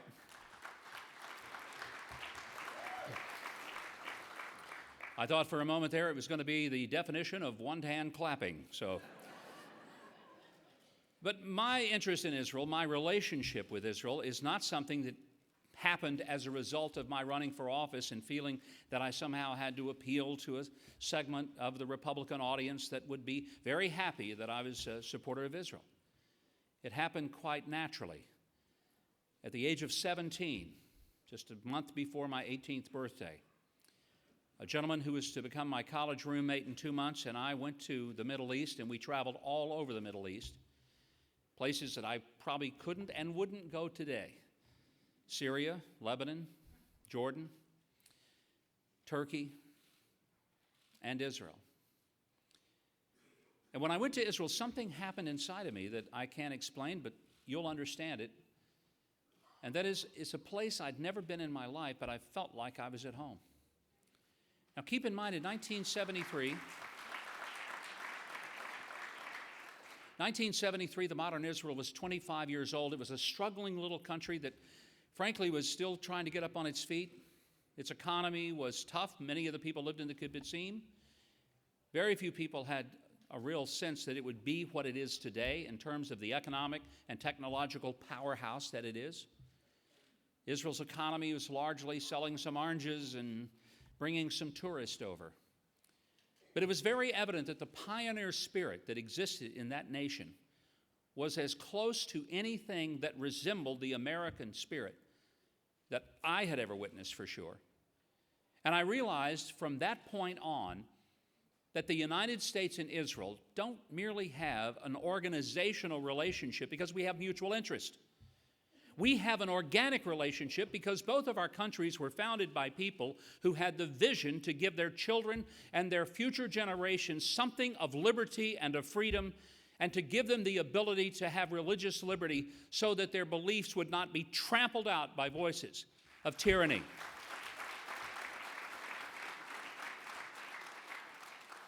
But there is something else about Israel that I believe mirrors that of the history of the United States. I do not believe that it is possible to understand, to even comprehend the United States of America without believing that it involved the providence of God. And I do not believe that it is possible for anybody to look at the remarkable, stunning history, not only of ancient Israel, but of the modern nation of Israel, and somehow believe that that could be without the providence and the hand of Almighty God. There is simply no other explanation. I am one who believes, and this is not a political view, this is deeply personal, and whether I'm in politics or not, I still hold this view. I held it when I was a teenager. I held it long before I ever got into politics, and 100 years from now, I will still hold it. In a different citizenship, no doubt, 100 years from now. And it's this belief that though we may break many of our promises to God, He never breaks His promises to us. Never, ever, ever. And for those of you who embrace and believe in the Bible, and I would assume that most of you in the RJC do, then I would have to say that I affirm the reality of Genesis chapter 12, verse 3. God says, those who bless Israel will be blessed, and those who curse Israel will be cursed. That's either true or it is not. I believe it is true. Since 1973, when I was there for the first time, just a couple of months before the Yom Kippur War, I've been back dozens and dozens of times. I've lost track of just how many. I no longer keep a little running total because I was there twice this year, 3 times last year. I've literally escorted thousands of Americans to go to Israel because I want them to see it in person. I want them to understand not only the land and its people, but I want them to understand its history and its future, and for them to understand that if something happens to Israel and it loses its liberty and freedom, then the United States better buckle up, because it's coming next to there. And that's what we have to consider every single day of our lives. The recent deal that was done with the Iranians is not a bad deal because it's a politically bad deal, not just a bad deal because it's a terrible idea for world peace. It's a terrible idea because it represents a direct threat to the United States, because in every situation, the Iranians have put the tip of their sword in Israel, but the full thrust of it will not be satisfied until it goes through the very heart of the United States of America.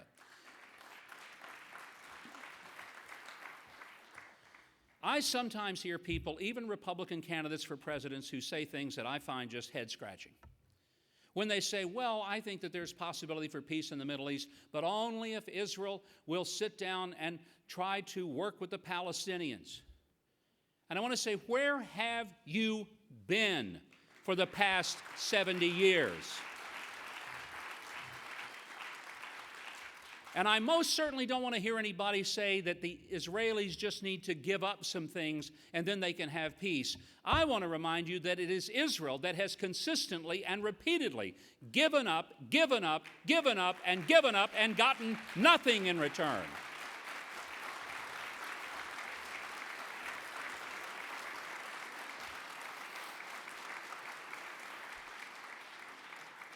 Last June, Naftali Frankel, one of 3 young Israeli boys, was going home from school, was kidnapped at a bus stop, and was savagely murdered by Palestinian thugs.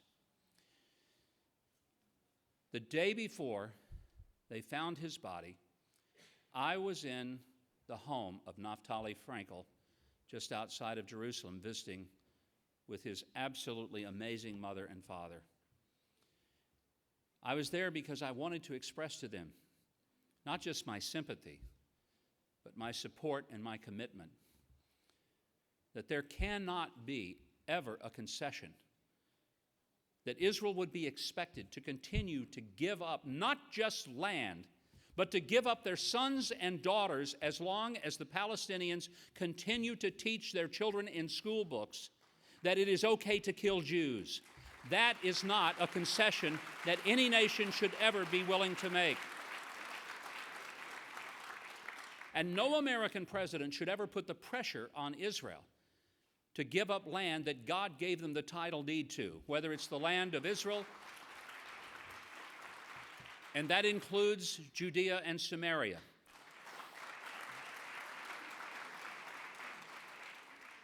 And I don't want to hear a Secretary of State or a president give a lecture to Israel in the midst of them defending themselves against unwarranted, provocative rocket attacks and somehow say both sides need to settle down.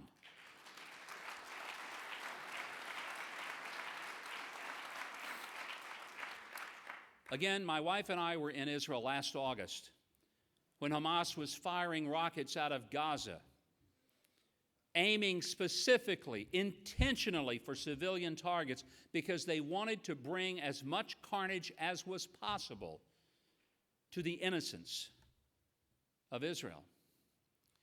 And my blood boiled because I was there when John Kerry gave a press conference in which he called for both sides to tamp down the violence. And I wanted to say, Mr. Kerry, maybe you should come and see what I'm seeing, because what I'm seeing is this. Hamas is putting children and unarmed women in front of their weaponry. The Israelis are putting their weaponry in front of their children and their women, trying to protect them. There is not an equivalency here. This is not sameness. This is not about both sides trying to somehow calm down. This is about one side trying to murder innocent people and another side trying to protect their families as they have a God-given right to do.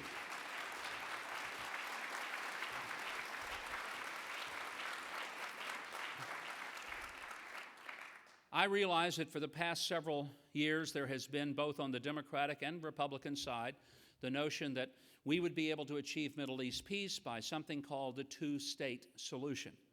I want to be on record, and I know that this would not even be something that would be agreeable to some of you, because there are many Republicans who think that the two-state solution is in fact a solution. I consider it no solution whatsoever. There cannot be two states holding for the same piece of real estate, especially when one of those states does not believe the other one even has a right to exist, much less exist peacefully.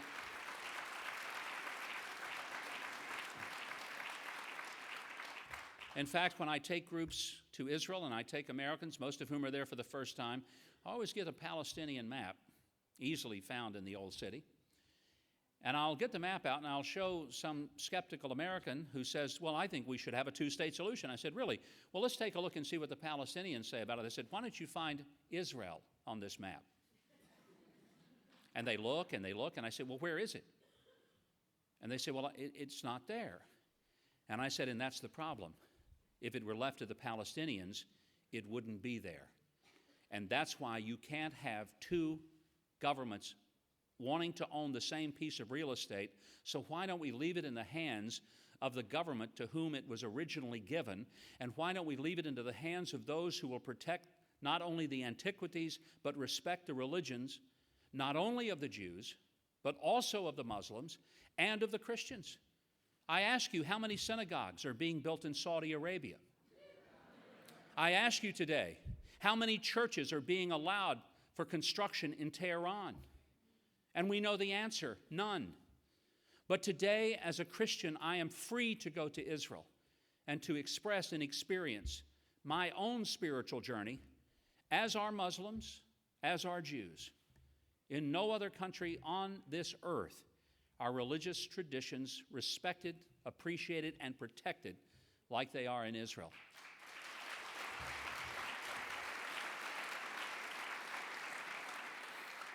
And this is why Jerusalem can never be a divided city. It must be a unified city. And it's why that the next president of the United States, if his name is Mike Huckabee, will do something that presidents have hinted about and talked about but have never done because they're afraid it's an act of provocation. My friend, act of provocation is when terrorist groups continue to fire rockets into civilian territory. The United States needs to finally make the definitive statement of who it's taking sides with and move its embassy to Jerusalem and once and for all declare, we know who our peace partner in the Middle East is, and it is Israel.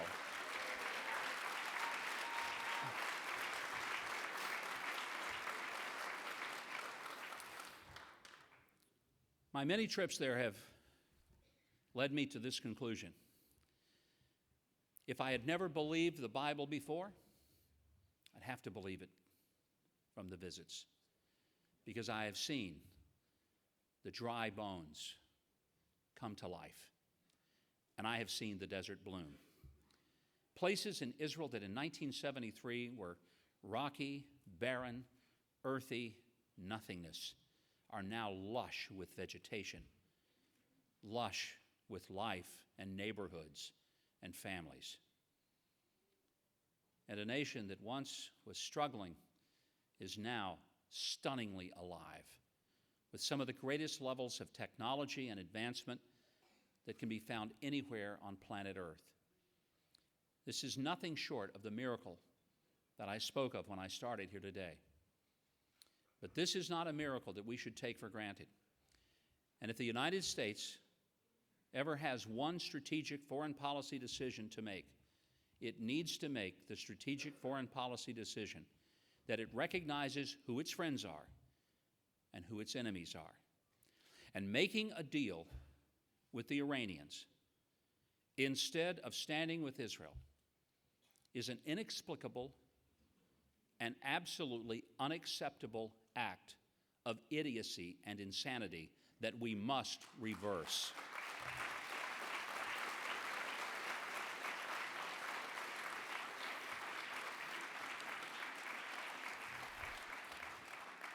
And I don't want to see another American president ever put more pressure on Israel to stop building bedrooms for its growing families in Judea and Samaria than it's putting on Iran to build bombs that would be used against those children growing up in Judea and Samaria. There's only one other thing I'd like to ask you to do today. Vote for me. And if you'd like to give generously to my campaign, okay, I'll accept.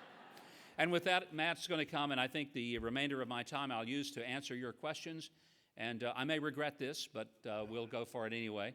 In politics, we call this Q&A, Matt, which everyone thinks means questions and answers. If you've ever run for office, you know that it really means questions and avoidance. So, Matt, Governor, fire thank away. you. As I had mentioned in the early session, this is the result of the last couple weeks. We've been soliciting a whole bunch of questions from our members and our attendees, and we have curated them here. So let me take one of the ones that came up quite a bit, and it plays off of obviously a theme of what you were talking about before.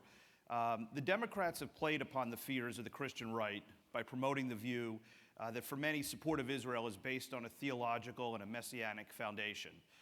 Given your background, you're in a unique position as a minister to comment on this. How do you respond to those who say that support for Israel is based on a messianic foundation? Well, it's a wonderful question, Matt, and I've been to Israel many times with Jewish friends when I was the only, I guess, Goyim in the entire group. I was the oddity in the bunch. And I remember in one of the trips, it's been several years ago, and one of my Jewish friends with whom I'd made this trip, he said to me, Mike, I don't understand something. Maybe you can help me figure this out.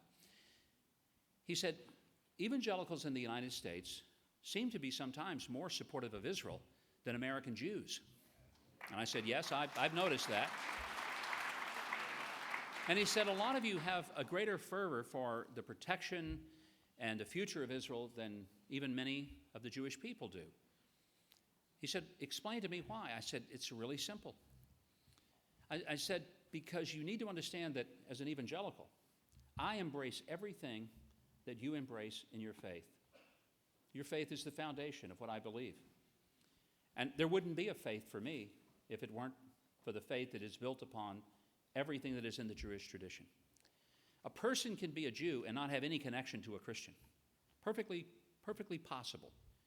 It is not at all possible for me to have a Christian faith and not have an absolute relationship with those who are my Jewish brothers. It is as simple as that. But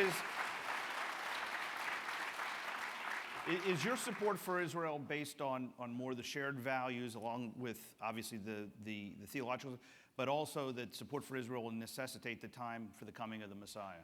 No, I don't see it as a matter that I can have anything to do with end times. I have no idea. I knew a lot more about it when I was 18 than I do now.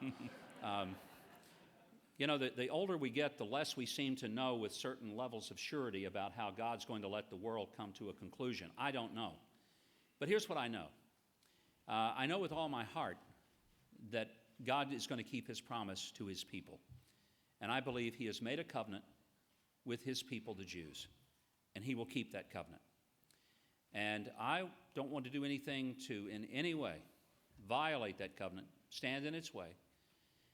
But even if there were no covenant, even if there was no theological basis for me to have a relationship with Israel and the Jewish people, I would have a relationship and I would still have the same views because, as I said in the beginning, there is no country on this earth with whom we have a more organic relationship than we do with Israel. There's no country that more mirrors who we are as Americans. And there's frankly no country with whom we have a more vital strategic role in sharing intelligence and military opportunities because we face the same ultimate enemy that is trying to kill you and trying to kill me, and that's radical Islamic jihadism. And if we do not understand that that is our enemy, we are not each other's enemies, we are each other's friends.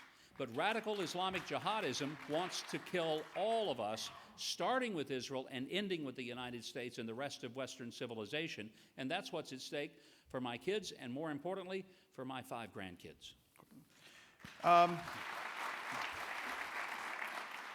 I wanted to see if I could, because there was a couple questions about this, and it's an opportunity now to pivot on some domestic issues if I can. Obviously, as a governor of a deep South state, I think it would be very interesting to get your opinion and your thoughts on the state of race relations in this country. I thought we were moving in many ways in a positive direction in race relations. And this will come as some surprise to some of you, but after the election of Barack Obama, who I did not vote for, and I campaigned vigorously for the person who beat me for the nomination in 2008, John McCain.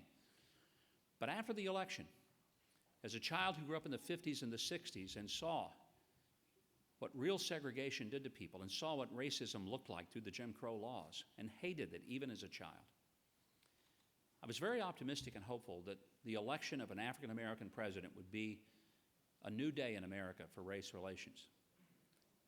To be honest with you, I thought that in my lifetime as a kid, I never thought I'd live to see that day. And there was a part of me as an American, forget that I was a Republican, I'm an American first. And I was proud to see that our country had moved past judging people by the color of their skin. And I thought that this is an opportunity for America to move forward. And I think Barack Obama could have been one of the great presidents of all time.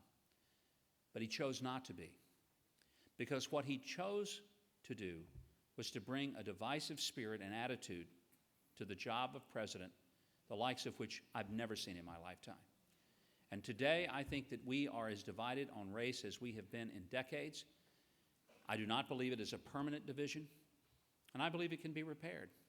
But it has to be repaired because we go back to the dream of Dr. King, that we will judge people not by the color of their skin, but by the character of their heart. And that ought to be the basis of all American relationships.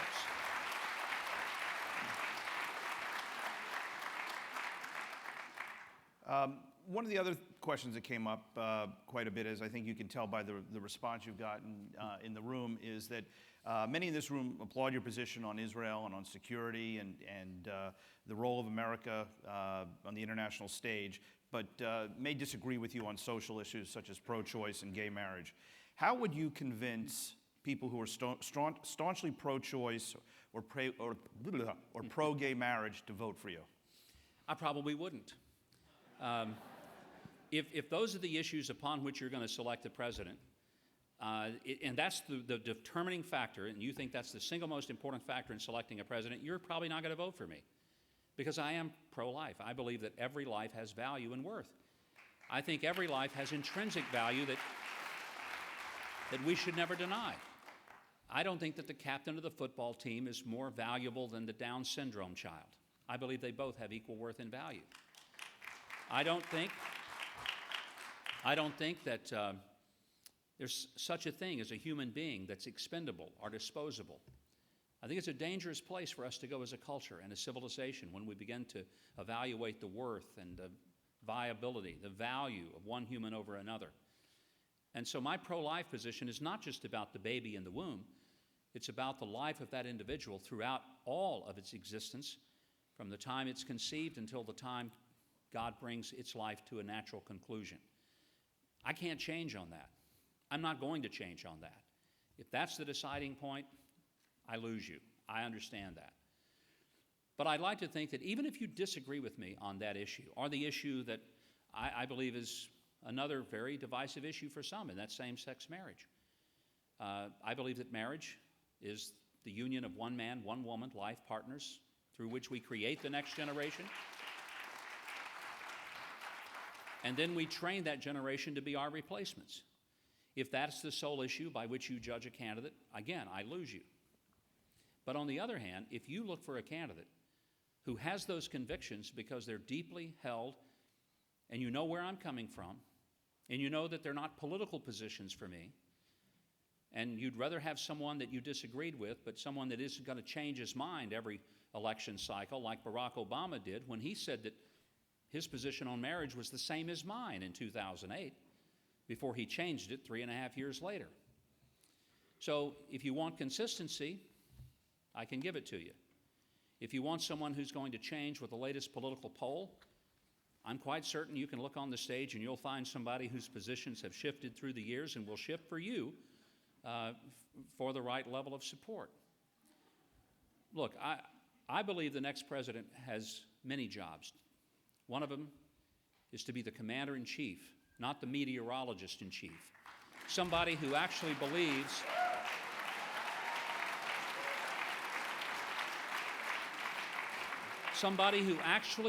that the greatest threat to civilization is a beheading, not a sunburn, and I wish the president understood that. And someone who, if he goes to a foreign country, will not stand up at a podium and apologize for the prosperity and greatness of America, but will say, I will be happy to receive your thanks for the greatness and prosperity and generosity of America, because it is precisely that generosity and that prosperity that bailed out the butts of so many of people across this world, whether it was famine, earthquake, tsunami. It didn't matter. It was always the Americans who showed up to help and to generously give of themselves. And instead of apologizing for who we are, I think we ought to be proud of who we are and say we are happy to be a light to the world. We're not part of the darkness. We're part of the light.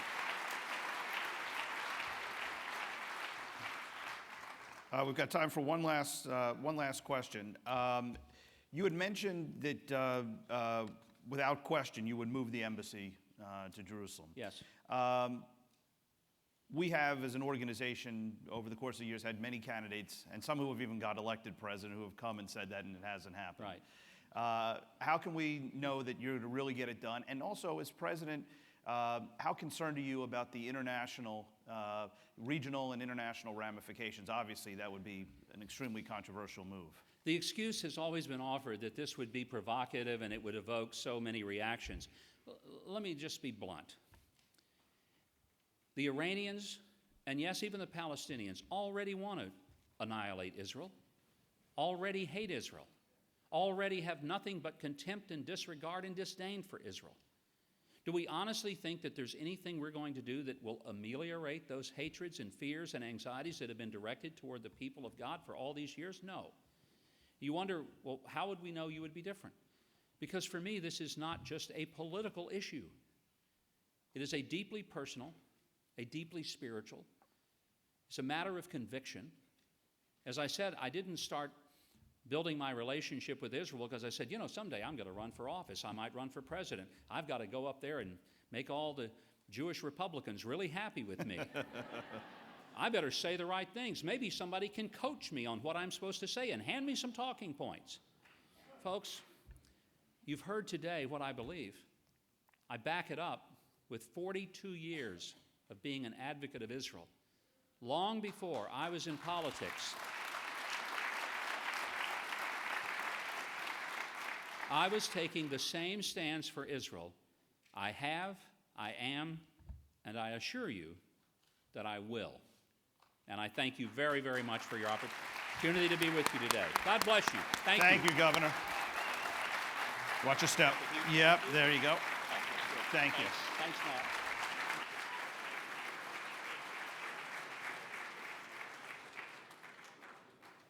Please welcome RJC leader Jeff Fox.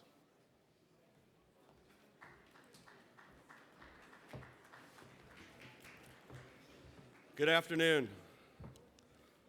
When I was deciding on who to support for president, high on my list of requirements was executive management experience. Running the largest and most complicated organization in the world takes that experience. And I did not want to support someone that was learning to shave on our face. As a two-term governor, Chris Christie has that experience. He has balanced the budget every year. He has worked across party lines in a Democratic state to move New Jersey forward. He did that by building personal relationships. He also did an incredible job dealing with a national disaster, Hurricane Sandy. I believe a leader needs compassion, and Governor Christie has that. If you haven't had a chance to see his video on addiction, you should definitely download it. It is incredible. Governor Christie is an effective communicator and a straight talker. He's dealt with terrorism as a prosecuting attorney, and he is very strong on defense. He is reasonable, pragmatic, and tough. He is smart, a strategist who knows the issues and the facts. He's a hard worker. And I'll bet you didn't know this. He is a student of foreign policy. For years, every week, with different experts like Henry Kissinger, he spent studying the issues that we face as a country around the world. He's a family man who married his college sweetheart. And if it says anything about a man or who he marries, how good he is, Chris Christie is great. Because Mary Pat would be a great first lady, someone we would all be proud of. They have 4 kids, and I think 4 great kids, and I think that says a lot about people, how their kids are. And those kids are really, really good. Chris is actually really warm and caring. And finally, Governor Christie is a strong supporter of Israel, of Jewish issues, and the RNC. Ladies and gentlemen, it is my great honor to introduce my friend and the next President of the United States, Chris Christie.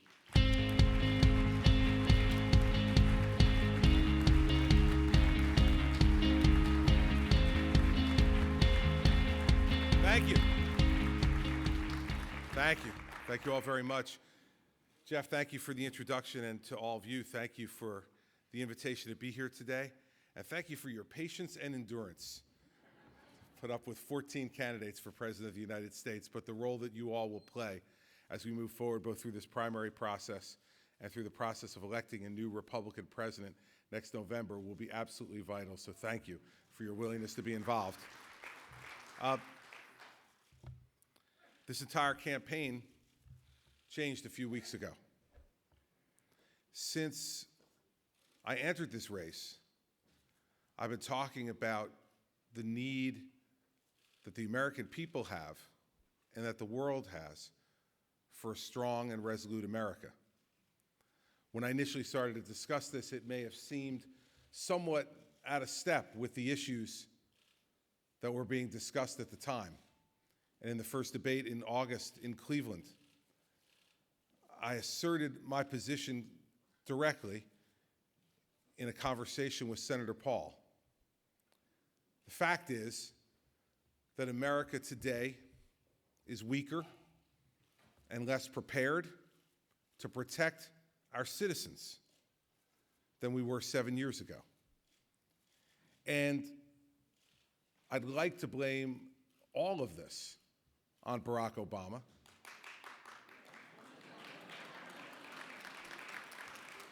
But we have had Republicans who were complicit in this weakening as well. We've had Republicans who have stood on the stage today and said they were for a strong America, yet voted this summer in Congress to weaken America, voted to take away tools from our intelligence community that permits us to be able to connect the dots and do what President George W. Bush instructed me and the other 93 U.S. attorneys in January of 2002, to do everything we could under the law to make sure that not another American life was lost to a terrorist act on American soil. For 7 years we did that, and we used those tools directly and constitutionally, and the American people remain safe. As we stand here today, for the first time since 9/11, I think we're going to have to confront the loss of American life on American soil to terrorist conduct. Now, there's many people today who are still trying to speculate about what happened in San Bernardino yesterday. Let me tell you, as a former prosecutor, from the time I began to watch the events unfold last night, I am convinced that was a terrorist attack. And the president continues to wring his hands and say, "We'll see." But those folks dressed in tactical gear with semi-automatic weapons came there to do something. And let's remember something, everybody. If a Center for the Developmentally Disabled in San Bernardino, California, can be a target for a terrorist attack, then every place in America is a target for a terrorist attack. We need to come to grips with the idea that we are in the midst of the next world war. And you see, unlike the other folks who you'll hear from, who you have heard from today and you will hear from going forward, these acts of terrorism are not theoretical to me. They're not something that I've been briefed about by some briefers in the basement of the Capitol. They're not something that I just saw on TV. I was named United States Attorney by President George W. Bush on September 10th, 2001. And the next day, my wife did what she did most days, which was to leave her home at 6 o'clock in the morning, to get in her car, drive to the train station, take the train to the PATH station, and take the PATH train into the World Trade Center, where she went up those large escalators and walked through the lobby of the World Trade Center at 7:30 that morning. That morning, I took our children to school. And when I got home, I turned on the television set, and the first building was on fire. And I immediately called Mary Pat at work. Her office was 2 blocks from the World Trade Center. So I asked her what was going on. She said, well, they've told us just a commuter plane that flew into the building. We're fine, we're working. Don't worry about it. I'm at my desk, I'm working. While we continued to talk about our day, the second plane hit the second building. And she said to me, they're telling us we have to evacuate to the basement. I'll call you as soon as I can. On that day, Mary Pat and I had 3 children, 8, 5, and 1. And as the next 5.5 hours passed, when I desperately tried to get back in touch with her and could not, there were 3 things that went through my head. 1, what will I do if I've lost my best friend? 2, what am I going to tell our children? And 3, am I really ready to be a single parent? Am I ready to raise these children on my own? In the intervening hours, the school called and told us that because so many children in our school had parents who worked in Lower Manhattan, that they had told the children about the attack, and that we needed to be ready to speak to our kids when we picked them up from school. And when I was 10 minutes away from leaving to pick the children up from school, I got the single greatest phone call that I've ever gotten in my life. It was my wife on the other end of the phone from a payphone in Midtown Manhattan, where she had walked with wet t-shirts wrapped around her face and the face of her colleagues to get through the dust and the contaminants that were covering Lower Manhattan, and she told me she was okay. That night she came home, and one of our neighbors, who she had helped to get a job in her industry after he had lost his wife called us. And she said, did you see Frank? Did you see him anywhere downtown when you were leaving? Because he hasn't come home and I haven't heard from him. Mary Pat had helped him get a job at a place called Eurobrokers, which was on the 44th floor of the Second World Trade Center tower. Frank never came home. And the gym in our parish, in our hometown, is now named in his honor. We sat at his funeral with his widow. Later that night, our oldest son's best friend, his mom called. Her husband worked for Cantor Fitzgerald. None of them who were there that day at work came home alive. That young man was 8 years old at the time that his father died. And since Facebook has come into the popular being, every year on his father's birthday, he puts a picture of his father on his Facebook page with just one simple sentence. It says, "Dad, we'll never forget you." We went to that funeral too. You see, what I'm worried about now is, as a nation, we're forgetting his father. As a nation, we're forgetting Frank. As a nation, we have become complacent and soft and unwilling to do the difficult things that need to be done to do the first thing that any president of the United States must do when he takes his hand off that Bible on January 20th of 2017, and that is to protect the lives and the security of the American people, and that is exactly what I'll do when I take my hand off that Bible.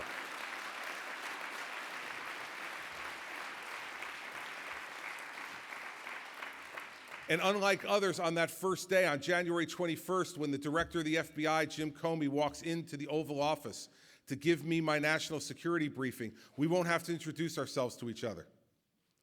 When I was the U.S. Attorney for New Jersey, Jim Comey was the U.S. Attorney in Manhattan. And we worked together, jointly, on preventing terrorist attacks in America. And then he became my boss as the Deputy Attorney General of the United States. So when Jim sits there, he won't have to introduce himself. And when he sits there, he won't have to wonder whether I understand all the acronyms he's going to be using in his briefing. When we sit there together, he won't have to wonder whether I know what he means by actionable intelligence. When we're sitting there and he's briefing me, he will never wonder whether I have his back to do everything that needs to be done to prevent another attack, because I've done it with him before, and I will do it again as President of the United States.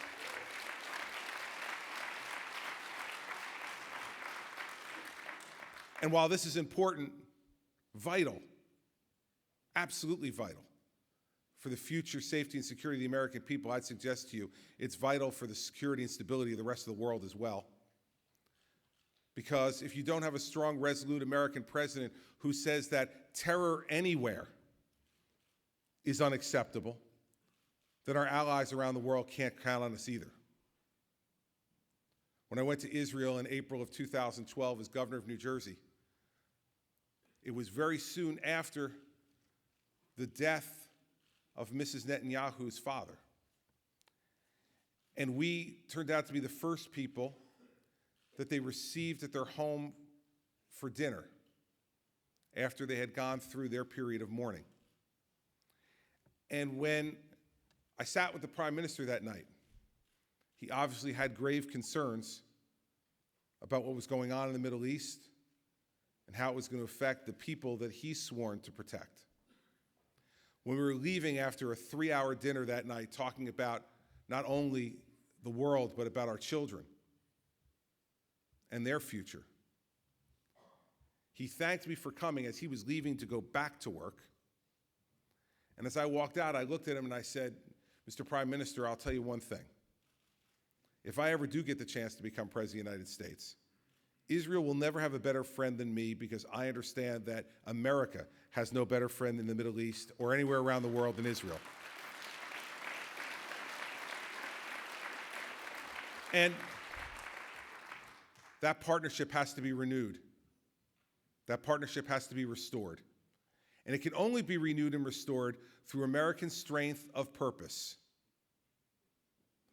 The Israeli government and the Israeli people need to know that when an American president says he's going to do something, he will do it, regardless of where the polls are in any particular day. They need to understand that there is not a moral equivalency with the conflict in the Middle East.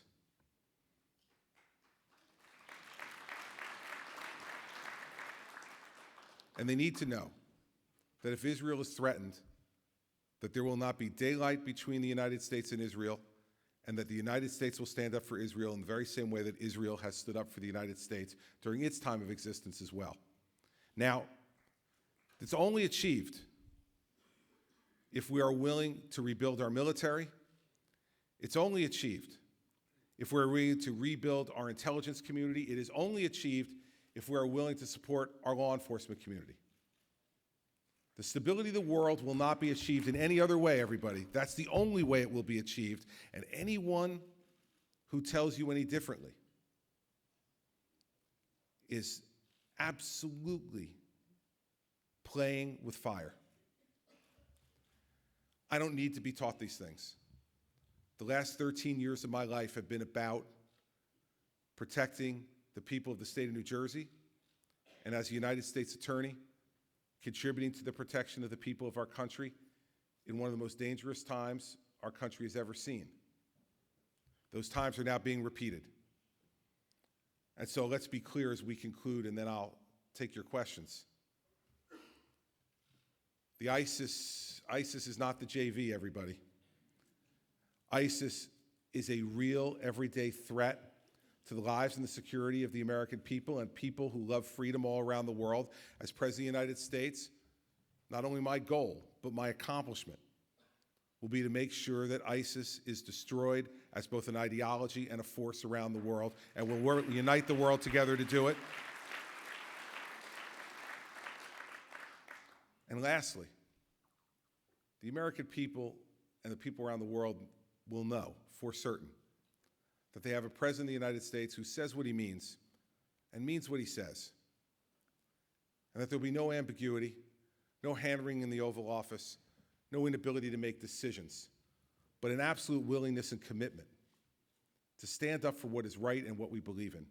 And that means standing by our friends, fighting for them when necessary, and remembering that first and foremost, the safety and security of our children and our grandchildren is what the American government must do above anything else. And so I look forward to the opportunity to put together the team that will protect America once again and that will make the American people feel comfortable when they go to bed at night, that they have a president who will put their country first and their safety and security above all else. I know that while the issues of the economy and education and technology are issues of concern to all of you, that you understand that if we don't have safety and security first, none of those other issues matter.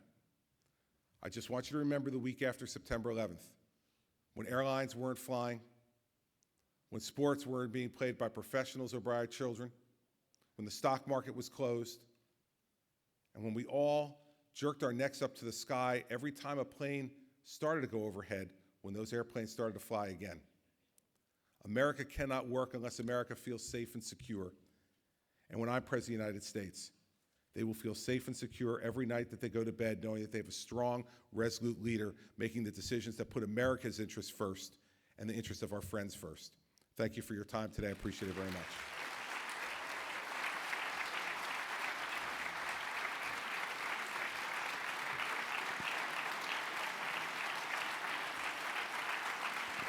Thank you.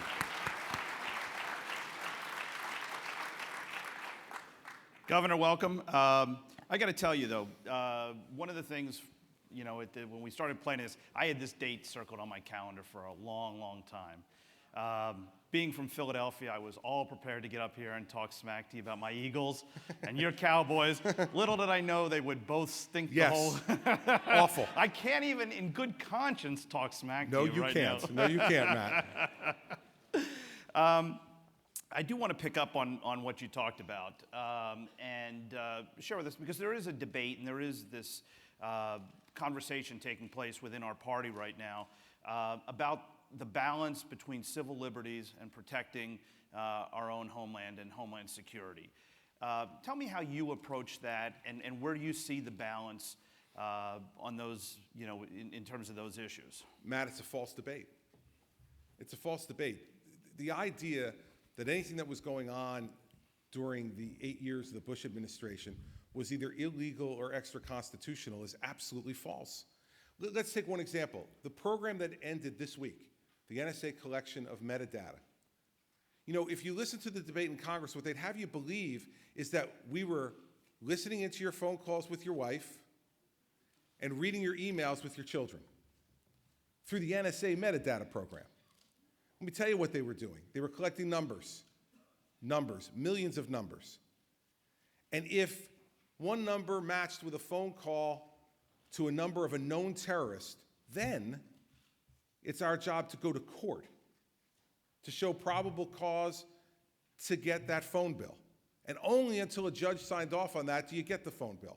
Then, if you see further evidence in that phone bill that leads you to want to monitor that person, then you have to go back to court again under the Fourth Amendment and get a warrant to be able to tap those phones. What we've done by taking away that ability is to stop us from being able to connect the dots. Now, Senator Paul will come out here next and he'll say he wants more information from terrorists and less from innocent people. Here's my question. How do you know? I have to tell you, in my experience as a prosecutor, terrorists don't wear sandwich boards saying, I'm a terrorist and I'm plotting to kill Americans. The way you find out is through the use of that data and the use under the Constitution, protected by the Fourth Amendment. And that's what was done every day by U.S. attorneys, myself and others across the country. That's how we intervened and caught Hamed Lakhani, who wanted to sell shoulder-fired missiles to Yemeni terrorists to shoot commercial airliners out of the sky. That's how in New Jersey we stopped the attack on Fort Dix from 6 self-radicalized Americans in New Jersey who are obtaining weapons to attack and kill servicemen and women at Fort Dix. And without those tools, we would not have been able to do that. And so this is a false debate, Matt. This is the debate for theater. This is a debate to raise money, to cut their little speeches from Capitol Hill, put it on the internet, and then raise money by scaring people into thinking the government's listening to your phone calls or reading your emails. We never were. And when we get sober and we reinstitute the NSA program, we won't be doing it then either. And under President Christie, that is exactly what we'll do. Do you think it'll take a tragedy in order for that to happen? The question was, do I think it'll take a tragedy for that to happen? The tragedy's already happened. Paris was an intelligence failure. You think these guys got together 15 minutes before the attack at a Taco Bell, right, and planned that attack? There were multiple folks involved living in multiple countries with specific planning, and we didn't catch them. We didn't catch them, the French didn't catch them, no one else in Western Europe caught them. And now we have San Bernardino. And what we know right now is this: no one knew that was coming. Now, we don't know what the depth of planning was on that, and we're going to learn more over the next number of days and weeks. But I think the tragedies have already occurred, Matt, and I think it's time for us to wake up. And every candidate who comes on this stage should be honest with you and tell you that we need to do these things, because if we don't do them, we are putting you and your families at risk. And that is the greatest failure that an American president can allow to happen on his or her watch.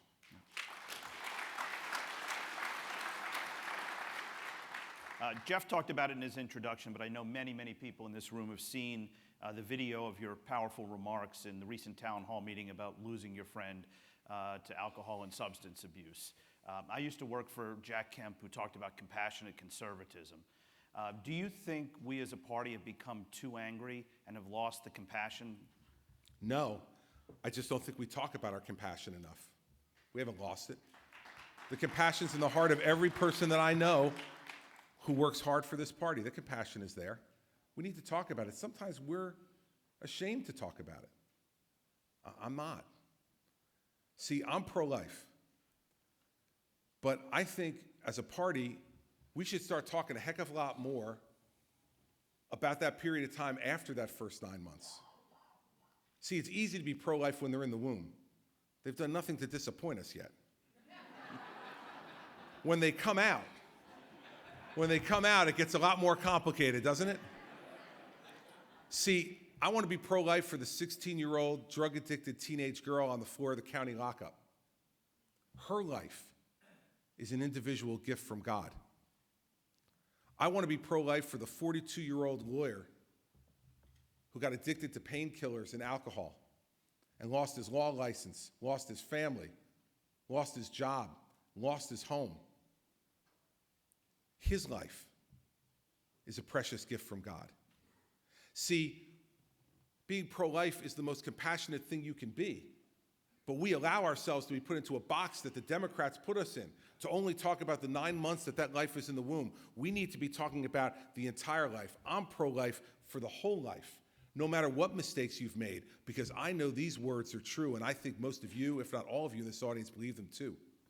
There, but for the grace of God, go I. And that's what we need to believe in. And that's the compassion that this party stands for. Well, to expand on that, do you think the rhetoric we're seeing from some quarters, whether it's regarding Muslims, whether it's regarding Hispanics, immigrants, whatever, is ultimately caustic to our nation and to our party? Yeah, people need to be more careful when they're selecting their words. You bet.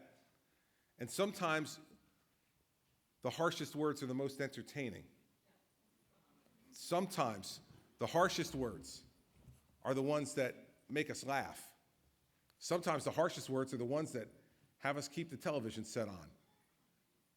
But when you're a leader, you need to be blunt and direct, but you need to know where the line is.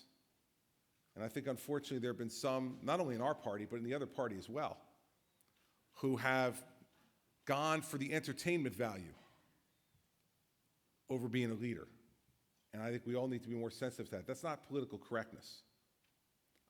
I've never been accused of that. But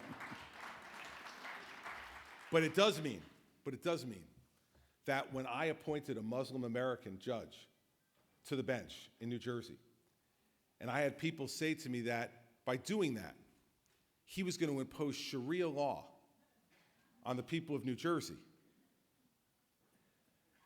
A guy who immigrated here as a child, who worked his way through college and law school at night, whose entire life was about achieving the American dream, and who now, after 5 years on the bench, is a distinguished and honored member of the bench. You need to stand up and say no to that. We need to judge people on their individual good and bad, not based on what they look like or where they came from. And so I think anytime we use language that generalizes too much and is caustic in that way, Matt, we diminish ourselves as a people and as a party, and we need to be smart about that.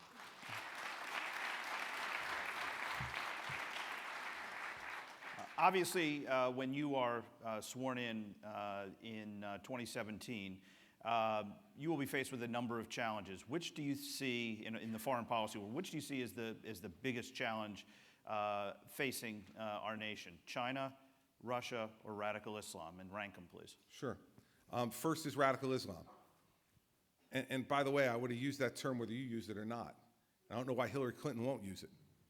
See, I think by being ambiguous, by using soft language there, we're not being respectful. We're making matters worse. See, radical Islam is not a criticism of Islam. It's a criticism of radicalism.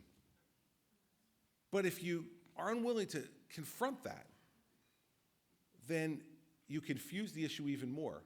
So Mrs. Clinton's failure to be willing to say that, and the president's failure to say that, makes matters worse, not better, in terms of understanding with peaceful Muslims in this country and around the world. They're unsure of who we're talking about. When we say radical Islam, they know exactly who we're talking about. It's the number one threat because it threatens everyone. It threatens everyone. Number two is Russia. Because this president has allowed Vladimir Putin out of his cage and he needs to be put back in. He, in fact, unlocked the cage and invited him into Syria. Instead of settling those matters himself with American leadership, he invited Russia in to negotiate a settlement with a butcher in Damascus who has killed nearly 250,000 of his own people. And the idea that Russia gives a lick about ISIS is laughable. How many of their people, nearly 240, were murdered in cold blood by ISIS? Have you seen one attack by Russia on ISIS yet? One. No. Who they're bombing are the moderates, the rebels in Syria, because they want to prop up Assad and have a client state with Iran in Syria. And so they are a threat, not because they're strong enough to defeat us, but because every day we're allowing Vladimir Putin to punch above weight.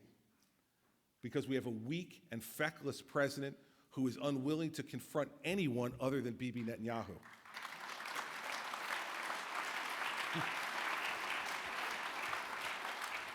And third is China, because that relationship can go one way or another, and it's going to depend upon the strength and the clarity of the next American president. That can become a fruitful, respectful relationship where we benefit from an understanding with China that this is not a zero-sum game and that we can all do well in this world, economically and otherwise. Or we can continue to be weak and allow China to attack us through cyber warfare and not respond, allow China to steal our intellectual property and not respond, allow China to build artificial islands in the South China Sea and try to dominate those shipping lanes and not respond? If we continue to show weakness, China will take. If we show strength, China will cooperate. And so I have much more hope about our relationship with China than I do about the first two. So that's why I'd order them in that order. Great. Well, our time is up. Thank you so much, Governor. Thank you very much. Watch your step. Watch your step. Thank you. Thank you very much. Thank you so much.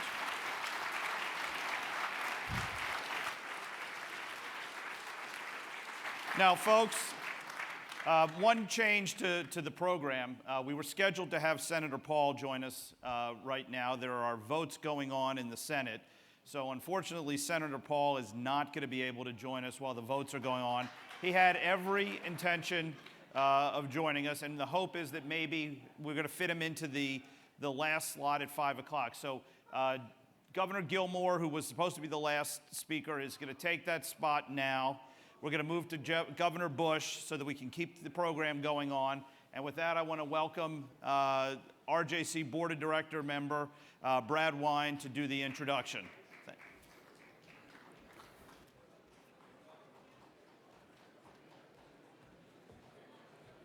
Good afternoon. I'm honored to receive the Gilmore Aliyah.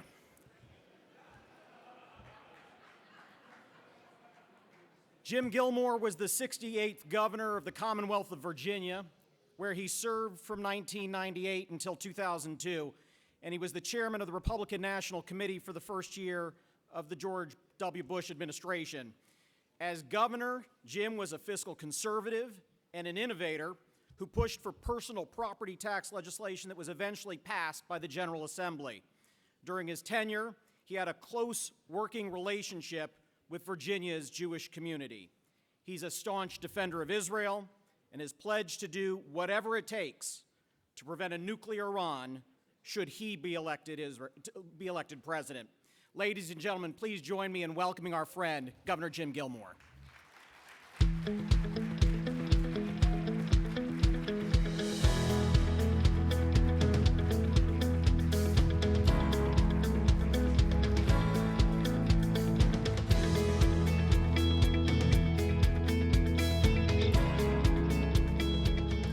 Thank you very much, ladies and gentlemen. I am delighted to have an opportunity to be here at the Republican Jewish Coalition, to have a chance to address some of these critical issues of the day, and I appreciate the opportunity to be here with all of you. I know many of you, and I'm happy to have a chance. I actually, in preparation for this very significant meeting today, I did a little looking at the internet, and it turns out there was a fellow named Ron Campius who wrote a little article in the Jewish Telegraphic Agency, and he said that there were 9 questions that the Republican candidates should be prepared to address, and one of them was Gilmore and Pataki, really? You know, but he also said that we had to come here today to pass the Kiska test. The Kiska test. Kiska. Well, I didn't know what that was. I didn't know what that was, so I looked it up, and the definition is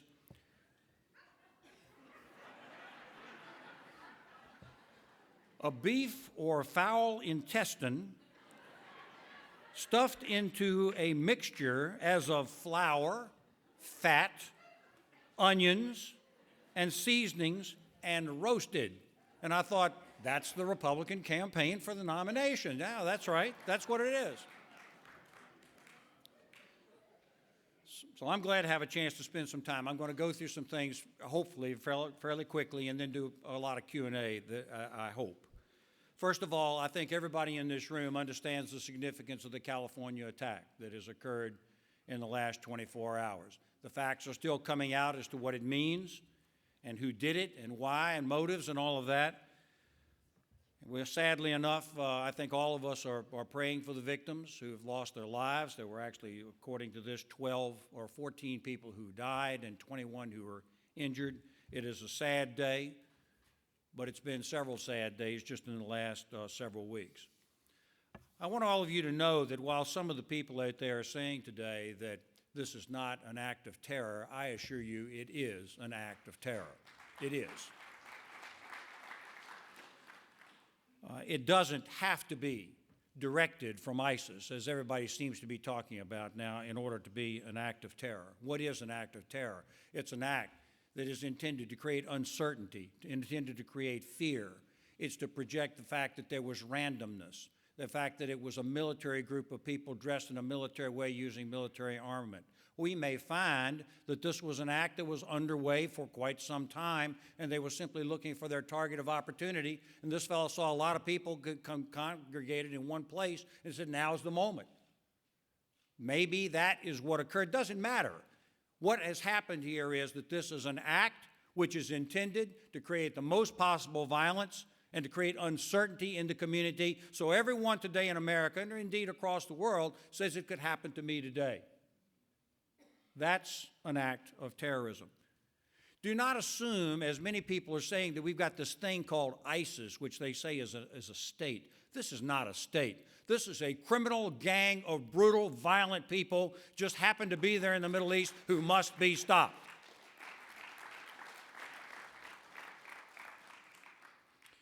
ISIS is widely misunderstood. The danger is that ISIS merely represents a worldwide line of thinking that is dangerous, an ideology, which we call radical Islamism. We have to call it by its name. It's what it is. Now, there are many people in the Muslim faith across the world that don't believe in this form of Muslim radicalism. They don't believe in that. We've seen, as a matter of fact, statement out of the President of Egypt, who has said there needs to be a reform of the Muslim faith. We have seen statements out of Indonesia just in the last several days that have said that there has to be a reform, a reformation in the Muslim faith. So we don't need to condemn everybody of the Muslim faith worldwide, but we do need to condemn radical Islamism, people who put people in cages and burn them up, people who behead them, who enslave women. This is savage, Middle Ages type of barbarity, and it has no place in the modern world of civilization.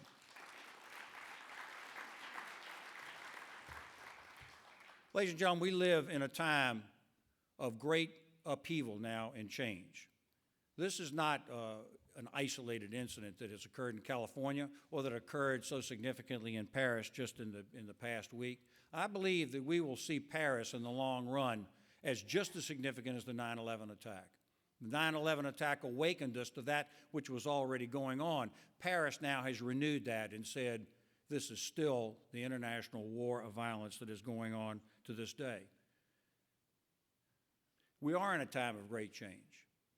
This is a time of an international guerrilla war against the United States and against the Western world. It's not like anything that we've seen before.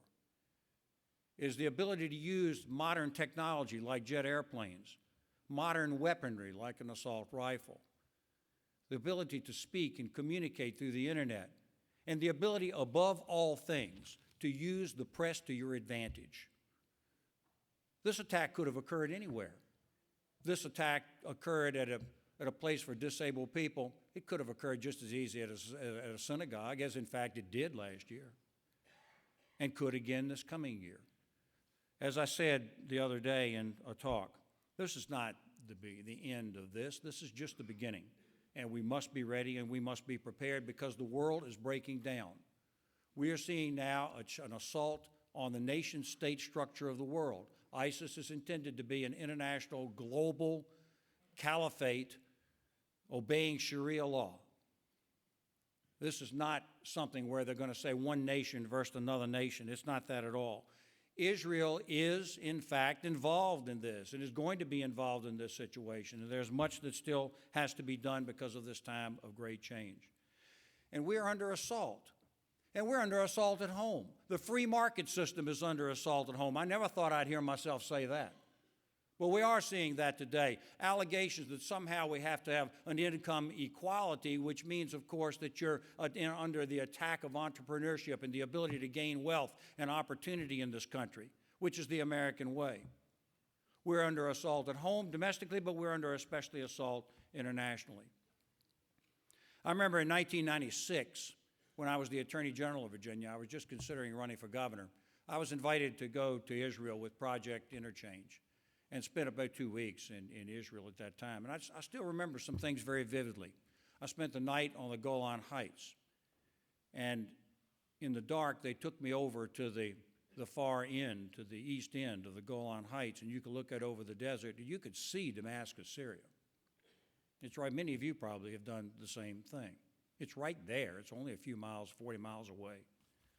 I remember riding down into Tel Aviv and going to the American embassy down there to talk to people, and they had built barriers along the street so that a car couldn't be pulled up to the American embassy and exploded. I remember that, and I thought to myself, how strange that is. What a dangerous place this must be that that kind of construction would have to be put into place. Think where we are now. Think where we are now, those years later. I had an opportunity to visit with the Attorney General at that time because I was the Attorney General. And I remember she spoke to me about, I was the Attorney General of Virginia. She spoke to me at that time about the crisis that Israel was feeling at the time and the danger. And I said at that time, how could you possibly torture people? We shouldn't be in the business of torturing people. And she said, well, you wait until you're under challenge, until the United States is under threat, and then see where you are. And now we've had that long debate over these last number of years. That time in Israel was very significant for me and very important. I learned an awful lot from being there. And I tell you, ladies and gentlemen, right now, I've been there, I've seen people. I know what the challenges are. I've stood on one end of the Golan Heights and looked at Damascus. I've stood on the other end of the Golan Heights and looked down on the Mediterranean Sea. And I know the dangers that are there, and that Israel is a friend and a part of the construct of Western civilization, and as President of the United States, I will stand behind Israel to the very end.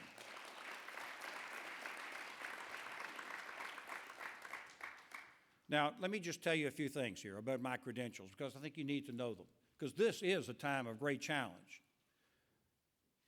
Not only was I an elected prosecutor and attorney general and governor of the state of Virginia, but I want you to understand that it's not just a matter of being a former governor or a current governor that offers as a president of the United States. But unlike the other governors that are coming before you, I have foreign policy experience they simply do not have. My degree is in Soviet area studies from the University of Virginia. I joined the United States Army and became an Army intelligence agent stationed in NATO in West Germany during the Cold War. That's right, there aren't but two veterans in the race. And Lindsey Graham was an Air Force lawyer. Now, I got no problem with lawyers. I have no problem with lawyers. I am a lawyer. But I am the one who was stationed overseas and in support of our military mission at a time of the Cold War, and I understand that experience. I studied terrorism law at the University of Virginia Law School. I chaired and was asked to chair and chaired the National Commission on Terrorism, Homeland Security, and Weapons of Mass Destruction for the United States of America. I was called on to do that as governor of Virginia. And the commission that was put together was police, fire, rescue, emergency services, intelligence people, military people, highly professional, not grandstanding, not playing games with America's security. And after the first year, we issued a report, that was in 1999, and we said the threat is serious and we are going to have an attack here in the United States. And we have to be prepared for it and to do something about it. And it was ignored. Then in the year 2000, we issued our second report and we said the attack is coming. We must have a national security to address this issue, so we're not just making it up as we go along, and that was ignored. And then finally we came to the end of our process and sent the last report off to the printer, and the 9/11 attack happened. Well, ladies and gentlemen, I was the governor of Virginia during the 9/11 attack. In fact, I was in New York City the day before the 9/11 attack. And I got back to Virginia, and I was in the governor's mansion, and I turned the television on that morning, and the first World Trade Center was on fire. And I said, Roxanne, come around here and look at this. Some fool has flown an airplane into the World Trade Center, lost control of an airplane, flown into the World Trade Center. And she and I sat there and watched as the second plane went into the second tower. And then I knew we were under attack. I've been studying it and reporting on it for 3 years. And at that time, I did what was necessary. I activated the Emergency Operations Center. I notified the National Guard to be on alert. I notified the state police if there was evidence of gunplay anywhere in the state of Virginia that the Emergency Operations Center where I would be needed to be notified as soon as I could get there. In other words, I became at that moment a war governor. I addressed the people of Virginia about the crisis. I went to the Pentagon and saw it on fire, where it stayed on fire for over a week, and supported the police, fire, and rescue as they responded. I went to the hospital and talked to the people who were burned and damaged as a result of that. I was a war governor that day. I've had that experience. The National Terrorism Commission went on 2 more years. Ours is the Bible of Homeland Security and anti-terrorism for the United States.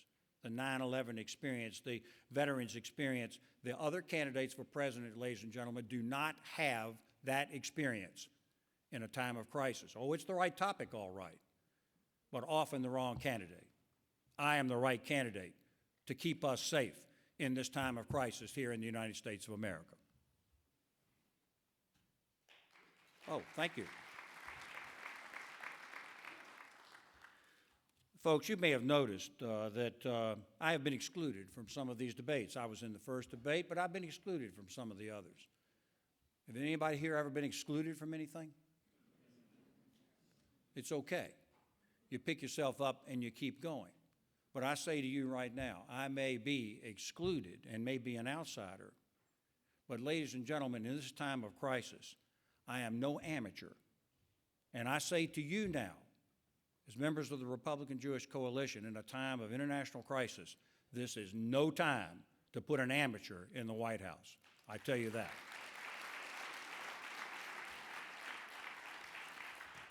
I do have a plan because I understand the danger of this.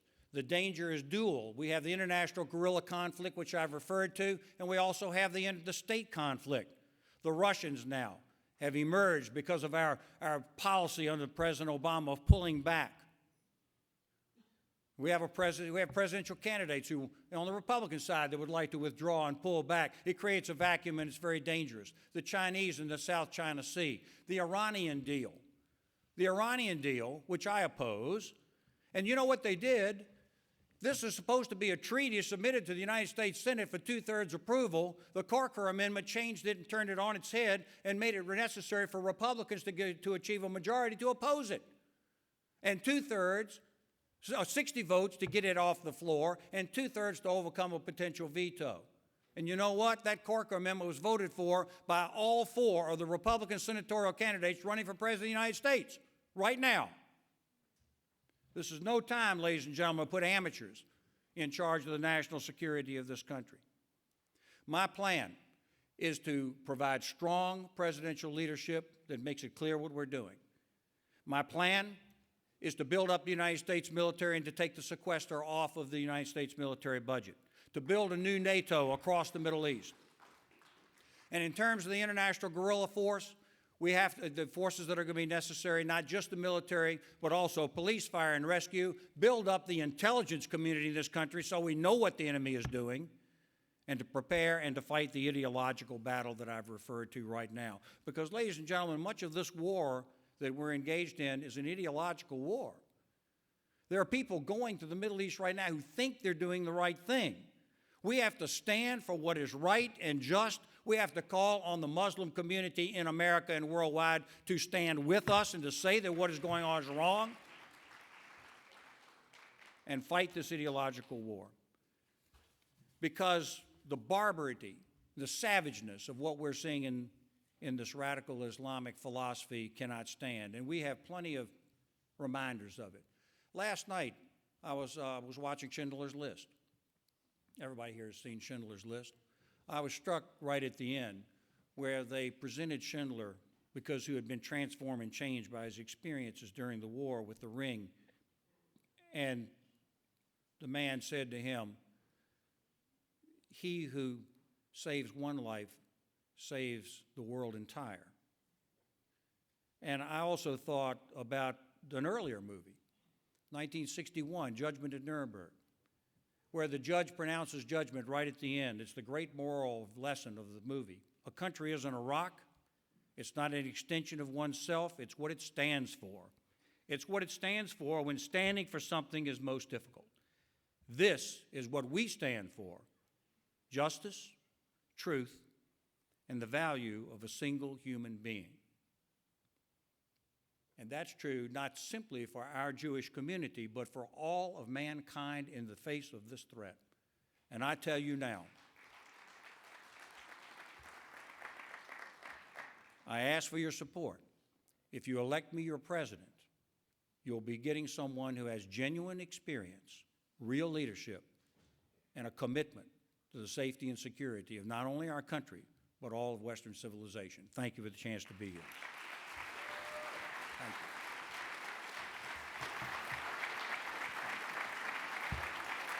You want to take a couple questions, Governor? Sure. We got about 5 minutes. We have about 6 minutes for quick Q&A. Excellent. If you can, would you, as president, be willing to move the embassy from Tel Aviv to Jerusalem? Certainly. If that is what the government of Israel would prefer to do, then I think, frankly, that's a decision for the state of Israel. But I believe that it can be supported by the United States. Why shouldn't it be? And what do you see as the state of the peace process now, or lack thereof, between the Israelis and the Palestinians? Well, I've done a lot of reading on it, as a matter of fact, and I think that Israel is in a bit of a jam, as we all know. The state of it is this: Israel is confronted with two choices, neither of which are good. One is a two-state solution, but the anxiety and the fear there is that people like Hamas will be in charge of that other state, and then suddenly there'll be a perpetual state of war right there within that confined area. But meanwhile, if there's no two-state solution, then there will be a further request and demand for more civil rights and voting rights for people and the rights of return. And there is a danger that Israel will lose its Jewish character as the years go on. The word right now is that Israel is in a wait-and-see mode right now, and that is the status of where we are. And right now, I don't think there's a solution on the horizon. And your position as it relates to the Syrian refugees resettlement in the United States? Yeah, I have opposed the settlement of Syrian refugees in the United States. I do not wish to be not a humanitarian. I don't feel that way. I understand this and the sympathy, particularly for young people who are fleeing this. There are conflicts all across the world, and we have to have a consistent policy, and we don't have one. Meanwhile, there's danger for people coming in that we don't know, and frankly, we've got refugees and people who've come in from all across the world, many in illegal status, and we haven't got that solved yet. So I think we need to take care of our own business first. Okay. Of the different hotspots around the world, this is a question we've asked for a number of the candidates, rank the biggest challenges that you think you would face as president. Russia, China, radical Islam. Oh, well, first of all, the radical Islam is the biggest problem. And the reason is because it's a new form of warfare. We are not behaving as though we understand this. I actually do understand this problem. And I understand that it is a war for the minds of people. And we have to reestablish, as I said in my remarks, the standards of civilization for the world, and to say what's right and what's wrong, and to be strong and decisive about that. And then at that point, people are going to understand that if they go over there to commit acts of savagery and barbarity, that it is not inappropriate, it is not acceptable in modern civilization. And that is the main thing that we have to do. But of course, ISIS obviously has to be stopped. It can't become an actual state. We can't allow that with actual borders and governments and armies. That's not permissible. So I believe that we can form an international coalition to do something about that. I'm the candidate who's called for the new establishment of a Middle Eastern NATO. And I believe Israel can play a part in such a Middle East NATO, so we can begin to provide real American leadership in the Middle East and provide some stability, because, ladies and gentlemen, the world is on fire. The world is on fire. Only American leadership can provide the opportunity for bringing some stability before it's too late. Great. Pivot with one last question to a domestic question, and I am still very appreciative of you repealing my personal property tax. On cars. On my cars, so thank you. But as president... Oh, there are some Virginians here, I see, okay. As president, how will you go about dealing with the debt issue and addressing the entitlement issue? Well, first of all, just so that you all are aware of that, I was swept into the governor's office in Virginia by promising to cut the car tax in Virginia, to reduce the car tax. And we did that. It was for regular working people in order to help regular people out there who are being taxed on their ability to transport themselves around. Why is that important? Well, not only did it help people, but it's important to you because you got a candidate in front of you who actually does what he says he's going to do. I think that matters. That's what I think. Now, the answer is this. The policy that I would follow is one, basically, is one of growth of the United States economy. This is what I think.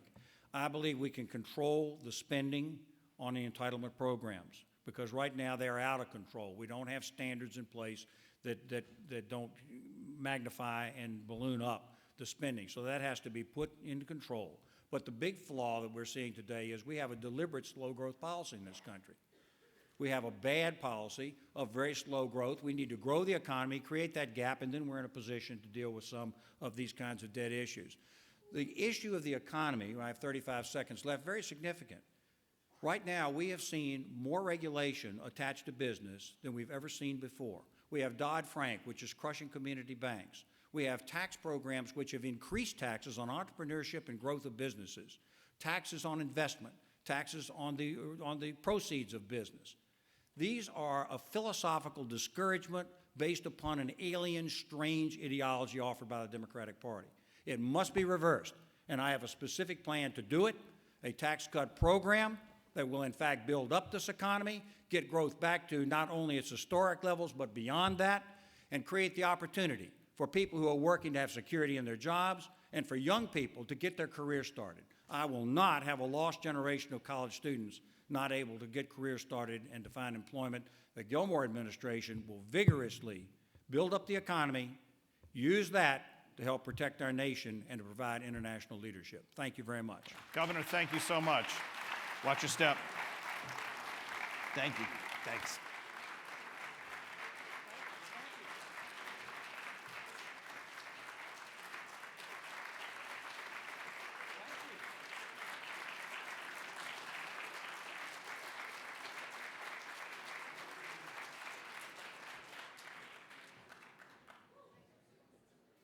Please welcome former RJC National Chairman member Sam Fox.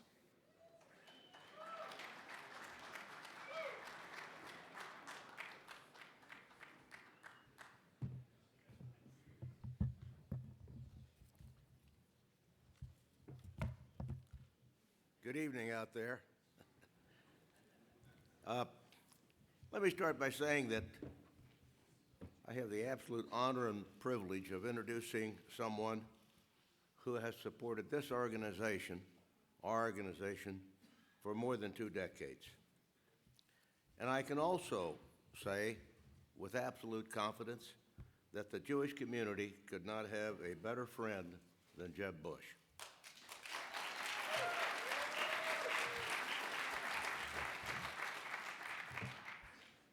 Jeb Bush was one of the most conservative and effective governors in recent history, and he has a distinguished record of success. His current plans, if he were president, he's developed current plans about how he's going to stimulate this country's growth, strategies to defeat ISIS, and the list goes on and on and on, and he really stands out among the other candidates. Governor Bush has the leadership skills, the executive experience, and the vision to restore America to its as the global leader again. And as you know, our present president has taken us away from that honor. Governor Bush will America will get that honor back under Governor Bush. We're fortunate to have someone with Governor Bush's depth of knowledge and his tenacity running for the country's highest office. Ladies and gentlemen, please join me in welcoming the next President of the United States, Governor Jeb Bush. Thank you, Sam. Thank you. Thank you all. All righty. Thank you all. Thank you so much. Thank you, Ambassador, for that great introduction. Thank you all. The RJC plays such a constructive role in electing Republicans, and they will play a constructive role in electing the next President of the United States. It is an honor for me to be here. Before we start, I thought it would be appropriate to maybe pause just for a brief moment in reflection and prayer for the family members that lost loved ones in San Bernardino, if you don't mind.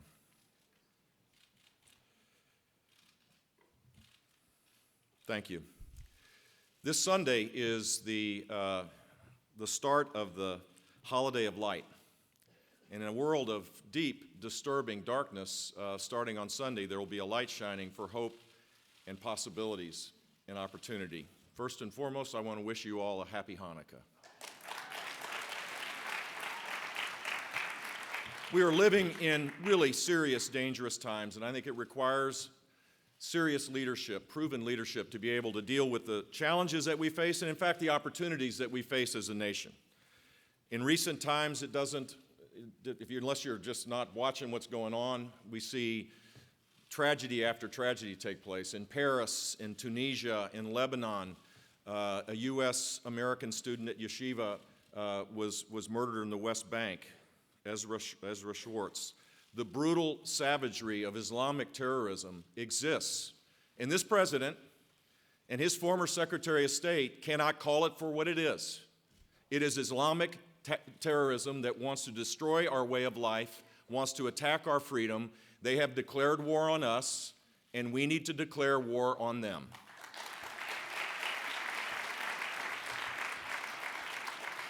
In foreign policy, the differences can't be any more stark than the mainstream views of our party and those of the Democrats. The Obama-Clinton-Kerry team has gotten it wrong from day one.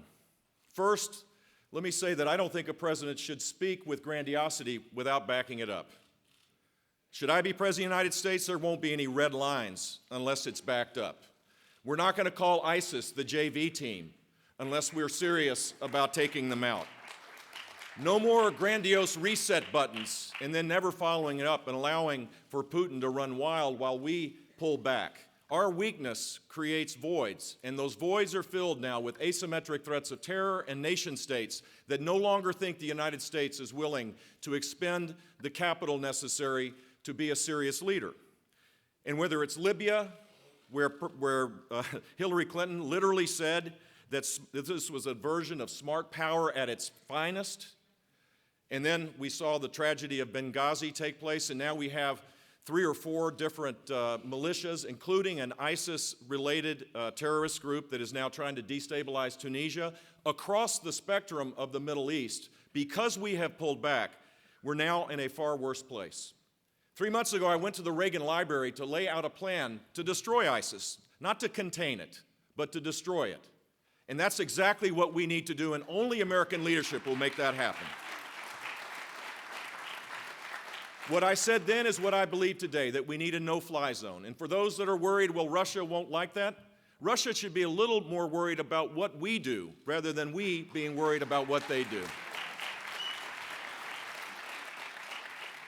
We should create safe zones. I know people are deeply concerned about the refugee problems that exist with 4 million Syrians that are uprooted from their families, a tragedy of untold hardship for so many people.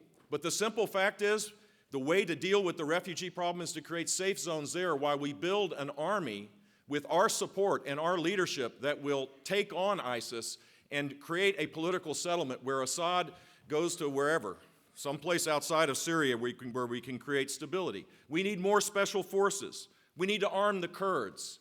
We need to re-engage with the Sunni tribal leaders. We need to re-engage with the Sunni tribal leaders that were our partners when we built a fragile but secure Iraq the day that Barack Obama was elected. And he and his Secretary of State abandoned that. That created the void. They both admit now that Al-Qaeda in Iraq was wiped out. In its place now we have a caliphate the size of Indiana.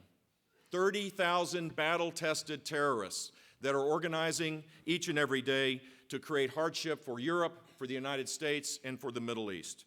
We can have a plan, but it's going to require American leadership. The only way the Arab world will join forces if they believe that the United States is serious in providing the leadership that will happen. This administration is not serious. When they put restrictions on the warfighters, by having, for example, 75% of the sorties that are going out from our air bases, 75% go back with the munitions not launched. It's because you have to get approval from a lawyer in the Department of Defense before you do this. We don't have the intelligence capabilities, we don't have the will, and incrementally we're getting into a bigger mess. The next President of the United States is going to have to be a commander-in-chief that asks the military for options not to contain, but to destroy ISIS.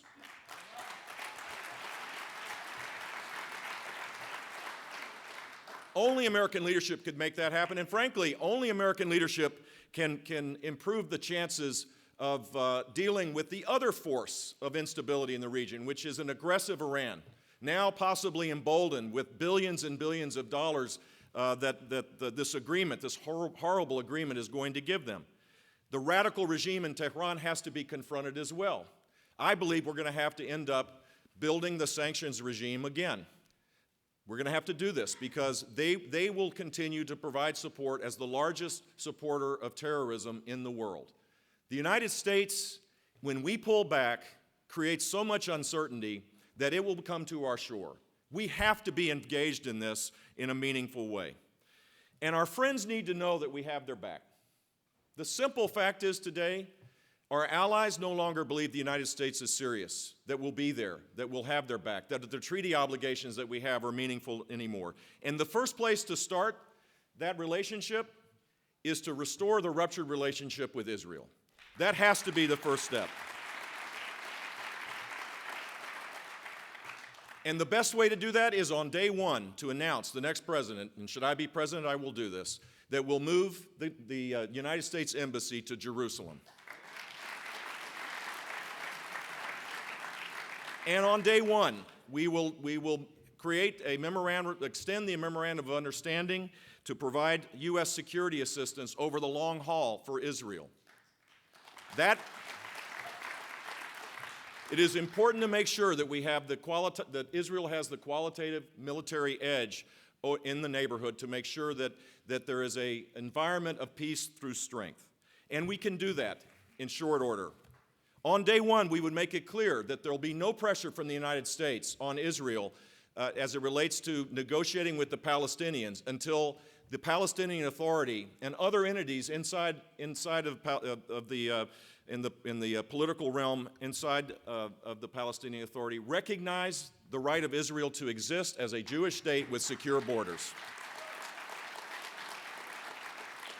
There has to be a recognition by the next President of the United States that there's no moral equivalence between acts of terror against innocent people in Israel and Israel's efforts to create an environment of self-defense. On day one, I will work with the next Attorney General to stop the BDS movement in the United States, to use whatever resources that exist.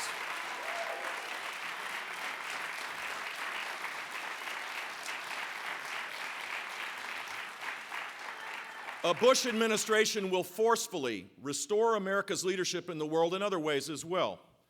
Our national security should be the first imperative of a foreign policy, for sure. But we also have, I believe, a duty to provide support for people that are oppressed, that religious freedom continues to be a value in this country that we need to protect here and protect overseas. Whether it's the Yazidis or the Christians in Iraq or Syria, or Jews that are being discriminated against in Europe or the United States, the next President of the United States needs to recognize that religious freedom is one of the first freedoms of this country. And whether it's here, inside our borders, or outside, but for us who? Who but the United States will stand for the discriminated, the oppressed? And sadly, that discrimination now is taking place across the United States college campuses as well. The political correctness of our country needs to be shattered. Universities should be a place of free expression.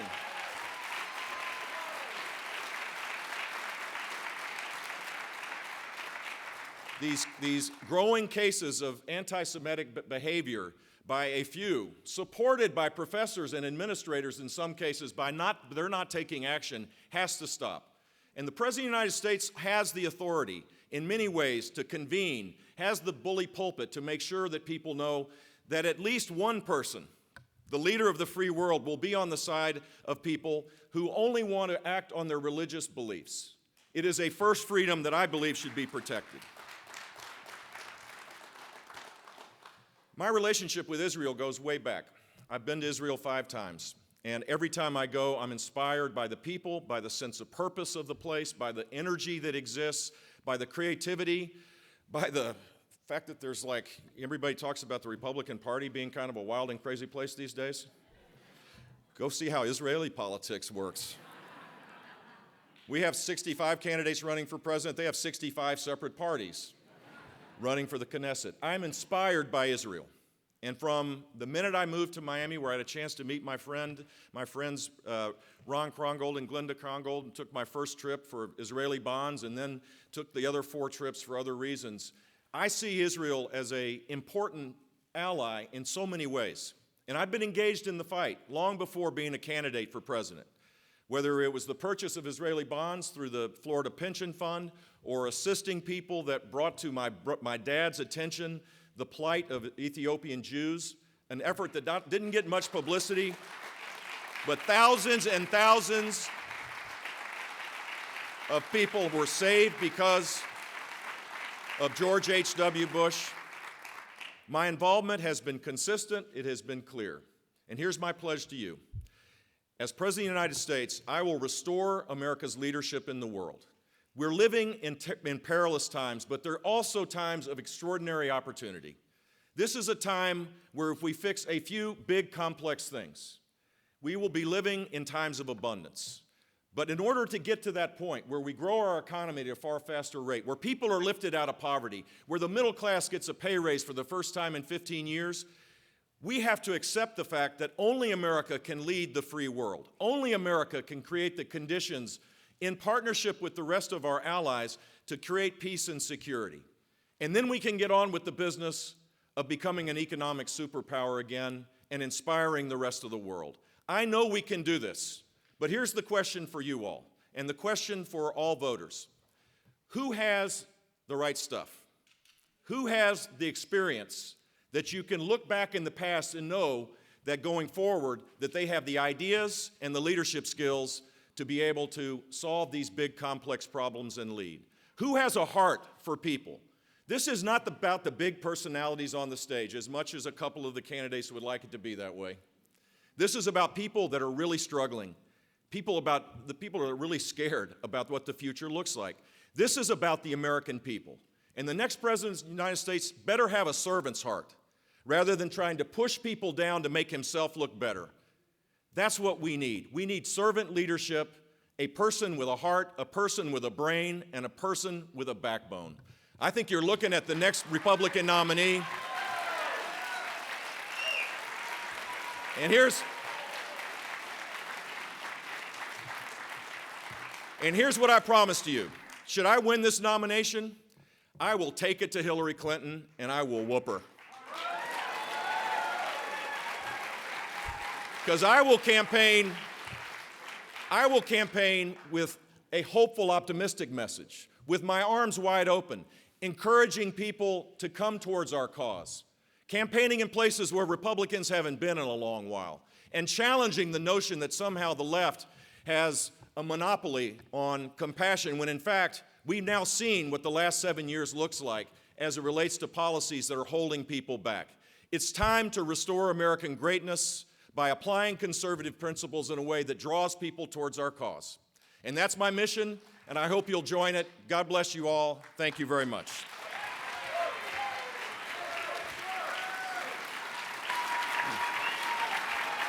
Thank you, guys.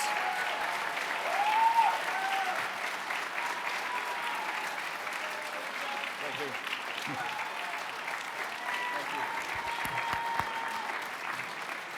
Thank you.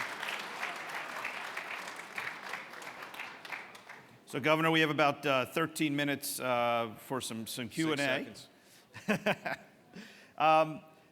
You touched on this a little bit in your remarks. I just want to ask you this to get you squarely on the record on this. But in 2004, Your brother wrote a letter to Prime Minister Sharon codifying the U.S. position that one, Israel won't be forced to return to the 67 borders, two, that the Palestinians would not have any right of return, and three, Israel's existence as a Jewish state would be non-negotiable.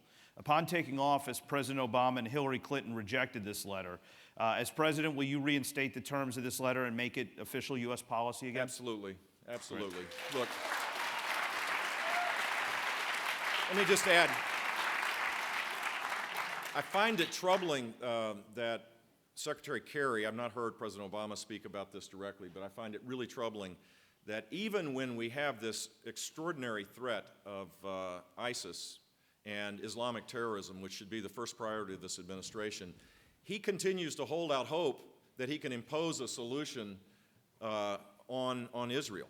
It's mind-blowing, to be honest with you, that they have such a warped view of how this works, or this is legacy building. And in fact, what we need to do is to create the conditions where there is a willing partner in negotiation. You can't force this. If the Palestinian Authority hadn't had an election in how many years now? In a decade? They're not the legitimate elected regime. They can't speak for the Palestinian people. They continue to incite their young people by in their schools. There has to be a completely different kind of environment for serious negotiations to take place, and we should not impose that on Israel. We've seen recently the U.S. engaging directly and indirectly in regime change, the fall of Saddam, Gaddafi, Mubarak. As president, where would you engage U.S. power for regime change, and how do you strike a balance between human rights and stability in a region? Well, first of all, I think it has to be in our national security interest. There has to be a clear and compelling interest. It can't be based simply on the brutality of the regime. It has to be based on, is this the best interest for our country, first and foremost, and our allies? And then we need to have a clear strategy. I think the lessons learned of the last 20 years is if you don't have a clear strategy of how to get in and win with compelling force and how to get out, you got problems. And so the lessons, I think, are Libya being a good example of this. If you're serious about regime change and it's in our national security interest, you better have a policy that's not just, all right, we got rid of Gaddafi and then leave, because the net result now is that Libya now has become a greater threat to the region, and perhaps ultimately over the long haul a threat to our own country. So there has to be a significant strategy for the completion of the mission. And then I think we should do this wherever possible in partnership with the neighborhood and with our partners. I don't believe that we should, unless there is only this one option, we should be unilaterally taking countries over unless there's literally no other way to do it. It works far better when we do this in partnership with our allies. I know this is an area of expertise for you as well. It's a little bit afield from what we're talking about here, but how would your administration deal differently in the Obama administration with the regional challenges as it relates to Latin and Central America as well, which is our big problem? Well, we wouldn't ignore Latin America, which has been a common problem, made worse, I think, in this administration, but across the board, to be honest with you. Look, we have national security challenges on our border that need to be recognized.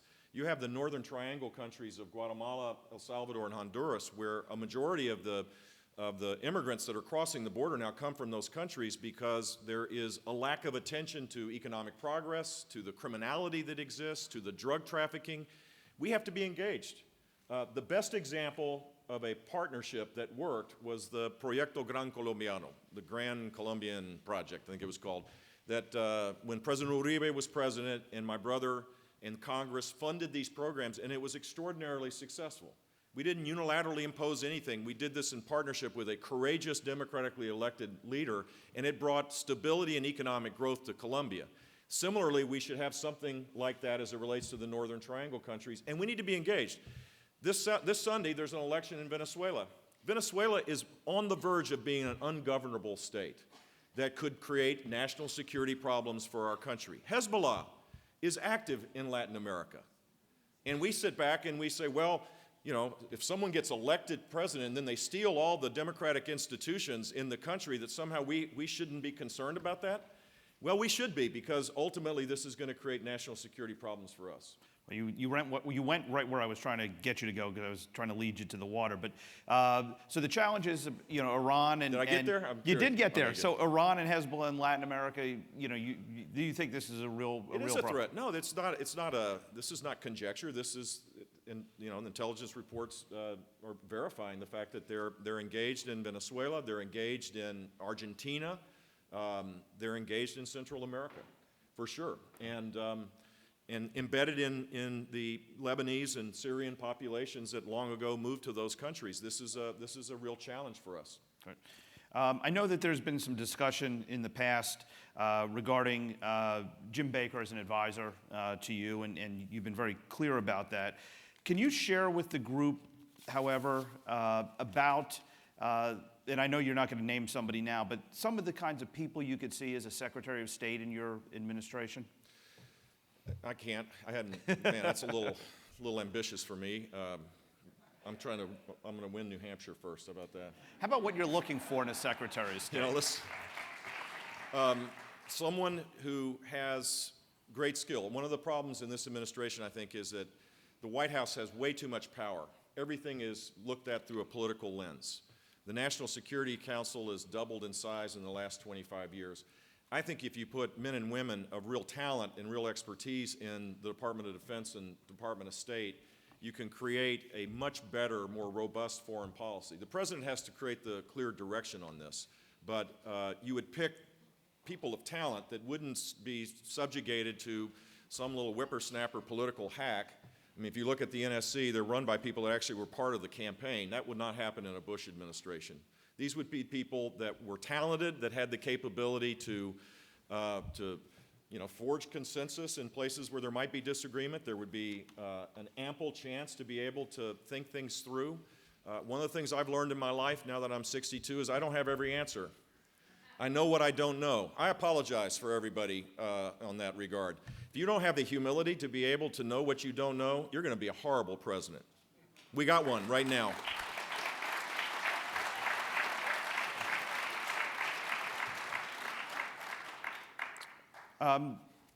Share with us a little bit about your thoughts on... By the way, just as it relates to the Baker question, the person I rely on the most as it relates to U.S.-Israeli policy is my brother. I thought I could get an applause line out of that. That was... I didn't know Neil knew that much about Israel policy. I got a damn good brother. Yes, you do. And we all love him, so we do. Take a step back and think globally, if you would, for a second. If you were the president of the last 4 years, how different would the world be today? Wow, what a tough question. First of all, we wouldn't have had Obamacare, which is the greatest job killer. We wouldn't have had a stimulus, which was all this pent-up progressive liberal demand that was just waiting for the chance to have a liberal president with a Democrat-controlled Congress. We would have focused on traditional ways to jumpstart the economy. Remember the shovel-ready projects? They actually do work if there were any around, but we spent $800 billion just basically fulfilling the idyllic notion of what the progressive left thinks is the right thing to do rather than a bottom-up approach. We would reform the tax code rather than create higher taxes. We would have never created the regulatory environment that right now stifles capital investing that creates, ultimately is the only way to create high-wage jobs. We would have celebrated the success of American entrepreneurialism in the energy sector. This is one of the great success stories of all time. Hydraulic fracturing and horizontal drilling, for those worried about the climate, by the way, is the reason why we've had a 10% reduction in carbon emissions, not anything from the Department of Energy and their venture capital arm. That didn't work. But a bottom-up approach where you unleash American entrepreneurialism on any challenge creates more prosperity, more benefits, more jump-starting of the economy than any program from Washington, D.C. We would be growing at a far faster rate and median disposable income would be growing today rather than $2,300 down from the day that Barack Obama was elected. And we would not have 6 million people stuck in poverty more than the day that he got elected. And people would think their children and grandchildren would have more opportunities than what they believe today. And we would be the leader of the free world, which is not what we are today. That's right. And we wouldn't have had sequester to gut the military, to now make it harder for the next president of the United States to be an able commander-in-chief, because we don't have the resources that we need to be truly the most effective fighting force possible. Well, that leads me to another question, which is your nickname is Vito Corleone. What would you do about sequester? How would you get the budget and the debt under control while rebuilding the military? Without having a line item veto like you had in Florida. Well, you do have a line item veto, a version of it. You could have Paul Ryan has actually suggested a rescission version of it, which would be an indirect version of a line item veto, where you would go back to Congress and there could be a 30-day period where they could do an up or down vote of whether they would take the cut or not. But you got to get engaged with the Congress. This notion that somehow you don't talk to, Barack Obama has no relationship, no conversation with any Republican. The gap is so wide today because every day, another day goes by, and he's always blaming the Republicans, pushing them down and making himself look better. We need to get back to regular order work. Just because you disagree with someone doesn't mean that they're evil. It just means they're wrong, right? I mean, so why not assume don't assume bad motives. The motives are irrelevant. We have to start making our democracy work again. And passing a budget that's based on the priorities of a forged consensus has to be the first priority. We haven't passed a budget in how long? 6 years? No. Not going to work. And so these are questions that were submitted in advance by our members. The number one question we got out of all of them from people across the country is, how's your mom and dad? They're doing fine. My dad is 91 and he can't walk anymore. He's in a wheelchair, but he stopped watching the CSI series shows, all those shows, just kind of, not really engaged. He's now watching Fox again, throwing shoes and trying to figure out Donald Trump. I think that's his main goal in life. It's hard for a guy like that to understand the Trump phenomenon, but he's doing well. My mother's an angel, believe it or not. Much as we give her grief, she is in great space. She's just phenomenal. For those that have to deal with their caregivers these days, in the sandwich generation, there are a lot of us. My mom is the best caregiver in the world for her love of her life. They've been married almost 71 years. Wow. Well, on behalf of the RJC, thank you for coming, but also please give your parents our love and your brother and the Bush family. Thank you for being here. Appreciate you. Watch your step. Thank you. Thank you so much.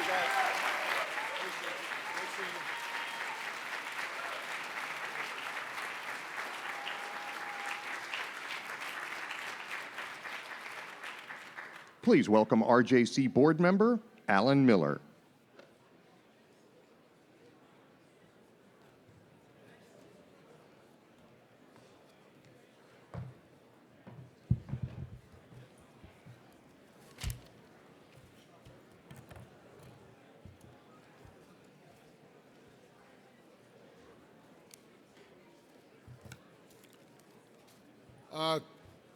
Good, very long afternoon. I am Alan Miller, and it's my privilege to introduce Rick Santorum, a longtime friend of mine and of RJC. He is a conservative committed to restoring the American dream for hardworking Americans. Rick and his lovely wife of 25 years, Karen, are the parents of 7 wonderful children. Rick was a candidate for the Republican nomination for President of the United States in 2012 and became known as a voice for conservatives who didn't feel their voice was being represented. His grassroots approach to campaigning, including visiting every one of Iowa's 99 counties, and his stunning victory in the Iowa caucuses catapulted him then to front-runner status, where he ultimately won 11 states. Rick also believes that we must renew America's manufacturing sector to ensure that our nation isn't just made of innovators, but of those who can produce those innovations.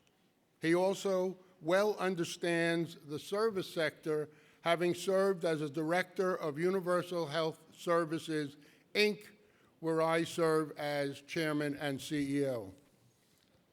Rick served 8 years on the Senate Armed Services Committee, where he led the fight before the attacks of September 11, 2001, to transform our military from a Cold War force to meet the threats of the day.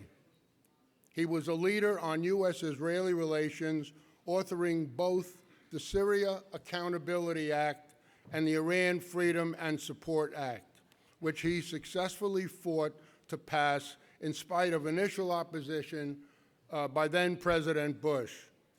Rick firmly believes that we cannot allow Iran to obtain a nuclear weapon. I personally know him to be a man of character and one whose word we all could rely on. Ladies and gentlemen, former Senator Rick Santorum.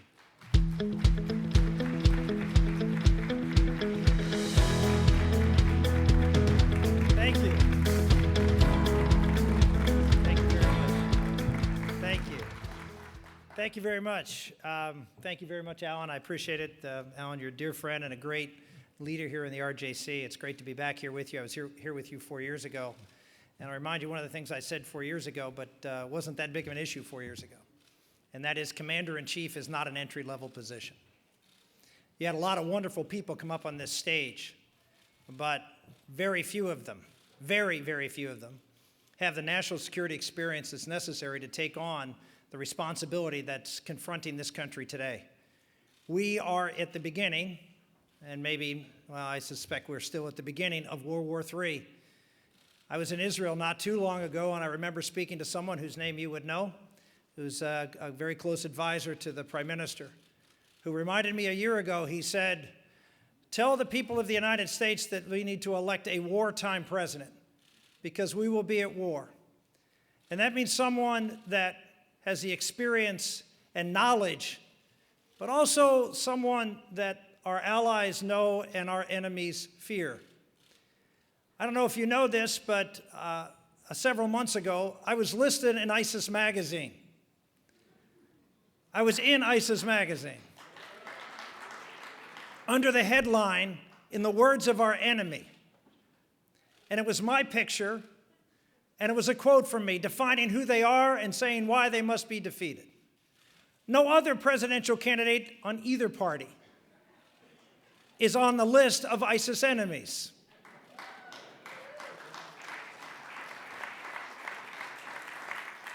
They know who I am, and I know who they are. That's because I have been fighting radical Islam before it was fashionable to fight radical Islam. Alan mentioned my work on the Armed Services Committee, where I worked with Joe Lieberman, trying to transform our military from a Cold War force to one that was going to deal with, we called it at the time, asymmetric threats, now called terrorism. After the events of 9/11, I realized that while the president is a great man, President Bush is a great man, and he was fighting valiantly, wasn't telling the whole story about the nature of our enemy. And so I dove deep into understanding Islam, not just today, but history, and understanding what we were dealing with.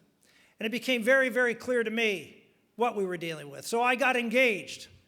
I authored the Syrian Accountability Act. And yes, President Bush did not support it initially. But I continued to push to contain Assad, who was influencing Lebanon and threatening the northern border of Israel. I provided leadership on that and pounded away at the president to support this bill. Eventually, we did pass that bill, and Colin Powell said it was the principal reason that Syria got out of Lebanon. We acted and led against a virulent enemy. After that, I authored another bill called the Iran Freedom and Support Act. Why? Because in doing my homework, I realized the principal threat in the region is the one that started it back in 1979, and that is Iran. It started this explosion of radical Islam, but this from a very unique perspective, from a Shiite perspective, something we had not seen in world history. We had not seen a Shia caliphate, an ascendancy of the Shia faith. And that was even more concerning to me. So when I learned through intelligence, and by the way, you probably saw in today's paper, the IAEA said that Iran has been working on a nuclear weapon all the way back to 2003. Back in 2003, I crafted and introduced in 2004 a bill to constrain Iran's nuclear program at a time when our intelligence community publicly was saying it didn't exist. But I fought through otherwise. I pushed a bill and was opposed, unfortunately, by members of both sides of the aisle. But I said the most important issue that we're going to be dealing with is to deal with apocalyptic Islam. Islam that is unlike anything we've dealt with Sunni caliphates in the past. A caliphate that is determined to bring about the end of times, apocalyptic, in order to fulfill their destiny as a faith. If your destiny as a faith is to bring about the apocalypse, the end of the world, a global conflagration, why would you even consider the opportunity or the possibility of giving such a country a nuclear weapon?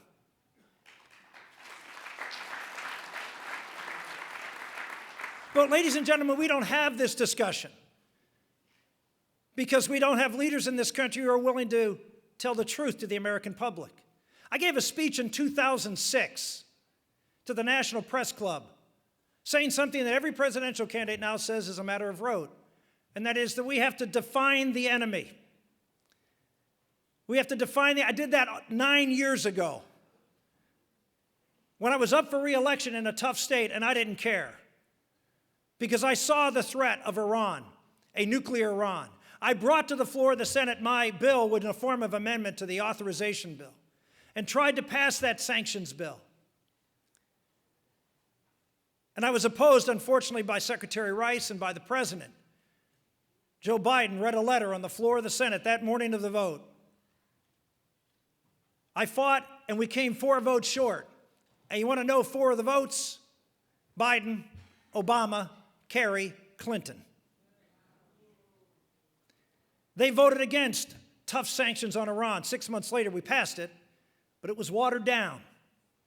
Those, ladies and gentlemen, were the sanctions that brought Iran to the table for negotiations under this president, who quickly turned the tables on himself to concede every point to the Iranians and now put them on a path to a nuclear weapon.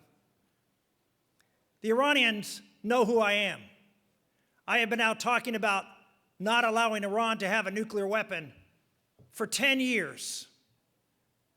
They know day one when I say the agreement that is an agreement between the president and several other countries, not this country and several other countries. When I say that that agreement will be null and void and that we will have a policy that Iran will open up all of their facilities to inspections by the United States and no one else, all of them, military, nuclear, all of them. And if they do not do so and begin the process of dismantling, I will do what is necessary to stop a third world war.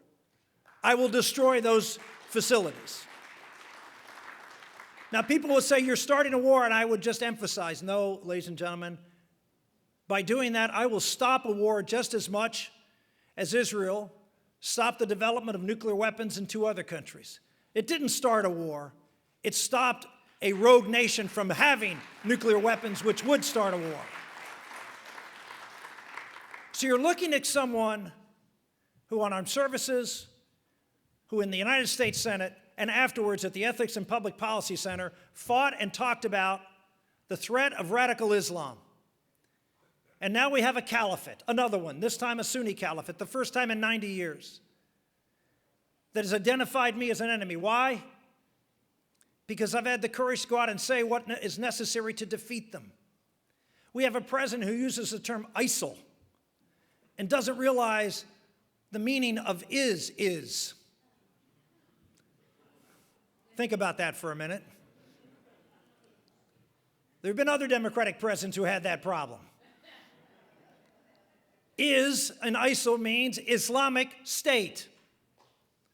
And we treat them neither as Islamic or a state. Ladies and gentlemen, you elect me President of the United States. You elect someone that ISIS knows means business. We will do what is necessary to defeat them. Why? Because they are a caliphate, and the reason we have the incidents in France and the incidents in this country, even as of yesterday, is because we have a caliphate that has gained legitimacy because of our policies. Because the United States has practiced a policy, you heard it the day before the Paris attacks, a policy of containment. A policy of containment for a caliphate is music to their ears. Why? Because in Islamic law, one of the central validators of a legitimate caliphate is the maintenance of your territory.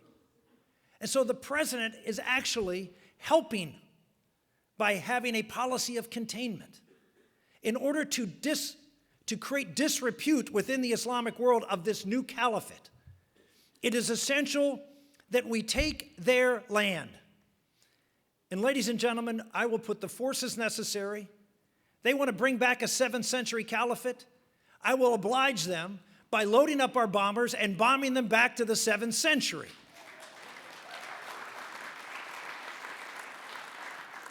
We will take their land. We will arm the Kurds. We will work not with Iran, not with Syria, not with Russia, not with the Shiite militias, not with the Quds Force. We will work with Sunni Muslims in Iraq to take back Sunni ground. We have to understand, whether we like it or not, we are in a holy war, and we better act like we know what we're doing.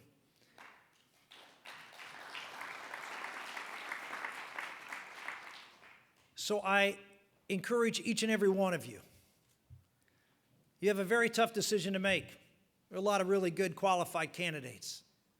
But I can tell you, out there on the road, the issue that is the issue is the issue of national security. And we're going to be going up against a former Secretary of State, and you may say, well, she has a terrible record, but she has experience. And as we've seen from prior debates against folks skilled in national security, if the extent of the national security experience of our candidate is a briefing book, then I do not think that bodes well for us in the fall election. America is on edge. They want someone who is knowledgeable, someone who's experienced, and someone who can contrast with Hillary Clinton on who has the right vision, who's had the right vision for this country over the long term. That is what I bring to the table. I bring to the table experience, knowledge, and proposals that will keep this country safe at a time when that is the preeminent issue before us. One final issue that on national security is the issue of refugees. The issue of immigration and refugees is as hot and button issue as there is out there. It may be as hot as national security because they are very much intertwined. I have taken the position that we should admit no Syrian refugees. And unlike some candidates, I have not taken it recently. I've taken that position from the very beginning of this crisis. Yes, I was concerned about those refugees causing problems here in America. And I don't apologize for the fact that we should not take any more refugees. I don't know if you know this, but over the last 7 years of the Obama administration, this country has resettled 70% of the world's refugees in America. 70%. We have nothing to apologize for. We have done our part. It is now time for the world to do its part, but for a second reason, not just to protect us from potential harm from those refugees.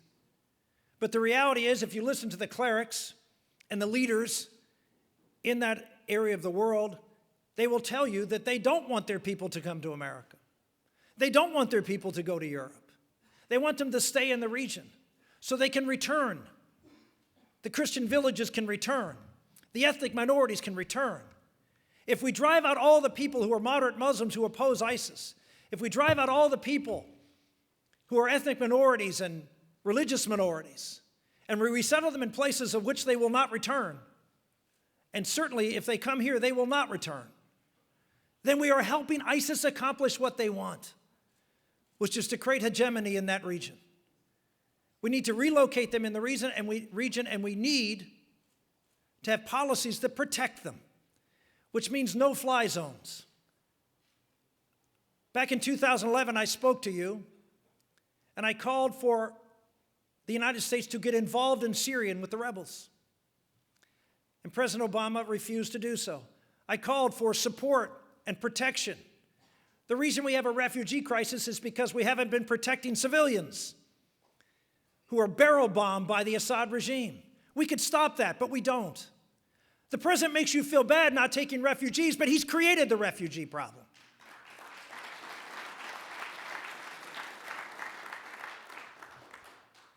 America needs strong leadership.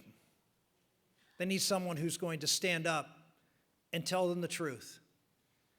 In June of 2006, I told you I gave a speech at the National Press Club about naming the enemy. I will tell you what I did with that speech. 2 days later, I was at the White House, and I walked over to Tony Snow and President Bush, and I handed it to him. And I said, we have to stop pussyfooting around and tell the truth about the nature of our enemy. If we're going to defeat this enemy, we're going to rally the American public, trust you to know the truth, trust you to be able to deal with the truth, explain the difference between a Sunni and a Shia. Most Americans have no idea what these caliphates are, no idea what eschatology is in the Iranian side. I can tell you, having visited Israel, they know, because they know their lives depend on it. Here's the problem. So do ours, but our leaders don't treat it that way. You want a leader that's going to lead? Look at the record. Look at who's been with you. Look at who's had the courage to speak out and hand to the President of the United States a speech and say, this is a speech you must give. I've led, and I'm prepared to lead. At a time when our country is looking for a leader, I know you think, well, oh, look at all these folks out there and how well they're doing in the polls. Let me just share a little factoid with you. In the last Des Moines Register poll, 88% of voters said they were undecided. That doesn't mean they're not answering polls. They're answering polls, but they're undecided. In the last race in Iowa, 50% of the people who voted in the Iowa caucuses decided the last 3 days. You're dealing in shadows and illusions looking at these polls and determining who to support based on polls that mean nothing, except encouraging people, because they do well in the polls, to collect a lot more money than those of us who don't. The reality is, what matters is when the people of Iowa vote. And I have a lot of faith in the people of Iowa that they're going to vote for someone that they can trust, someone with experience at a time when our country's in trouble, someone with a record of getting things done. Oh, I know I'm known as a conservative, but did you know that I was the author of health savings accounts and pushed those through the United States Senate and Congress? Did you know not just the national security pieces, but I was a leader on a variety of other different issues. Yes, moral and cultural issues. Yes, national security issues. I was the president's sponsor of PEPFAR and the Global AIDS Bill, and led that through the United States Senate, got conservatives to support it, worked in a bipartisan fashion on other important humanitarian issues. I worked on a variety of different tax issues, and of course the most important thing that I accomplished was I was the lead sponsor and author of welfare reform.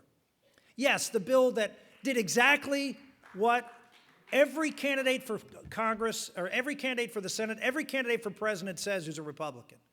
We need to take programs, we need to block grant them, send them to the states, we need to cap the amount of money, we need to require work and put time limits. I did that. And I did it with a Democratic president, and we got 70 votes in a Congress that only had 54 Republicans. How do you do that? You lead. You don't make every crusade about you.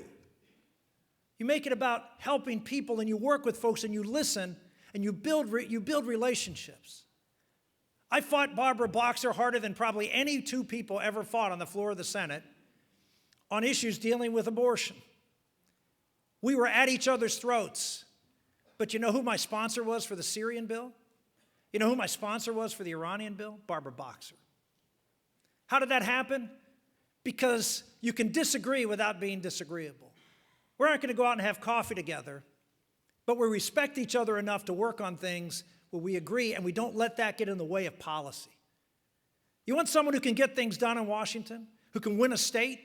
How many blue state folks have you stood up here and won blue states as a conservative? And let's make no doubt about it, whoever the Republican nominee is, they're going to be tasked as the most conservative person ever to run. It doesn't matter who it is. How about having someone who's actually a conservative who's usually defending those positions in a state and winning it twice? In 2000, I was the only conservative to win a state that George Bush lost.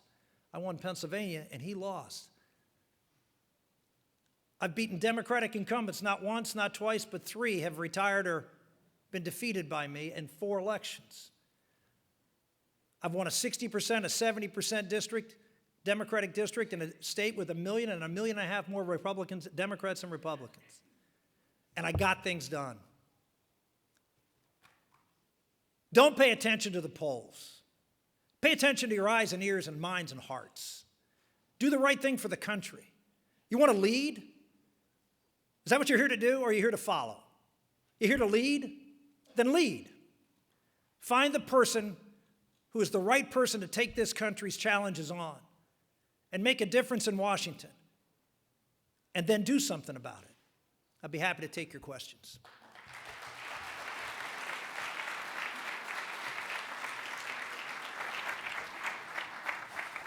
How you doing? Senator, you paint a very compelling narrative about how you would use American power abroad to affect the policies that we care about. The question I want to get your thoughts on is, how would you rally the American people behind this cause, especially an American people which right now seems to be war-weary and not really interested in a lot of adventurism internationally? Back in 2006, when I was running for re-election, in a very bad election year, if you recall, I gave a series of speeches called The Gathering Storm of the 21st Century.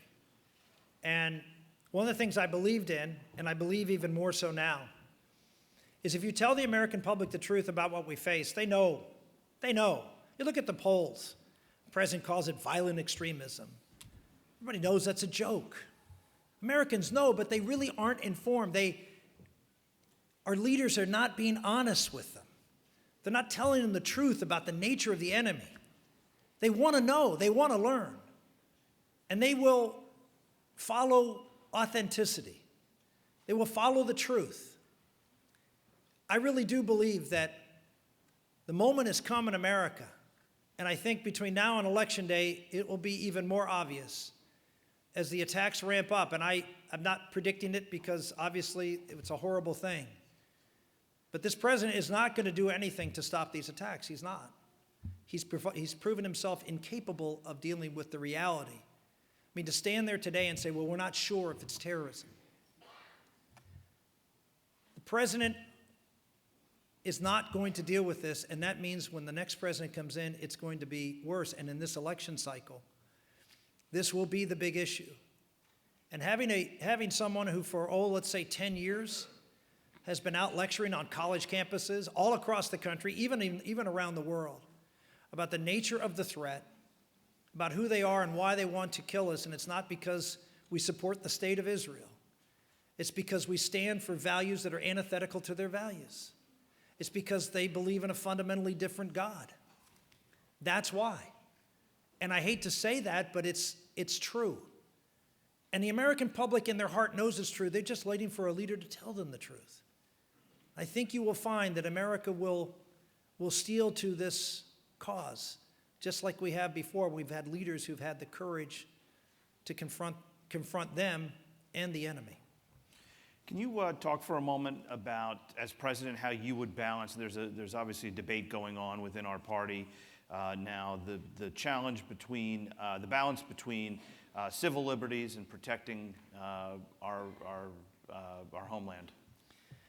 Obviously, there are people here. I know there's someone speaking later. I know Senator Cruz, Senator Paul, both have taken the position that we need to weaken our national security and our ability to protect ourselves for privacy reasons. To me, privacy reasons that in the 10 years of the Patriot Act never bore out any instance of the invasion of privacy. I hear this all the time when I go out and talk to people. They say, well, you know, they're listening in on my phone calls. This has nothing to do with listening to anybody's phone call.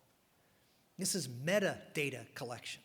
People don't know what metadata is, so what do you have to do? You have to explain what metadata is. It's data about data. It's the information of who called, what number called what number, and how long the call was. That's what we're talking about.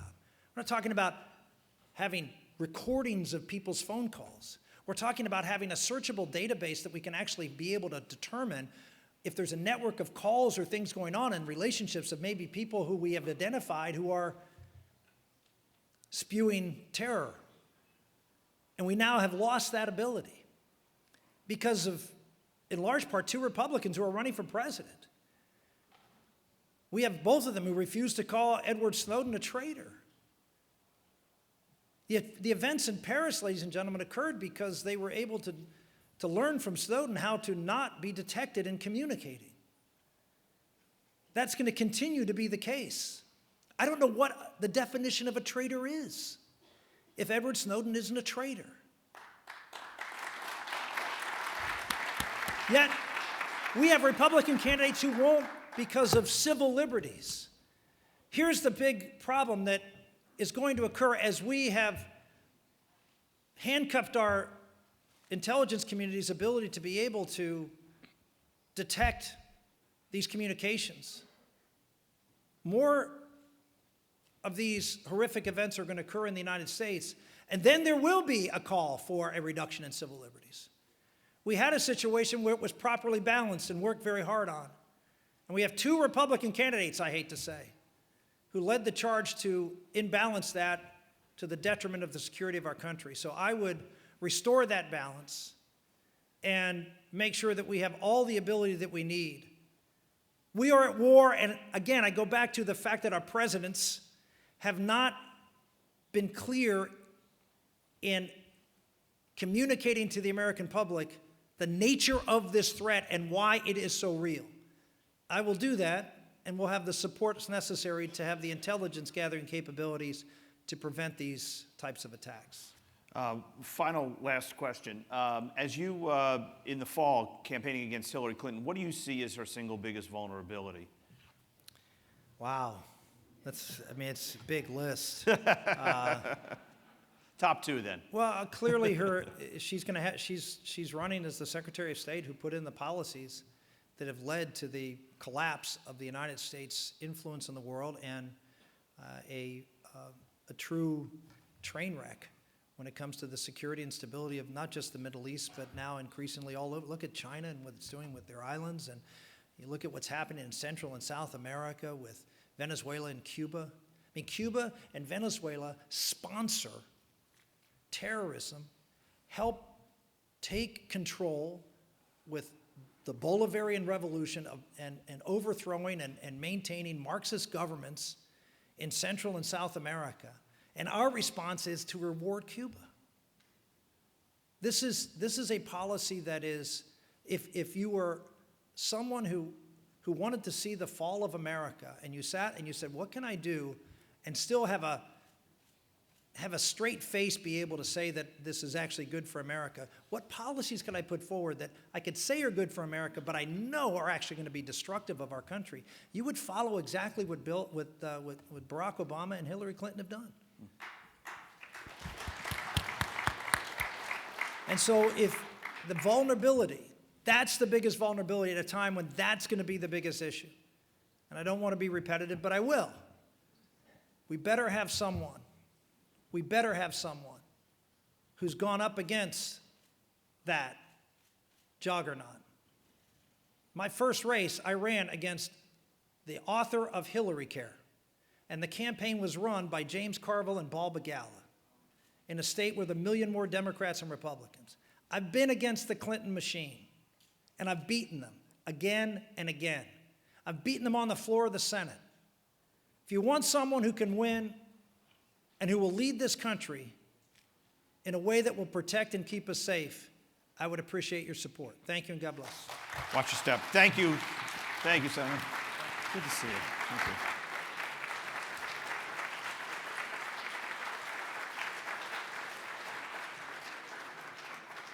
Please welcome RJC leader Peter Foreman.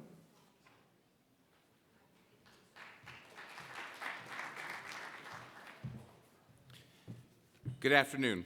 My name is Peter Foreman. I'm from Sands Point, New York, where I serve as deputy mayor and head of the local Office of Emergency Management. As a lifelong businessman who's also deeply committed to Jewish values, I feel that we're very lucky to have an organization such as the RJC, which represents the intersection of our Republican and our Jewish values. So firstly, a thank you to the leadership, the board, and the supporters for their continued efforts. As the founder of a public technology company and many other businesses, I have a deep respect for Ms. Fiorina's performance at HP. Managing during still waters is easy. Managing during a time of economic and market crisis is a different story. America faces an unsustainable future without fundamental reforms. We need real long-term budgeting and planning, among other things. Ms. Fiorina has the business experience that translates into the type of leadership which this country so desperately needs. Furthermore, we need an educator-in-chief who can explain to the people of all economic classes why sustainable Republican economics are actually more compassionate than the culture of unfettered handouts and entitlements. We need someone who can explain to the American people that Israel is the canary in the coal mine of Western civilization, and who can explain not just that they support Israel, but also why it's in America's interest to do so. On that note, without further ado, please allow me to introduce Ms. Carly Fiorina. Thank you.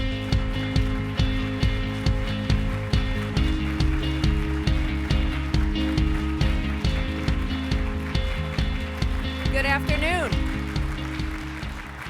Good afternoon. Thank you so much. And thank you for hanging in here after I know what has been a very long day. You have heard from many, many presidential candidates. And perhaps you haven't made up your mind who to support yet, or maybe you have. But one thing I know for sure, in your heart of hearts, you cannot wait to see me debate Hillary Clinton. And that's because you know what will happen. I will win. And it's actually really important to win. And the only way you're going to see that debate is if I am our party's nominee.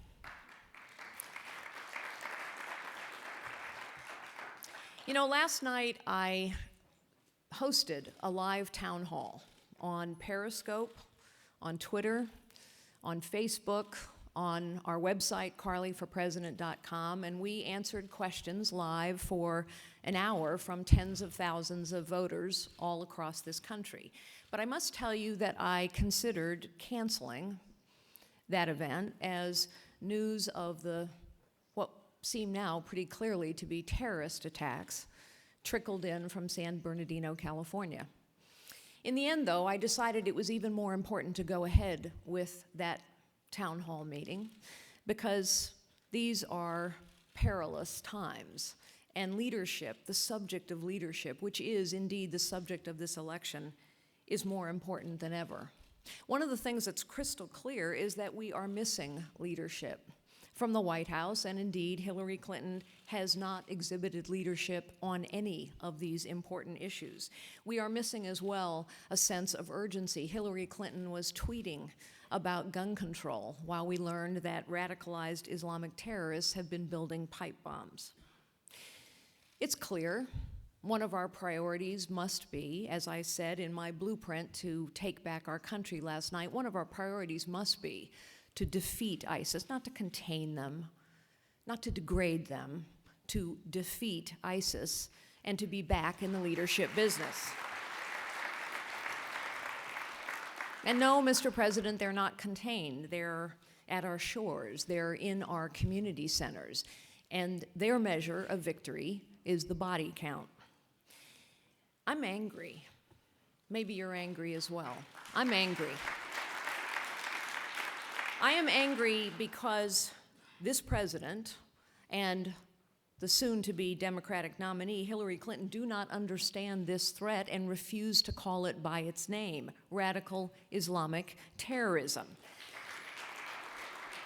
While they turn their back on Israel to negotiate an absolutely catastrophic deal with Iran, they send a signal all throughout the world that the friendship with the United States of America doesn't mean very much. I am angry at the moral equivalence that they use to talk about the Palestinian and the Israeli role in the peace process. There is no moral equivalence between Israel and the Palestinians. You cannot make peace with people who will not acknowledge your existence. I am angry that Hillary Clinton dares to ask, what difference does it make, when she asks how 4 Americans died in Benghazi. And then she tells us that we must empathize with our enemy. Mrs. Clinton, when the United States does not answer a purposeful terrorist attack on a United States embassy with a purposeful and focused response, but instead talks about a video that does not respect our values, you are inviting more terrorism and bloodshed around the world. I'm angry that President Obama and Hillary Clinton declared victory in Iraq in 2011, sacrificing all our hard-fought gains for purely political expediency, contrary to the advice of every military expert, leaving vast swaths of territory and too much weaponry to be gobbled up by ISIS. And ISIS gains their legitimacy, their power from their territory, which they call their caliphate. We must deny them territory. I'm angry that President Obama says that we unilaterally must accept thousands of Syrian refugees, even as his own administration acknowledges that we cannot possibly vet them adequately to determine their ties to terrorism. And mostly, I am outraged because the murder, the mayhem, the danger that we see unfolding in Paris, Beirut, San Bernardino are the direct consequence of this administration's policies. You cannot lead from behind. The world is a very dangerous and a very tragic place when the United States of America does not lead. We cannot be the world's policeman, but we must be the world's leader. And so it is worth contemplating why only this nation can lead. It is because our nation was founded on a unique premise, that each individual life has value, that we judge an individual as an individual by the content of their character, as Martin Luther King would say, not by the group to which they belong. Our nation was founded on the idea that each of us has the right to fulfill our potential, to find and use our God-given gifts. Our founders used the term life, liberty, and the pursuit of happiness. But what they meant was the right to fulfill our potential. And our founders said that this right comes from God and cannot be taken away by man or government.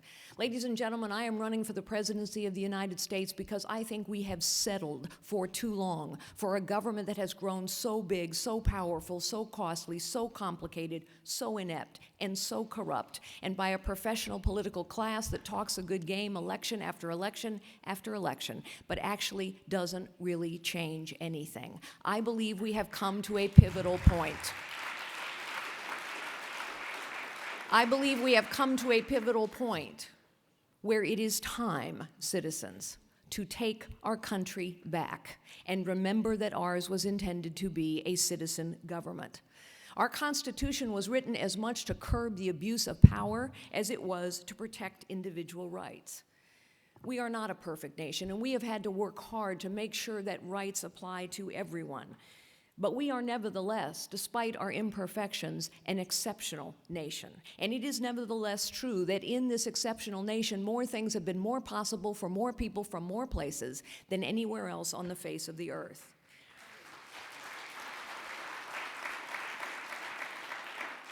And we are an exceptional nation because this is the only nation that possesses military superiority and yet has never used that military superiority to conquer territory or to subjugate people, but instead has used our power to liberate people and to lift people up.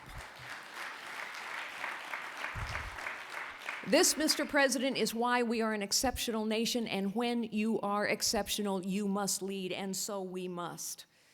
Aristotle once said that courage is the most important virtue, because without courage, none of the other virtues can be practiced. And so we must have the courage to lead. I must say that when I have traveled to Israel, there are two things that have struck me always about that beautiful country and its people: courage and optimism. And that is an incredibly important combination. The combination of courage and optimism. Yes, the Israelis are always and also entrepreneurial and innovative, but that combination of courage and optimism is what is required to change the world and to lead. We must have the strongest economy and the strongest military on the face of the planet, and everyone has to know it.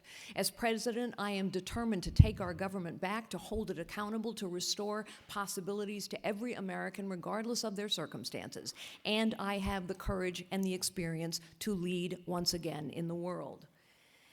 As Commander-in-Chief, I will not only invest in our military, I will honor our military, and I will listen to our military and to their advice.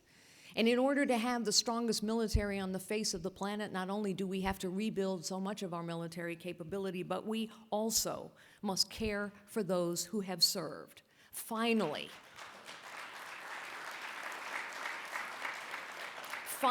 after years of talk from both parties, after decades, we must reform the VA from top to bottom. It is a stain on our nation's honor when we cannot care for those who have served.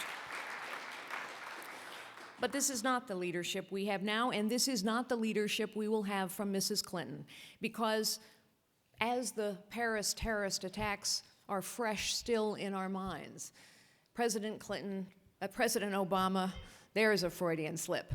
President Obama and, she hopes, President Clinton say that climate change is our most pressing national security crisis. No, Mrs. Clinton, climate change is not our most pressing national security crisis. ISIS is, followed closely by Iran. I can remember traveling to Israel several years ago and sitting with Bibi Netanyahu in his office. I remember him talking, as he does, in very eloquent and very specific terms about the danger of radical Islamic extremism and about the danger of Iran as well. And then I remember, because I have held the highest clearances available to a civilian, I remember walking down the hall and speaking with the head of Mossad about both of these two risks as well. ISIS is at war with us and all we represent, and so we must wage this war and we must win. This does not mean that we repeat all of the nation building and the naivete, the mistakes of Afghanistan and Iraq, but it does mean, as I've said, that we must deny ISIS territory. We cannot permit them to rape, to subjugate, to terrorize, to crucify, to behead, and to sell into slavery their enemies. And we cannot permit them to use their territories to train and prepare for jihad around the world. And so we must gather our allies and lead. France, Britain, Germany, Belgium, all are threatened, as is every nation in Europe. Jordan, Kuwait, Turkey, Egypt, Saudi Arabia, the Bahrainis, the Emiratis, the Kurds, all are fighting ISIS to some extent on the ground as we speak, and all have asked for support, weapons, materiel, and intelligence sharing from us. Mostly this administration has said no. I will say yes.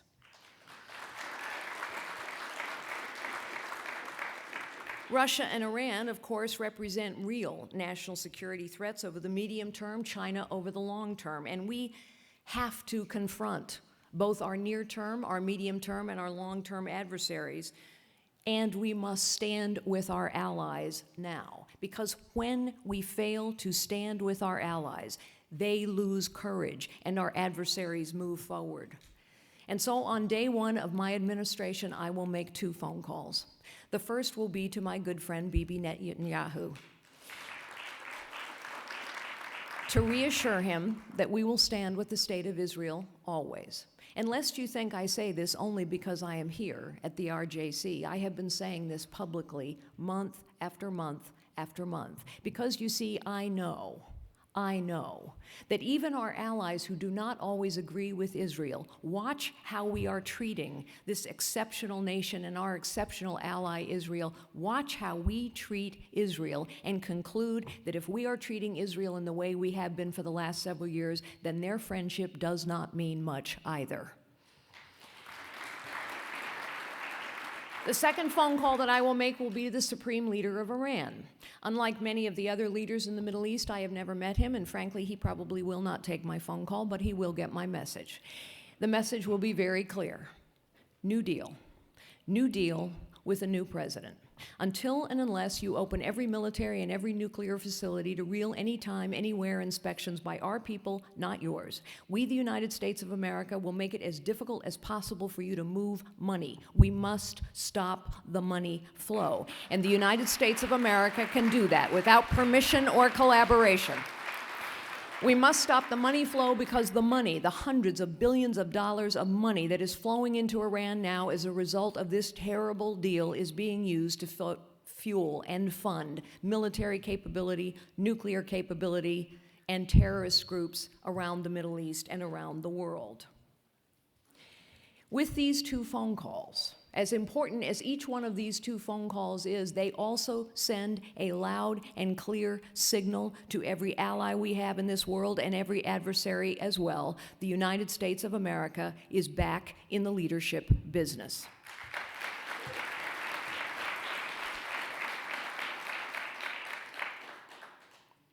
Israel, indeed, is the canary in the coal mine.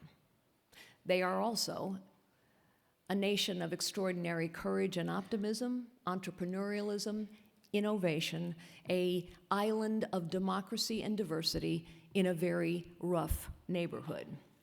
I understand the world and who is in it, and that matters, because having been in the world and in it for decades is very different than reading something in a briefing book. I have operated around the world for decades, in business, in charity, in policy. I have held the highest security clearances available to a civilian. I have chaired the advisory board at the CIA, advised the NSA, 2 secretaries of defense, a secretary of state, and a secretary of homeland security. I have met more world leaders than anyone running today, with the possible exception of Hillary Clinton, only I didn't do photo ops. I did meetings on business and policy and charity. And it makes a difference having been in these regions of the world. I'll pause and tell you a very brief story, but I remember being in an automobile in Jordan, one of the more moderate countries in the Middle East, as you well know. And for some reason, I asked the driver if I could see a map. He handed me a map, and in the space on the map where Israel should be was nothing but white. And I asked him, what is this white space? And he said, oh, that doesn't exist. You see, when people like the Supreme Leader of Iran say their mission is to wipe Israel off the face of the map, I know it is not political rhetoric. It is powerful ideology, because I have been there and I have seen it. We need a president who will see and speak and act on the truth. She must understand how truly exceptional our nation is. She must have the courage to call evil by its name. I will have the courage to lead.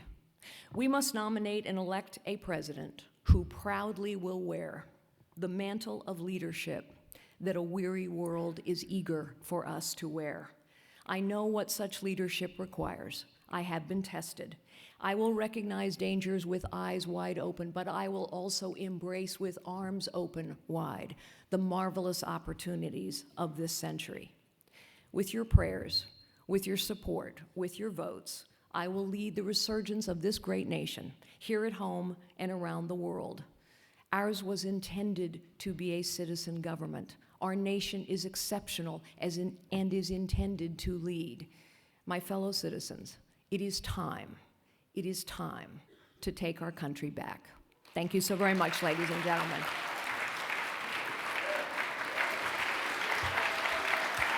Thank you so much. Thank you.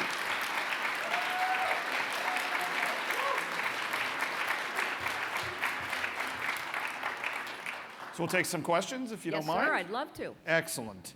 As a business executive, you've obviously negotiated many deals. Yes, I have negotiated many deals. Maybe even more than Mr. Trump, who knows? So in light of that, do you believe it's possible to negotiate a peace between Israel and the Palestinians? And what role would you see your administration having in that effort? Well, frankly, I think that answer depends very much on the Palestinians. You cannot negotiate a deal with people who do not recognize your right to exist. So unless and until the leaders of the Palestinian people grow so war-weary that they are prepared to accept Israel's right to exist, then no, sadly, I do not believe peace is possible. However, I also believe that if a leader in the Oval Office makes that condition clear, over and over and over, instead of the moral equivalence that we have seen too often from this administration, but frankly, sometimes from the previous Clinton administration as well. I think if that demand is clear and unequivocal, then perhaps we can bring the Palestinians to the table with that condition in mind.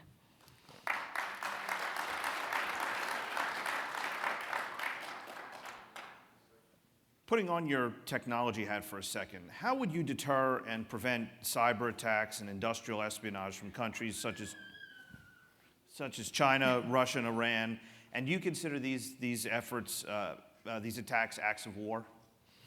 So the short answer is yes. In many cases, they are acts of war. In some cases, they are what I would call commercial espionage, but nevertheless, they are a problem. And sadly, we are losing the war in cyberspace, not because we lack the capability, but frankly, because of government ineptitude. That's a pretty strong word. But let me give you an example of what we mean. As someone who's held the highest clearances available to a civilian, I know, as many do, that we have known about the threat from the Chinese to hack into our most sensitive government databases and systems for over a decade.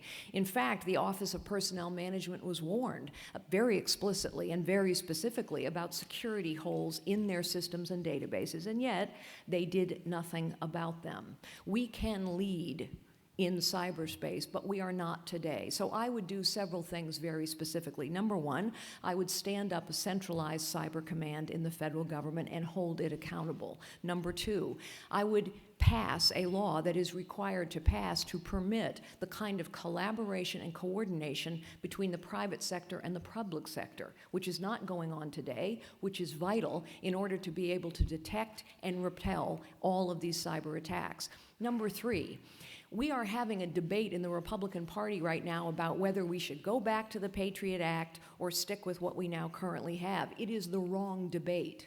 It is coming, frankly, from politicians who do not understand technology. Technology has moved on light years since the Patriot Act was passed. Light years. There are technologies available today that the Patriot Act did not even envision. We have encryption technologies today that serve the American people very well, for example, in protecting their own commercial transactions. And so now what we need to do is bring together the best minds in the private sector and the best minds in the public sector and say, how is it that we now, with these new and marvelous technologies that American companies are inventing, how do we make sure that we protect our own citizens' privacies and still give our law enforcement, our intelligence, and our military personnel the tools that they need to fight terrorism? And finally, the fourth thing that I would do, in addition to those three I just mentioned, is retain retaliate. Because when the Chinese hack into our systems and databases, we must fight back. How vulnerable, by the way, is our main infrastructure, some of our main infrastructure to cyber attack? Very, very. And we have the capability to solve this problem. But most of that capability exists in the private sector. And it is why we must bring the private sector into a real collaboration with the public sector. By the way, you might be asking yourselves, why isn't that bill that is required to allow some collaboration, coordination between private networks and public networks, why hasn't that bill been passed? I'll tell you why. Because politicians lost the courage to have the conversation with the American people about why it was necessary in the wake of Edward Snowden. Edward Snowden has scared everybody. Yes, Edward Snowden is without a doubt a traitor and should be tried for treason. But it is also clear that so many of our politicians either don't have the courage or the understanding to talk with the American people about how we ought to be winning this fight. We are the most sophisticated technological nation on the planet. We're losing because of ineptitude and a lack of leadership. It is yet another reason why we must take our government back. Right. Last question, and I'll tee one up for you to hit out of the park. The Democrats repeatedly try to make the claim that the GOP has a war on women. How do you respond to them? Well, you'll have to wait for that debate between me and Hillary Clinton to hear that. But you see, actually, this is why we need a fearless fighter to face Hillary Clinton, who will force her to fight on ground that we can win on. Look, Hillary Clinton does not want to run on her track record as Secretary of State. Why? Because she got every single foreign policy challenge wrong. Every single one.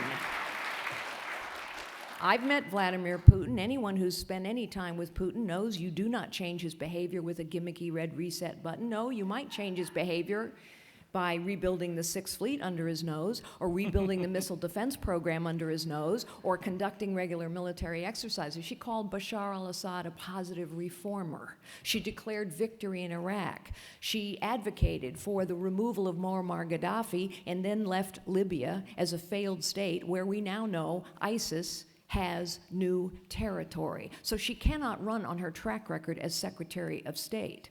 But what does she want to run on? What is the platform that Hillary Clinton wants to run on? She is going to be the first woman president. Ladies and gentlemen, I will never ask for your support because I am a woman, although I am proud to be one. But I will tell you what, I will force Hillary Clinton to fight on ground where she will have to talk about the reality that every single one of her policies are bad for women as well as men. She will have to fight on the ground of her track record as Secretary of State. And ladies and gentlemen, if she faces me, we will win.